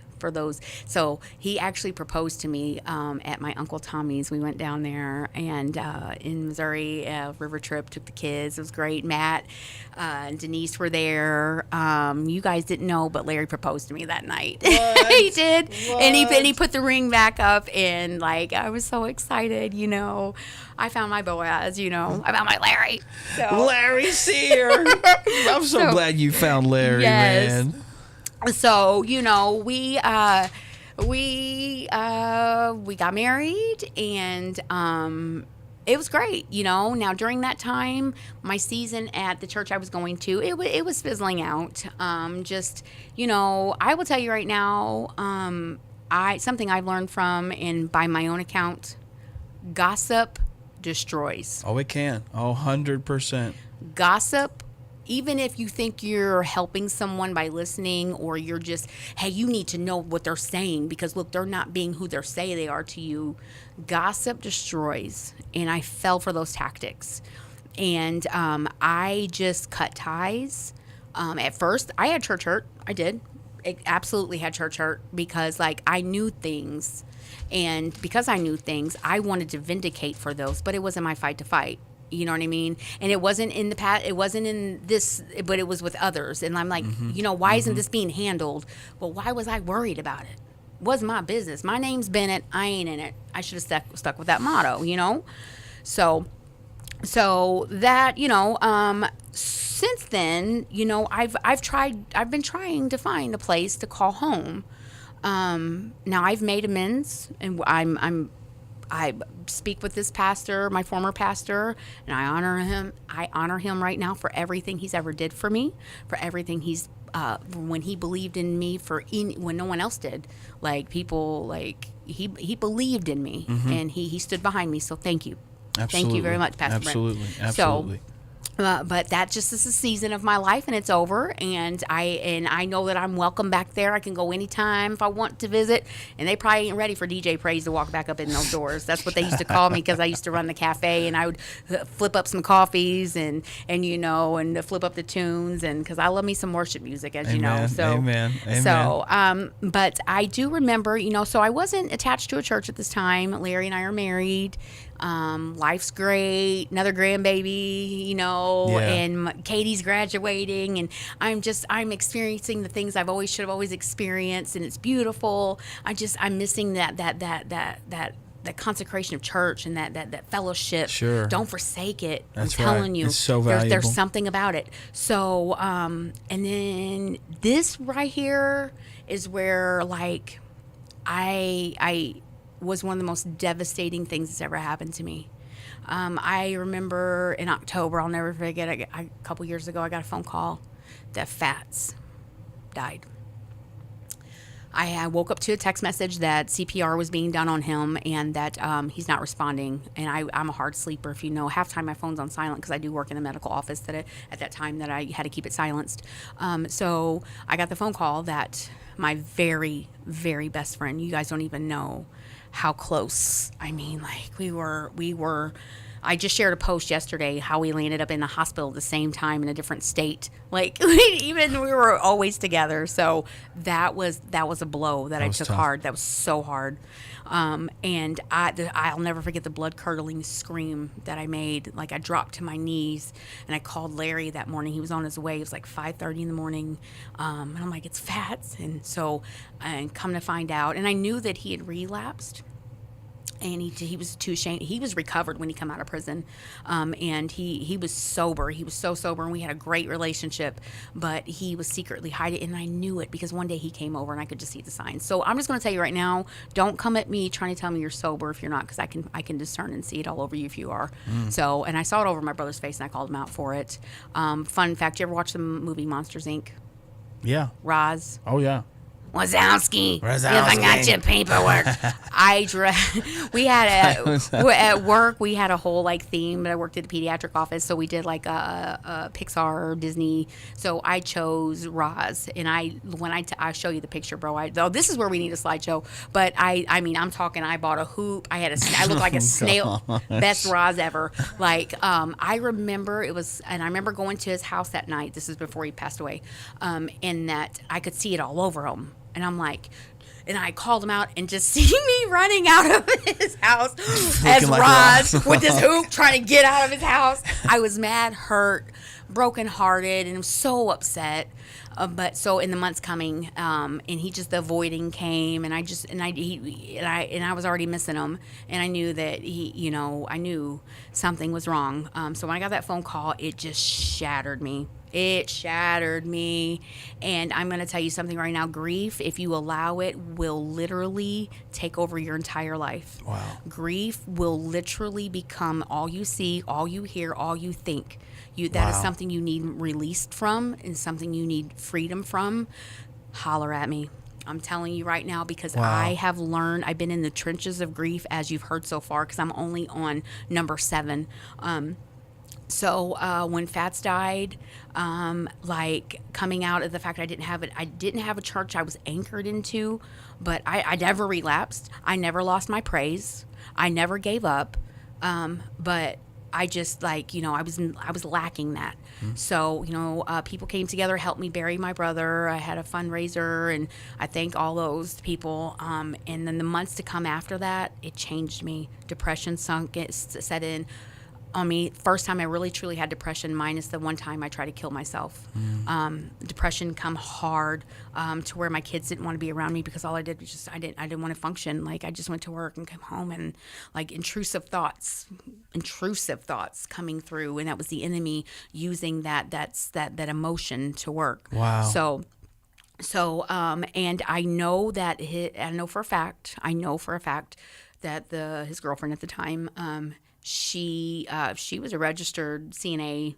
Like she didn't even do compressions on him because she herself was wrapped in addiction. Like my brother Chuck that passed away, I'm sure she waited to call 911. And I believe he could have been saved. But she was more worried about his bottle. My brother had a prescription of Xanax that he had, and she was addicted to him. She was more worried about getting her hands on those than calling 911. So I held a huge grudge and bitterness against her for a very, very, very long time. The release came, and I told Stacy about it not too long ago, where I was watching something, and it was talking about forgiveness and needing deliverance, and it was talking about forgiving people, and I literally I forgive her. I don't want to say her name just because I'm not shaming her. I forgive her, and I let her go. I let it go, and I gave it to God. Wow. And once that happened, that took a lot from me because that was my no, you don't even know. That was my So I learned forgiveness through my grief. That everybody has their own hurts and habits, and I don't hold that against her anymore. About 9 months after that, my other little brother Mikey, who had been a drug addict his entire life. And he actually was doing good. He was in a recovery home, like a male square one, if you will, up near Kansas City, I think, or somewhere around there. And he was doing great. I had no clue because I just completely detached from him because I protected my peace. Sure. So he, I just want to say this to anyone out there who is teetering that line of maybe just one more time. My brother Mikey's prime example that just one more time will wind you up in a grave because 1 year later I get the phone call that my little brother Mikey has overdosed on a relapse because you think that you can just go back to doing the same doses that you used to do, and it killed him. It killed him. Oh my goodness. Just one time. That one last time could kill you. And I'm so thankful that all my extra one times that I had, that God kept me through all those times I thought about it. Like, maybe I could just do it one more time. Like, or just one more time and this won't hurt. Yes, it does. And it will. Yeah. Because it took his life. And to see my brother after the fact, I wish I had known. I would have reconnected with him because he was sober. He was chunky. He ate some cheeseburgers, he was doing great. He was thriving. He bought his first car, and I never knew that side of my brother until after he passed away. And then, because I had blocked him on Facebook, and like it was just a mutual thing. Like we just didn't agree because whatever. But my sister, he actually dated one of my very best friends, and I have nieces and nephews in Southern Illinois from him, and that I just recently reconnected with them. Yeah, so I get to relive like that, and I'm so thankful for the grace that I have that. I'm just so thankful for everyone that's ever forgiven me and just allowed me a second chance. 2,000 second chances is what I've had. You talk about a cat having 9 lives. So that just one more time could be literally your life. So just don't do it. Don't do it. Pick up that phone, call somebody, make somebody hold you, find an accountability partner, because I promise you, just one more time can be your last, and it was for my brother. So out of all the siblings I have, it's myself, my brother Teddy, my brother Chad, who is, I have a solid relationship with them both, my sister Candy, and then Matt. So out of 11 kids, that's who's still standing. Wow. My sister Candy is finally thriving and getting better in her life. My brother Teddy is finally getting his life together.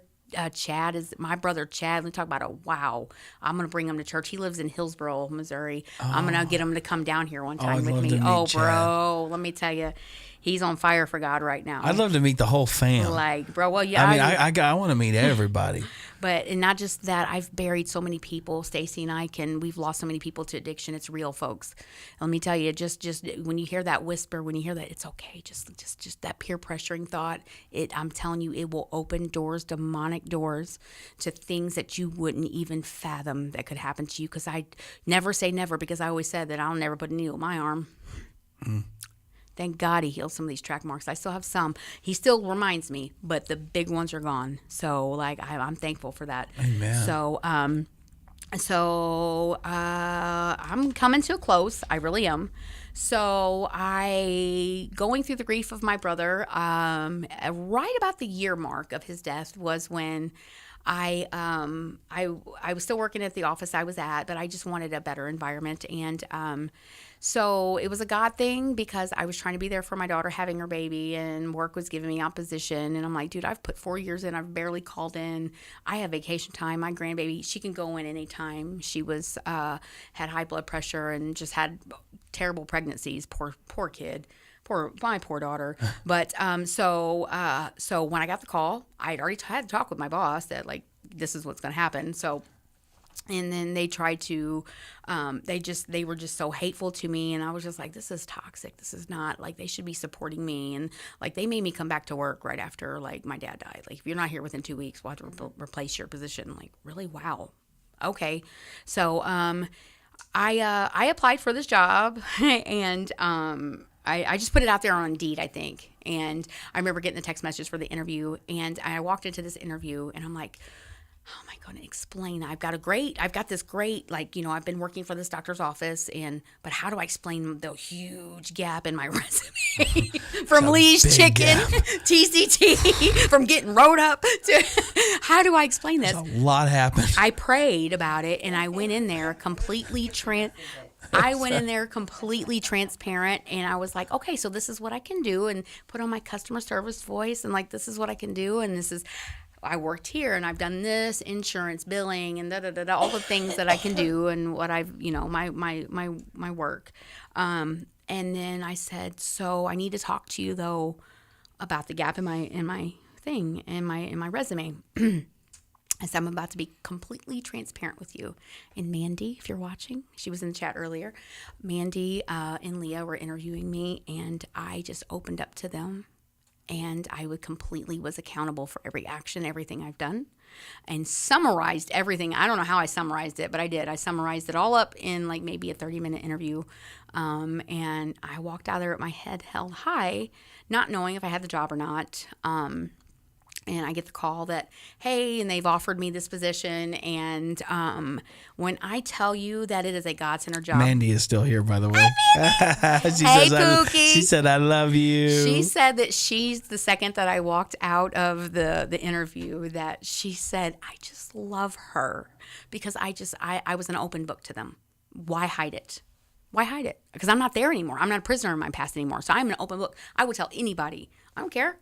Like, I don't care if it offends you, if it's not a topic of choice, but you need to know what God did in my life. So, and they told me that, well, we're an office of second chances here. So, just don't let that worry you, in the fact that, I remember Leah saying that to me. Don't let that be a factor that worry, but we'll let you know. I walked out of there like, they're not going to call me. You know what I mean? Now, mind you, what happens to you when you do a lot of drugs? What do you see typically? Teeth breaking and all these things. And I've always wanted, like, God put me in a position where now I have dental insurance. I'm in the process. With my recovery comes a restoration of my mouth, and I'm in the middle of getting all of that done. And then the next step's happening. I'm getting a full-on set of, like, my dentures, partial dentures are coming, and some cosmetic stuff's being done. And, like, that's part of my story. So I am so thankful for my work crew that, like, we pray together. Some of us get together, pray in the mornings. I go to, we're uplifting there. It's a great environment. It's a godly environment. Great group of people that I work for, and I couldn't be more thankful. So shout out to Ren Lake Dental right now and everyone there, because they are amazing. But they didn't know what they were doing when they hired me. They are fine. They found out real quick. And I think one of my bosses put it in the group chat at work. It's like, if we only known this about whenever we hired her, and it was like just something silly. So they're learning more and more about me and how unhinged I can be. But they are good people, and they've been good to me. So. And, and for the Spark people here, I know a lot of y'all don't know me. I've come and I've attended back and forth. And I was coming as much as I could, given the distance. Y'all don't know, I probably drive about an hour and 20 minutes to get here when I do come. Because I live in Benton, and like there's a lot of traffic, and it's a journey. Oh yeah. But so like when I was coming, when Tracy was coming all the time, and Larry was coming, we were coming, and like I try to make like at least twice a month, just because like I do have other things I have to do, but like I remember like, man, it's such a drive, man, dang, like I love it, but. And I remember driving back after one of your sermons, and God said to me, clear as day, you've driven further for dope. Ouch. Yeah. I said, you're right. Oh. Jesus, you are right. Anybody feel that? I get a little hot in here. Like you are so. What's that air conditioner at? Right. I promise. Like I've driven further for dope. Why can't I like not? Like when I walk in these doors, these people embrace me here. Oh, yeah. Like, and some of them, I'm like, oh, you're new. Like, no, I've just not been here enough that you don't remember me. Like, you know what I mean? But like, no, bud, you're new. Okay. So, but yeah, when he convicted me, I was like, you've driven further for dope. I'm like, that's it. So, and that I was living in West Frankfort, as you know, is a little closer, if you will. Yeah. Now I'm in either further north, which is farther. So, and then I was in that depressive state to where I just couldn't, and I wasn't living life. I was just functioning. And when I finally started addressing the issues and like, look, I need to get plugged back in, and that's when I was like, hey, and I just showed back up, But it wasn't until like I was going in this darkness, and y'all sing a song around here called God Don't Play About Me. But fun fact, y'all wouldn't know anything about that song if it wasn't for me. She gave it to us, y'all. She is the one that opened the door. And it's the first time I heard it, I'm like, oh, we'll do this. I'll tell you, I was picking Stacy up from work not too long ago, and it came on in my algorithm, and I've never heard of it. Usually, you know how your algorithm works. It's like what you create. Yeah. But it's like I've never this heard one, of it. This is a rando. But when I tell you I'm sitting in the parking lot waiting on her, and she's a little late coming out, and by the time she gets out, I'm in like full, like in the spirit, because that song is playing, and God literally showed me a vision in that moment, and like that song come over me, and like if you know the Spark family, if you know the lyrics, you know what I'm talking about. But like I was transported almost spiritually. Like God was like took me out of like the realm I was in, and I just went. And he's like, this is going to be your testimony in a couple of weeks. Like, this is what you're going to be declaring. God, don't play about me, no matter what you've been through. So, because I'm coming out of the darkness of all the death, but especially Fats and my dad and my mom and all these things. But like, God put a word in my heart. I've had pastors and sisters and brothers give me a direct word from God, but I've never had like an actual word come from him like the way I experienced it this time, okay? I can't explain it. Like I was almost transported into a heavenly realm in my little Corolla. So I'm crying at the wheel, shaking, like, she don't even have a driver's license. So I'm like, someone's got to drive. Like, so I had to stop for a minute because he gave me a word, and he says, you grieve the things that you see with your eyes, but you don't even know the things I protected you from. And about that time in the spiritual realm, I seen like this huge wing come back, and on that other side of those feathers was death, multiple overdoses, more assaults, more abuse, more addiction, multiple times people trying to kill me. Like he showed me that with that song. So that became my anthem. Wow. That became my anthem. God don't play about me. So that's when I was like, Pastor Aaron, that's like, look, and then that's when I reached back out. Like, I've been depressed. I've been like, I just need to get plugged back in. And I remember like reaching out to you, and I don't remember the specific day or whatever. I was sitting in the car, but yeah, so that song, but okay, so I'm gonna hurry this up. Okay, generational curses. Just because it runs in your family doesn't have to run in you.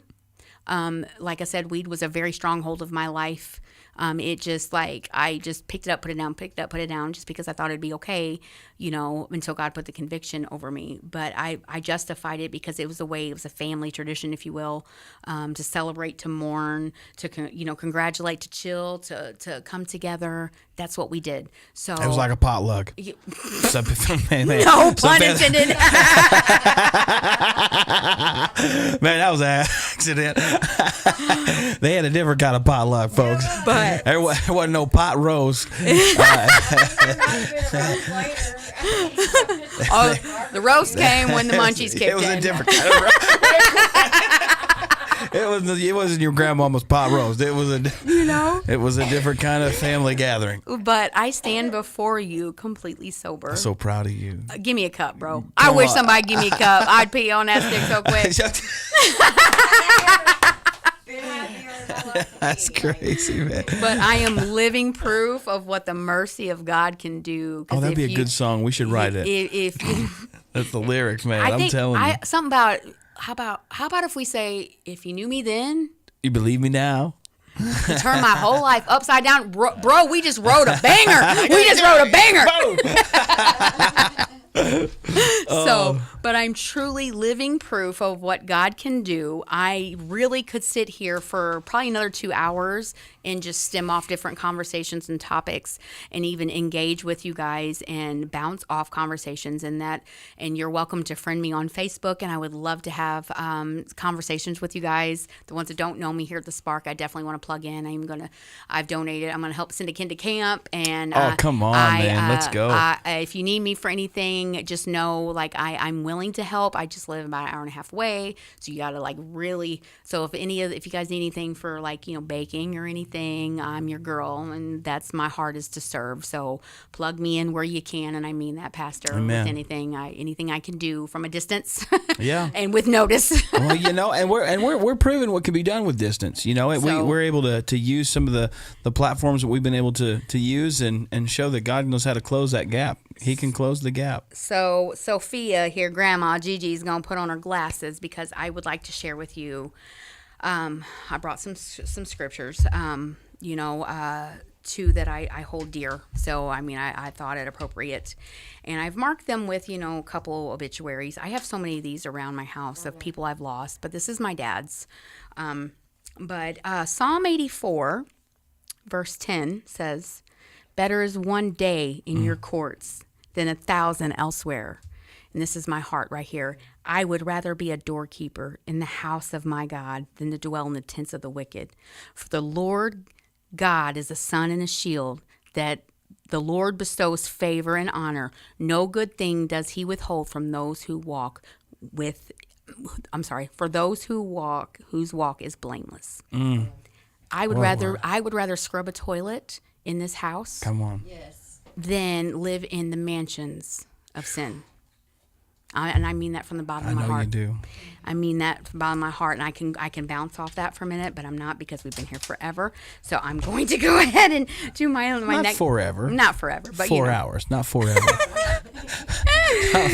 Four hours. I love it. And my next scripture that I bring is John chapter 8, verse 34. And I have it marked with Fatz's obituary. And I want to read this word out, because Fats was another perspective guy. He always saw he had a cup too, he was happy to have a cup. Yeah. And this is what I wrote, and these are verbatim his words, and I have this little. I love that Facebook has the ability to keep memories and voice clips, and I live this voice clip and I play it over and over. "There's a bright side to every situation, and everything happens for a reason. All we got to do is keep our heads up and keep on pushing." Said by my brother. I put that in his obituary, and I've marked it here in my Bible, but I'm going to read this here too. And this is red letters, y'all. So, and I don't really want to take away from red letters, but I'm going to add one word to it to apply to me. So I'm not taking away from Scripture when I do this. And Lord knows my heart.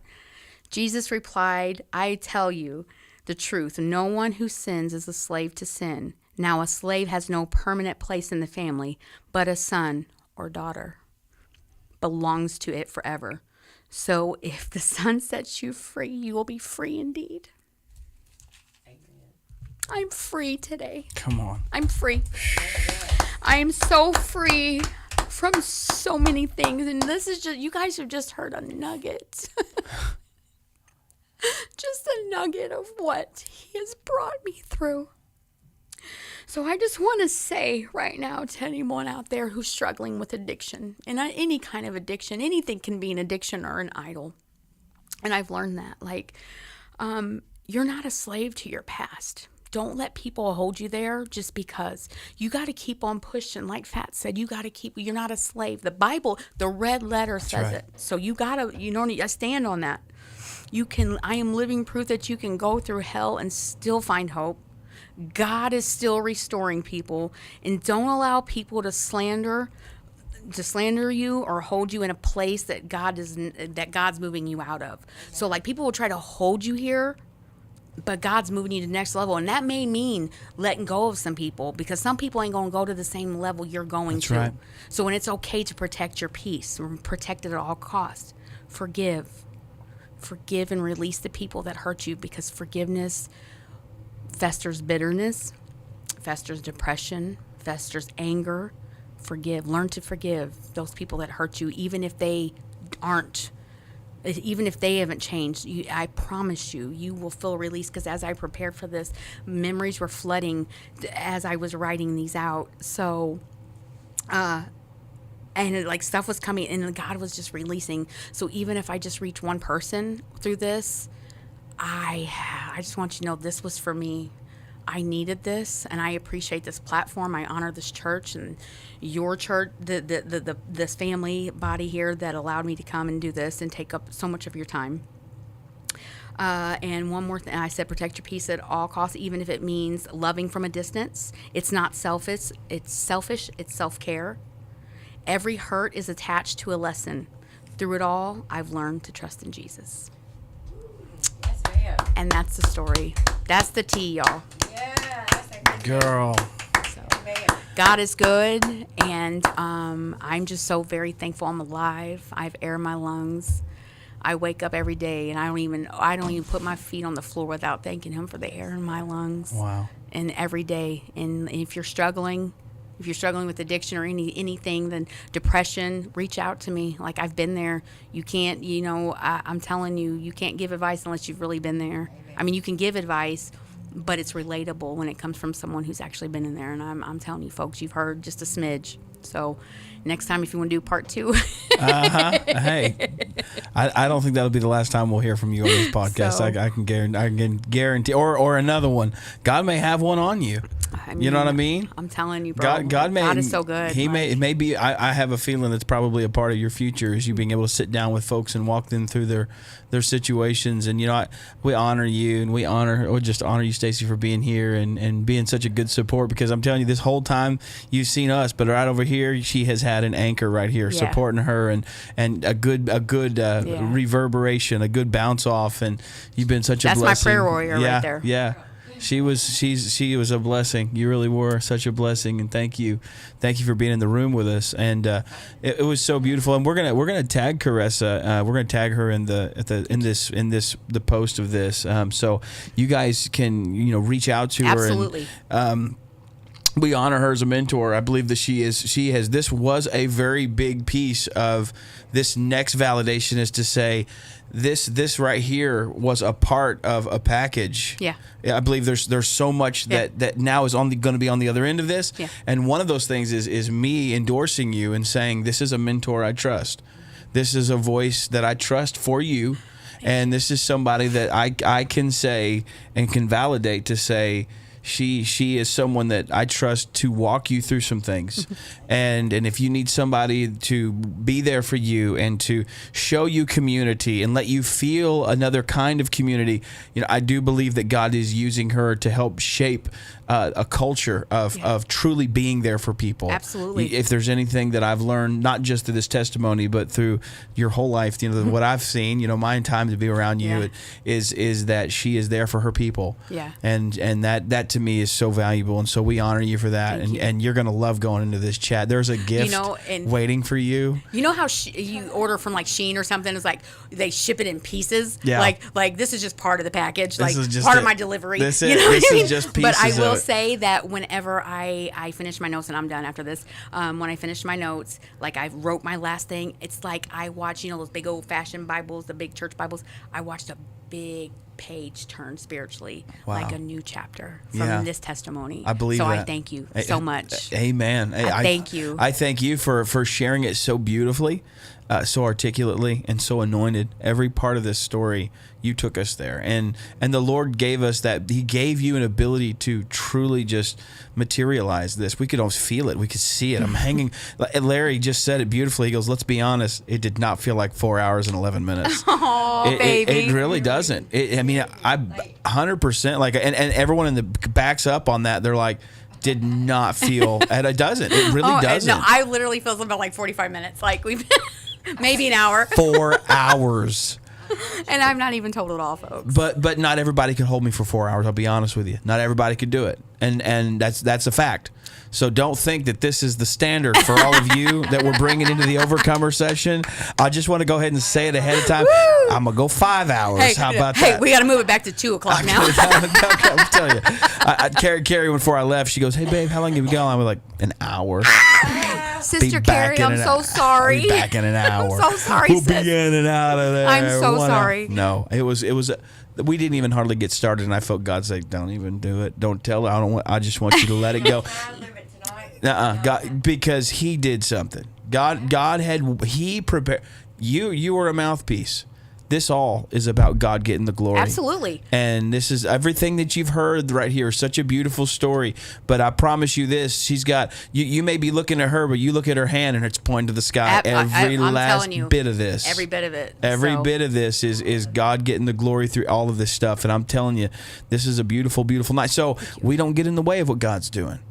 And tonight, I just have enjoyed this so much. That. I believe this is going to, I mean, it's already made it's already impacted, I think, the most important person, and that is the healing has, the I can healing, feel it. I'm telling you, you should such be a in release. this room. It's the beautiful. healing that I received just for preparing for this, and now after that last little thing, like I'm just telling you right now, my name is Caressa, and I'm an overcomer. So, girl, come on, let's go. Woo. Tell your story. So, we want to hear your story, and I'm gonna reach out to the next one coming up here. Probably after. I can't wait. I always wait till we're done because I put everything of my focus and my prayer have been on you. That's it.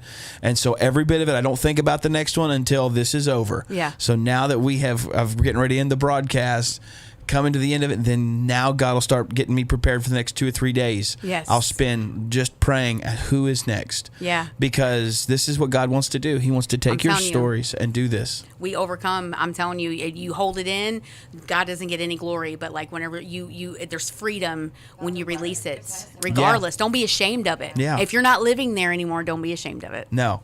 So, no. And I'm not there anymore. And don't ever call me Boots again. I tell people, don't call me Good. her. Come on. She died a long time gone. ago. I correct people. No, she died. And my people, no, she doesn't go by that anymore. I love that. I don't. That's no, good. That's absolutely good. not. Absolutely You've not. cut that cord. Absolutely. Severed it. I love that. Severed it. I So love I it. appreciate you allowing me just to take up so much of your time, and I appreciate this platform, and I just appreciate this church because I really do. This is a wonderful church, and like I brag on the Spark all the time to everyone. Like everywhere I go, I send manna moments to everybody. Everyone's getting manna moments every morning. I love it. And you know what's just so nice is to see how much God's expanding and doing all kinds of neat things and being able to use platforms like this. And I'm like, you know what, God, we've got a big reach. And that's one thing I know is that, there's a lot of folks, like you said, you coming all the way from Benton, Illinois, all the way to McClure, Illinois, and we've got people on the other side going to Missouri. People are driving so long to come here, and I'm like, okay, God, there's a big sacrifice that's coming here, and I know their heart is to be plugged in here, to do more things here. And I stopped and I thought about it, and I said, God, I don't want to make it where you have to be here to get the meat of what we do here. And that's when he started to open up the manna moment. Love it. And so now we have a Did you even read my text where I named that? Or the overcomer session? Because I didn't, because you was trying to give it away too early because you said it in the broadcast. No, I'm talking about not the manna moments, but the session. Because I said, I know, I remember. You said it in the chat. You said manna moment. I'm like, no. I'm talking about overcomer. The overcomer sessions. I texted you that. I'm like before. Yeah, no, I know you've named this one too. Yeah, so overcomer session. Not that I'm trying to get but I'm just like that's how. She did it, just so you know. So God don't play about me. She's the one that brought it to us. Overcomer sessions. Guess where we got that name? She's the one that named that. Hey, so the manna moment. Guess who pegged it? She got it. So God is just that's what happens, man. When somebody's flowing in the Spirit. That's it. Like they're gonna tell everything. God's gonna tell them everything. They're gonna see it. And that's just unity, man. I love it. Absolutely. I love everything about it. It's really awesome. Yeah, it is. So we're so thankful for that. Hey guys, thank you for being here with us thank today. You guys. We have enjoyed this. We're gonna tag her.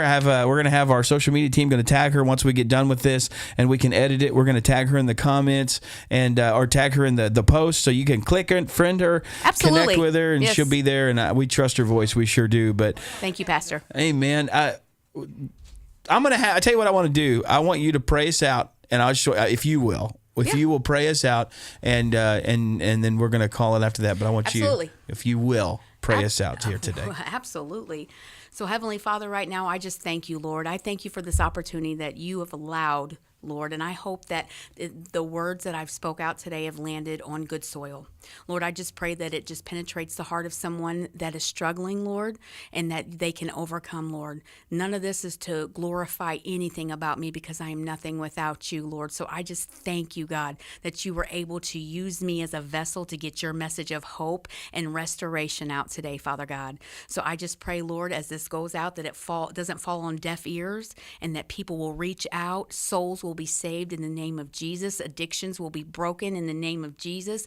Generational curses will be broken by this, Lord, and we're just going to see just fruit develop from this. And we're going to give you all the praise, all the honor, and all the glory. In Jesus' name we pray. Amen.